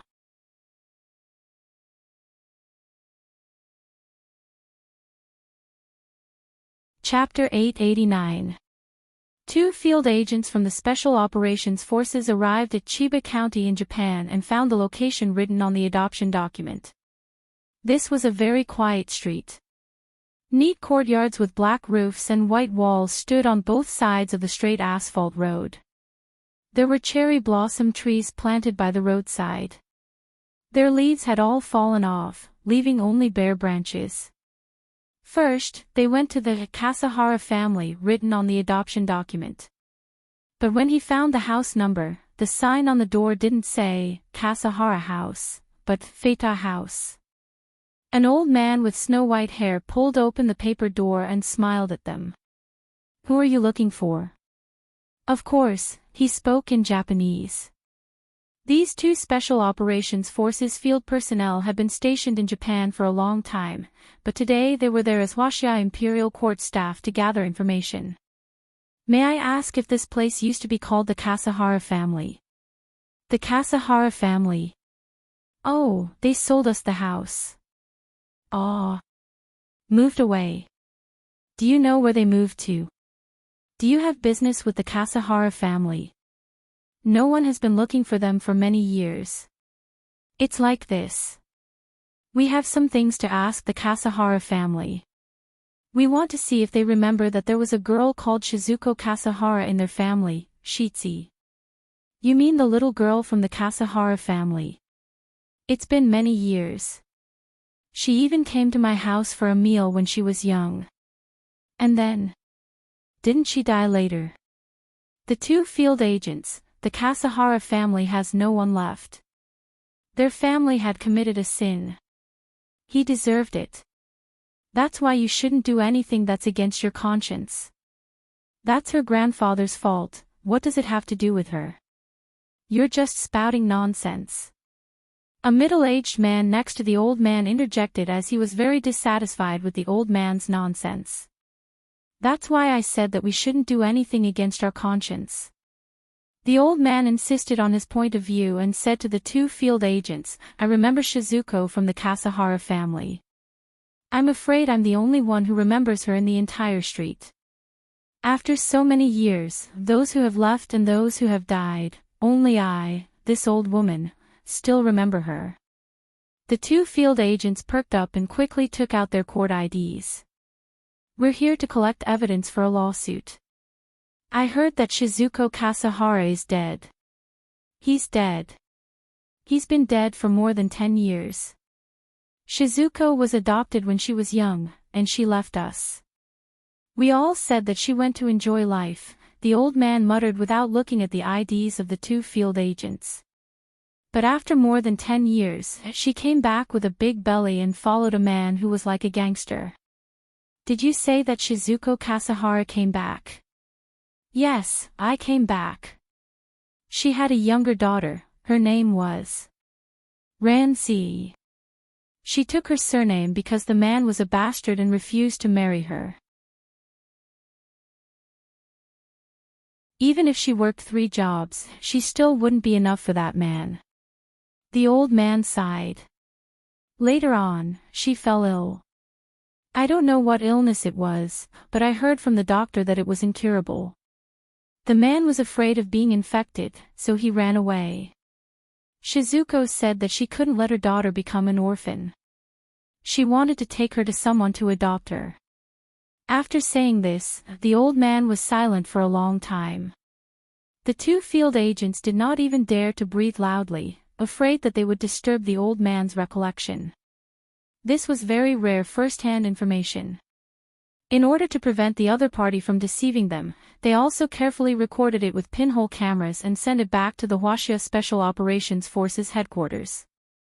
In the central control room of the Special Operations Forces headquarters, Hu Xiaoheng, Zhao Liangze, and Yin Shixiang watched the two field agents work at almost the same time. What happened after that? Didn't she find a way to treat it? There was no cure. I don't know what illness it was, but the doctor said it was incurable. She left for half a year and then came back. The old man stood up shakily and pointed to a small house in the corner of the courtyard. She died here. The two field agents stood up and walked around the small house. They asked tentatively, "Can we go in and take a look?" "Go ahead, there's nothing left inside." The old man waved his hand. It's rare that someone still remembers her. Other than her daughter, no one else came to see her. The two field agents stopped and looked at each other. Her daughter came here too. Of course. I remember it was 6 or 7 years ago when she came here to pay her respects. I brought her to see her mother's memorial tablet, urn. The old man stood in front of the paper door and stared blankly at the gray sky. The blue Tokyo Bay was not far away. The wind blew from the sea, bringing with it the smell of the sea, so it was not very cold there. Immediately after, the old man brought the two field agents to see Gu Jing, Shizuko Kasahara's memorial tablet. A memorial tablet was placed on top of the rectangular altar table. It looked like an antique little house, and there was an incense burner in front of the memorial tablet. There was a large black and white photo behind the memorial tablet. That should be Shizuko Kasahara, or Gu Jing, because the woman looked very similar to Gu Yanran. Is this really Shizuko Kasahara's ashes? The two field agents were very surprised that things had gone so smoothly. It seemed like the other party had not expected anyone to investigate this place. Is this really Shizuko Kasahara? Yes, open it if you don't believe me. The old man did not understand why not. When she was cremated, all the neighbors came. Oh, right, when she died, it was our family who organized her funeral. She had been living with her grandfather since she was young, so she became an orphan when her grandfather passed away. She was adopted later. Shizuko Kasahara's grandfather. Yes, her grandfather's name was Shiro Kasahara. When he brought Shizuko here, she was still a baby. His son had died, and he only had this daughter left. After that, he died of illness, and Shizuko was adopted. Then Shizuko Kasahara also died, and the entire Kasahara family died. There was no one left. What a sin.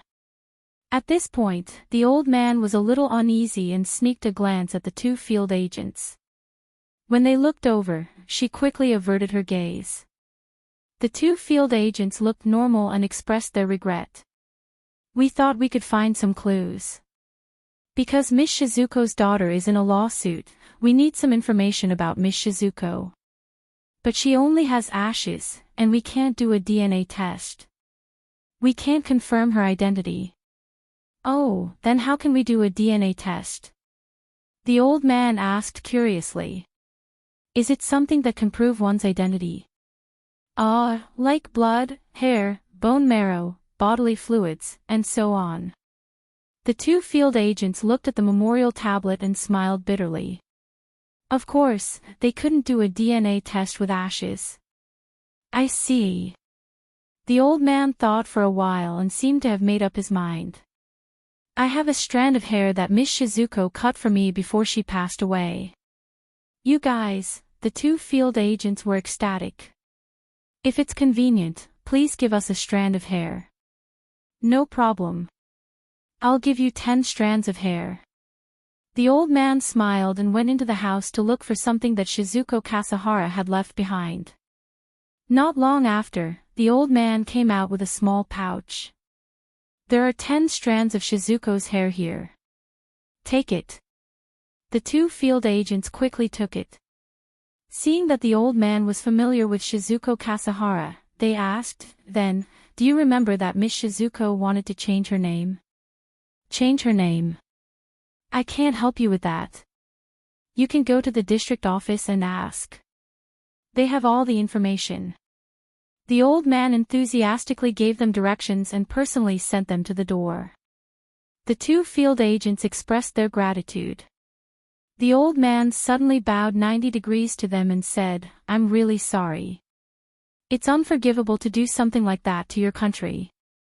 The two field agents' hearts skipped a beat. They thought that the old man had seen through them.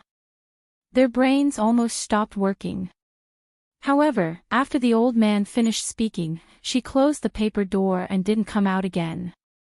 The two of them looked at each other at the door. This kind of inexplicable shock was very suitable for their identities, so the old man didn't suspect anything. After leaving the old house of the Kasahara family, the two of them went to the district office in Chiba Prefecture and asked to check the adoption records from that year. As expected, the person who was adopted was Shizuko Kasahara. However, after 3 to 4 years, someone asked them to change the adoption records to Shizuko Kasahara. The reason was that Miss Shizuko had changed her name. The original adoption records from that year were covered in dust in a pile of old papers. There were still traces of smearing on them. The video recording of the two field agents ended. In the central control room of the headquarters of the Special Operations Forces, Hu Xiaoheng, Yin Shixiang, and Zhao Liangzi were all frowning and deep in thought. The field agent's trip to Chiba Prefecture in Japan had not obtained much information, but it wasn't a small amount either. At least they had brought back 10 strands of Gu Jing's hair. They could immediately do a DNA test with Gu Yanran. This way, they could further confirm Gu Yanran's identity. However, they still didn't seem to understand why Shizuko Kasahara was adopted. Hu Xiaoheng sat in front of the computer and pondered. He opened the search engine and typed in Chiba Prefecture, Shiro Kasahara, and Shizuko Kasahara. Not long after, the information and photos that popped up on the search engine made Hu Xiaoheng's eyebrows twitch. What is it, Hu Xiao? Yin Shixiang noticed that Hu Xiaoheng's expression was strange and quickly came over to take a look. One look and he couldn't help but gasp. This is Shiro Kasahara. Shizuko Kasahara's grandfather. And Gu Yanran's maternal great-grandfather. Is it really the same person? I think I discovered something incredible. Yin Shixiang was shocked behind Hu Xiaoheng. Zhao Liangzi also came over to take a look and almost held his breath. Does the Gu family know that Shizuko Kasahara, whom they adopted, is Shiro Kasahara's granddaughter? It's hard to say. Hu Xiaoheng closed the page calmly. This matter isn't that simple. The Chiba Prefecture government in Japan at least had a hand in forging Shizuko Kasahara's identity. This was because the name, Shiro Kasahara, had never appeared on Shizuko Kasahara's adoption documents. When the name Shiro Kasahara appeared in his search results, it was associated with the name of a notorious biochemical unit in Japanese history. Shiro Kasahara was a scientist in the biochemical unit. He was the military doctor in charge of the virus squad. But why did the other party seem to be unprepared? They revealed the information just like that. Is it really not a trap? Zhao Liangze was a bit suspicious. Hu Xiaoheng was also trying to figure it out. He felt that the other party seemed to have nothing to fear when it came to Gu Nianji. In reality, the other party's plan was indeed flawless. If Gu Nianji hadn't been saved by Hu Xiaoheng 7 years ago. Therefore, the other party must have missed out on one point, which was that Gu Nianji wasn't dead. This was the first update, and today was the third update. A reminder for the recommendation votes and monthly votes at 1 p.m., the monthly vote was 2,700 plus the update. At 7 p.m., the third update. Wax. P.S. Thank you to the leader of the league, Bookworm 168, for tipping 10,000 Chidian coins yesterday. Wax.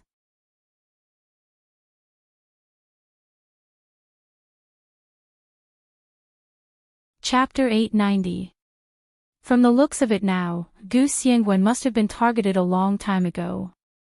Hu Xiaoheng finally understood why Gu Xiangwen suddenly went into seclusion after his sister, Gu Tian, passed away and carefully erased his traces to prevent others from tracking him. Perhaps he finally realized there was a problem at that time. Zhao Liangze and Yin Shixiang discussed with Hu Xiaoheng for a while, but in the end, they had too little information. They could only see if they could get some information from Gu Yanran. A few days later, the field agent who went to Chiba County in Japan returned with 10 strands of Gu Jing's hair. Chen Lai immediately did a DNA comparison and DNA sequencing at the same time. The results were ideal. The DNA from the 10 strands of hair confirmed that Gu Yanran was mother and daughter, and the person was also Japanese. This meant that Gu Yanran's parents were confirmed. Gu Nianji's conclusion in court was purely based on reasoning, but they still needed concrete evidence to prove the case. Hu Xiaoheng helped Gu Nianji close the last loophole in her defense and ensure that Gu Yanran would never be able to reverse the verdict in the future. The metal door of the detention center opened with a bang, and the glaring light made Gu Yanran shiver. She curled up in the corner of the small bed in the detention center room, her eyes blank as she looked at someone calling her from the door. Number 38, come out. Number 38 was Gu Yanran's number in the detention center. She slowly got off the bed and moved out of her small room. When she sat down in the interrogation room, she saw 2 police officers take out a photo and ask her, Gu Yanran, is this your mother, Gu Jing? That is, Shizuko Kasahara. Gu Yanran looked up and stared blankly at the photo, then her eyes froze. The woman in the photo looked so unfamiliar, yet so familiar, it was a face that she was familiar with. The features were almost identical to Gu Yanran's, but the expression was completely different. It was the mother in her memory. If she remembered correctly, she had gone to Chiba County in Japan 7 years ago to pay her respects. She had seen this photo in front of the coffin. At this point, she couldn't deny it even if she wanted to. Gu Yanran covered her face with her hands and finally burst into tears. That night, a copy of Gu Yanran's confession was already on Hu Xiaoheng's desk. Yin Shixiang and Zhao Liangze had already seen it. They sat opposite him and expressed their opinions. According to Gu Yanran, after her adoptive father, Gu Xiangwen, had his plane crash, someone contacted her and said that Gu Xiangwen wouldn't be able to live. They asked if she was willing to work with them.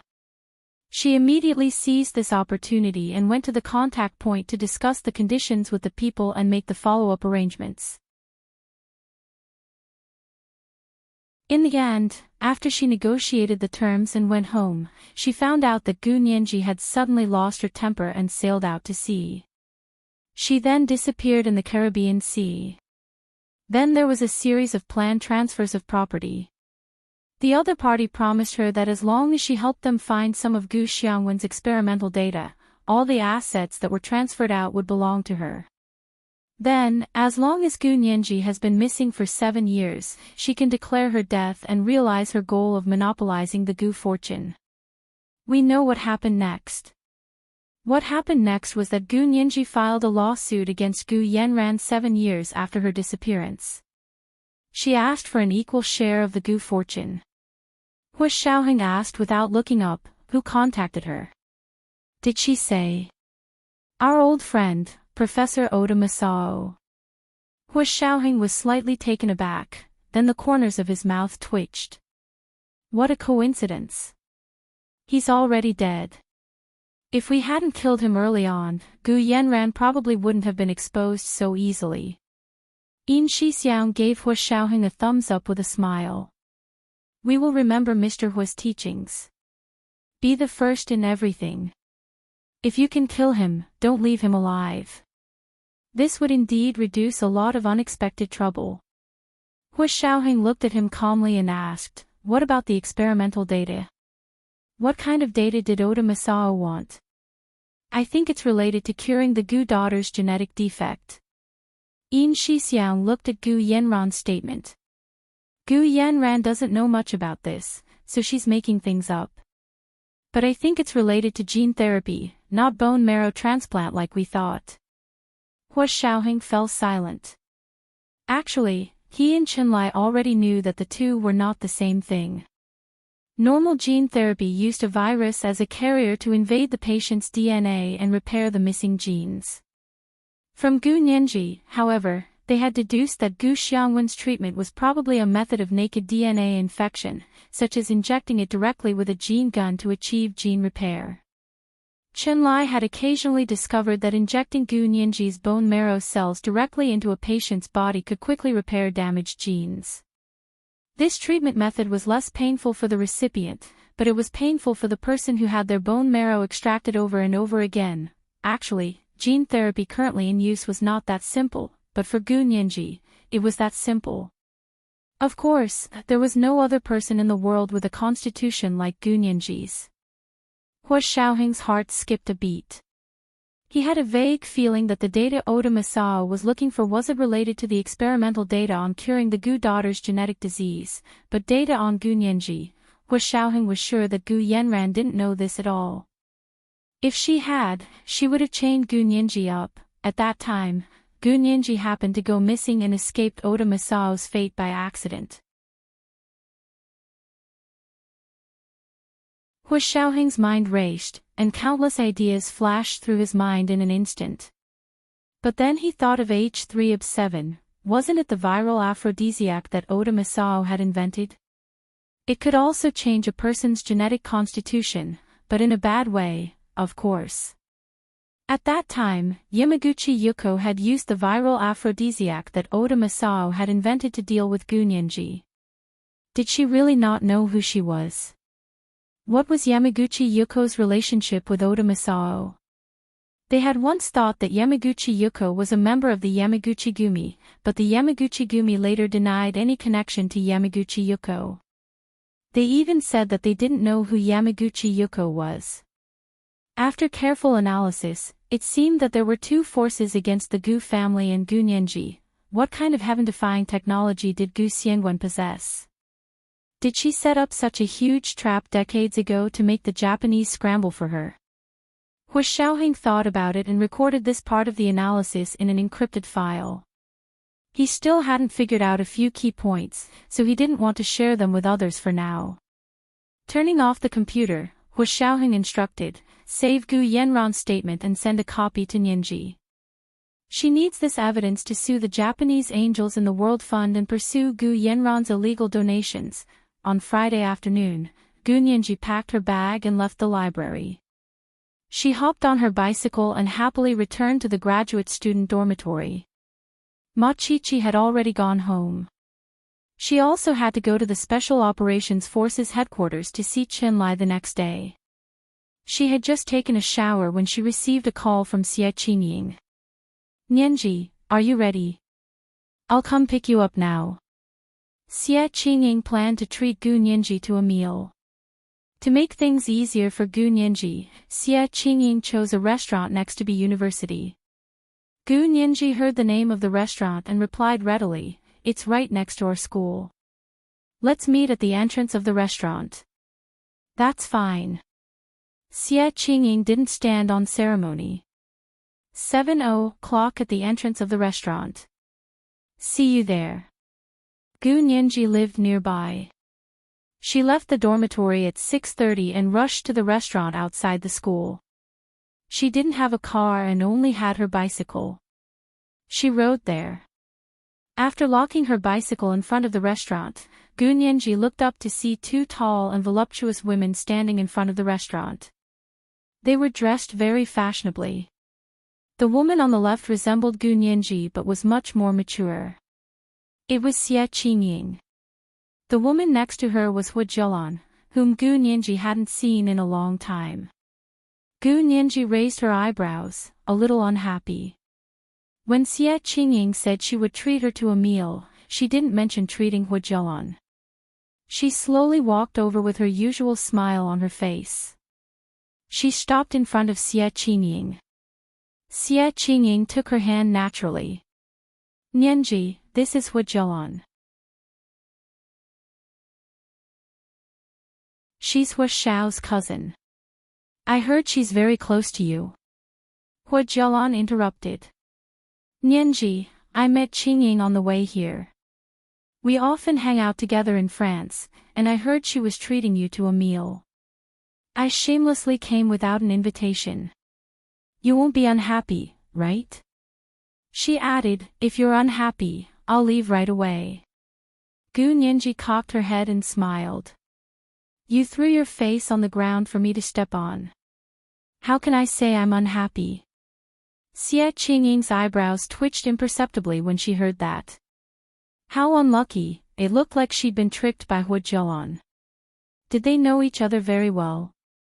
Yes, they knew each other very well, so well that they started tearing each other apart as soon as they saw each other. Hu Jilan was still smiling good-naturedly. She said to Xie Qingying, "Nianji and I had some misunderstandings. I'll take advantage of this opportunity today to treat both of you. We'll all be good sisters from now on, and our disagreements from before will be written off." Gu Nianji looked up at the restaurant in front of her and smiled. "Our misunderstandings are worth a fortune. Hu Jilan, you want to bury the hatchet with me just because of a meal from a restaurant like this?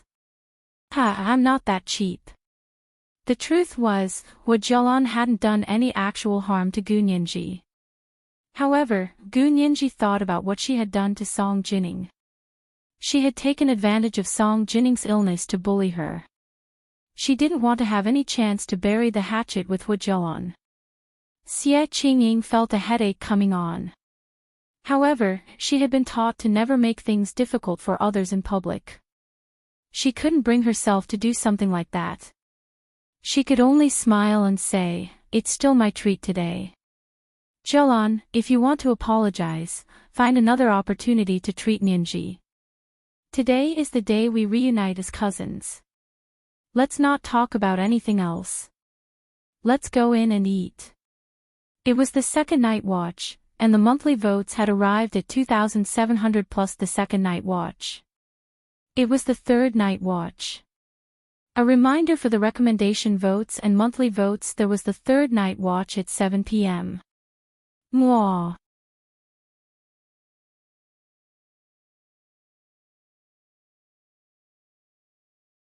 Chapter 891. Gu Nianji gave Xie Qingying face and didn't say anything else. She followed her into the restaurant.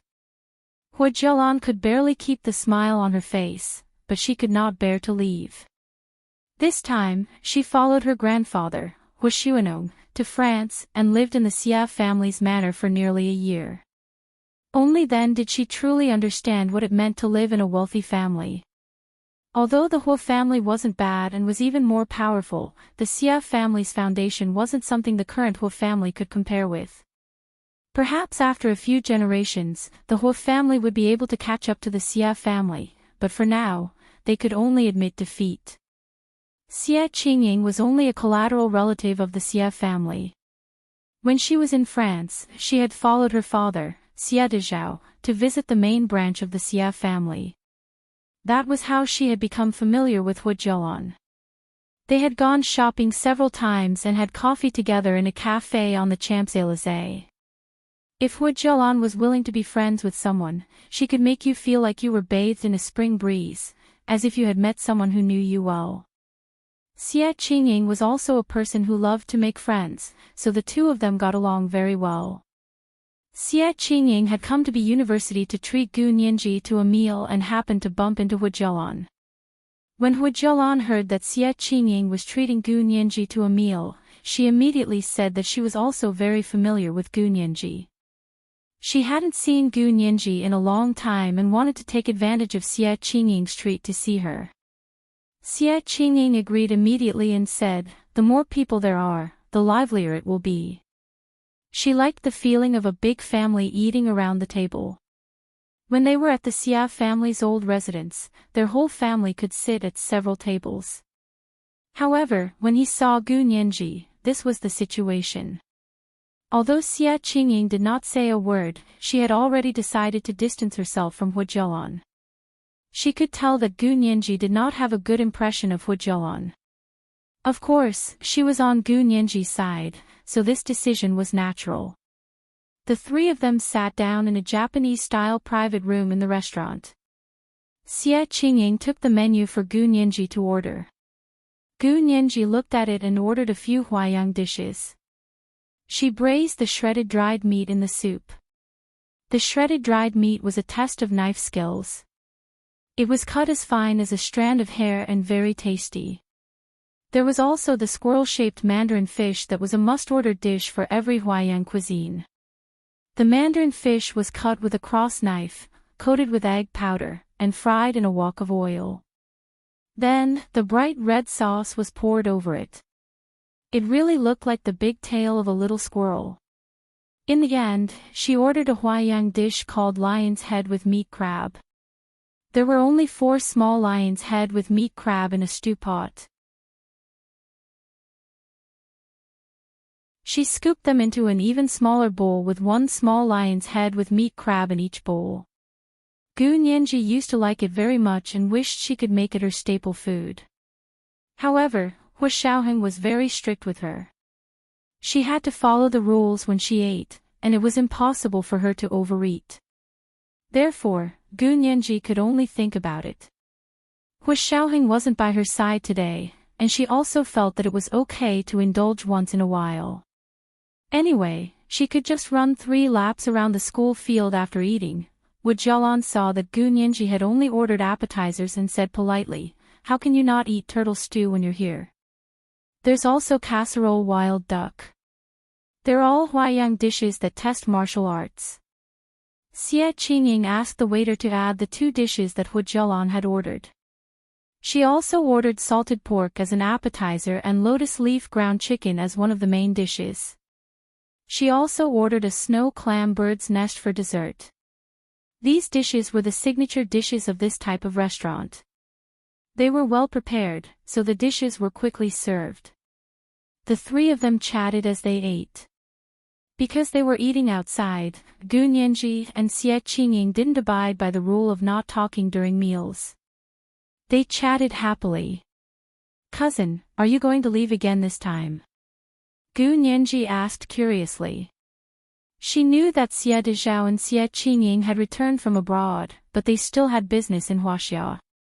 Xie Qingying was of marriageable age and had returned for a blind date to find a husband. She hadn't been close to Gu Nianji in the past, nor did she have any intention of getting close to her. Therefore, they were only acquaintances and had never spoken to each other. Now, because of what happened in court, Gu Nianji's quick reaction had helped Xie Qingying escape a huge slander. She had instantly closed the gap between them.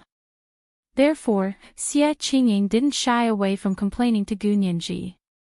"This time, my mommy said that if I don't find a husband, I'm not allowed to return to France."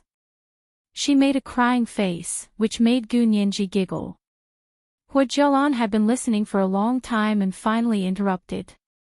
Qingying, you're so good. Aren't there plenty of young men in the country for you to choose from? Don't be so picky. It's fine as long as you have a good character. Your family doesn't care about anything else. Gu Nianji didn't like what she said. Xie Qingying's expression also softened. I'm not that good. Where are all the young men?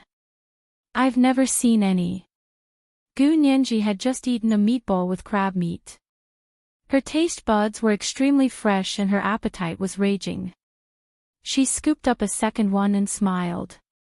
You can't say that. Other than having a good character, he also has to be handsome and good-looking. He also has to have a nice voice. He has to be outstanding in his work, and his family background has to be on par. Only a man like that is worthy of my talented, rich, and beautiful cousin, right? Xie Qingying was overjoyed by Gu Nianji's words. She smiled. You're such a good talker. You're always using parallelism. My Chinese isn't very good. I really need to learn from you. Hua Jialan listened to Gu Nianji's criteria and pouted. Where else in the world would there be such a good man? Nianji, don't paint a big picture and hold Qingying back. She sighed and continued, those who are handsome have a poor family background, or those with good character are not capable. Then there are those who are handsome, capable, and have a good family background, but their character is not good, and they like to fool around outside. So for women of our social class, the range of partners is quite narrow. No way. Gu Nianji's long brows raised in surprise. Miss Hua, what kind of people do you know? They don't sound like much. Hua Jialan's face turned green. I'm talking about common sense. Don't tell me you know a man who is handsome, capable, and has a good family background. They're not men anymore, they're gods. She had only known one person in her life, but that person didn't belong to her. Gu Nianji thought about it. I do know quite a few. Hua Jialan said, one is amazing enough, but you know quite a few. Are your standards especially low? Gu Nianji didn't back down. How is my standards low? Isn't your circle of friends especially low? Hua Jialan blushed. She said angrily, why are you scolding me? How did I scold you? Gu Nianji picked up the spoon and ate the meatball with crab meat. After swallowing, she said, I'm telling the truth. You don't accept it, and you say others have low standards. Xie Qingying saw that the two were about to start arguing again. She changed the topic. Weren't we talking about my blind date? Why are you arguing? Come, I'll list a few candidates. You can help me look at them. Xie Qingying was already 26 years old. She would be 27 soon after the new year. She was also a bit anxious. The daughters of the Xie family didn't have to worry about marriage. However, being able to marry well and marrying well were two different things. Gu Nianji and Hua Jialan were women after all. They were naturally interested in this kind of topic. They put down their chopsticks and looked at her, waiting for her to elaborate. Xie Qingying had returned to the empire this time to testify for Gu Nianji. She hadn't actually started the blind date yet. However, seeing that both of them looked interested, Xie Qingying braced herself and thought for a moment. Just as she came up with a name, she heard someone knock on the door. Come in. Xie Qingying thought it was a waiter from the restaurant, but when she opened the door, it was a thin and elegant man.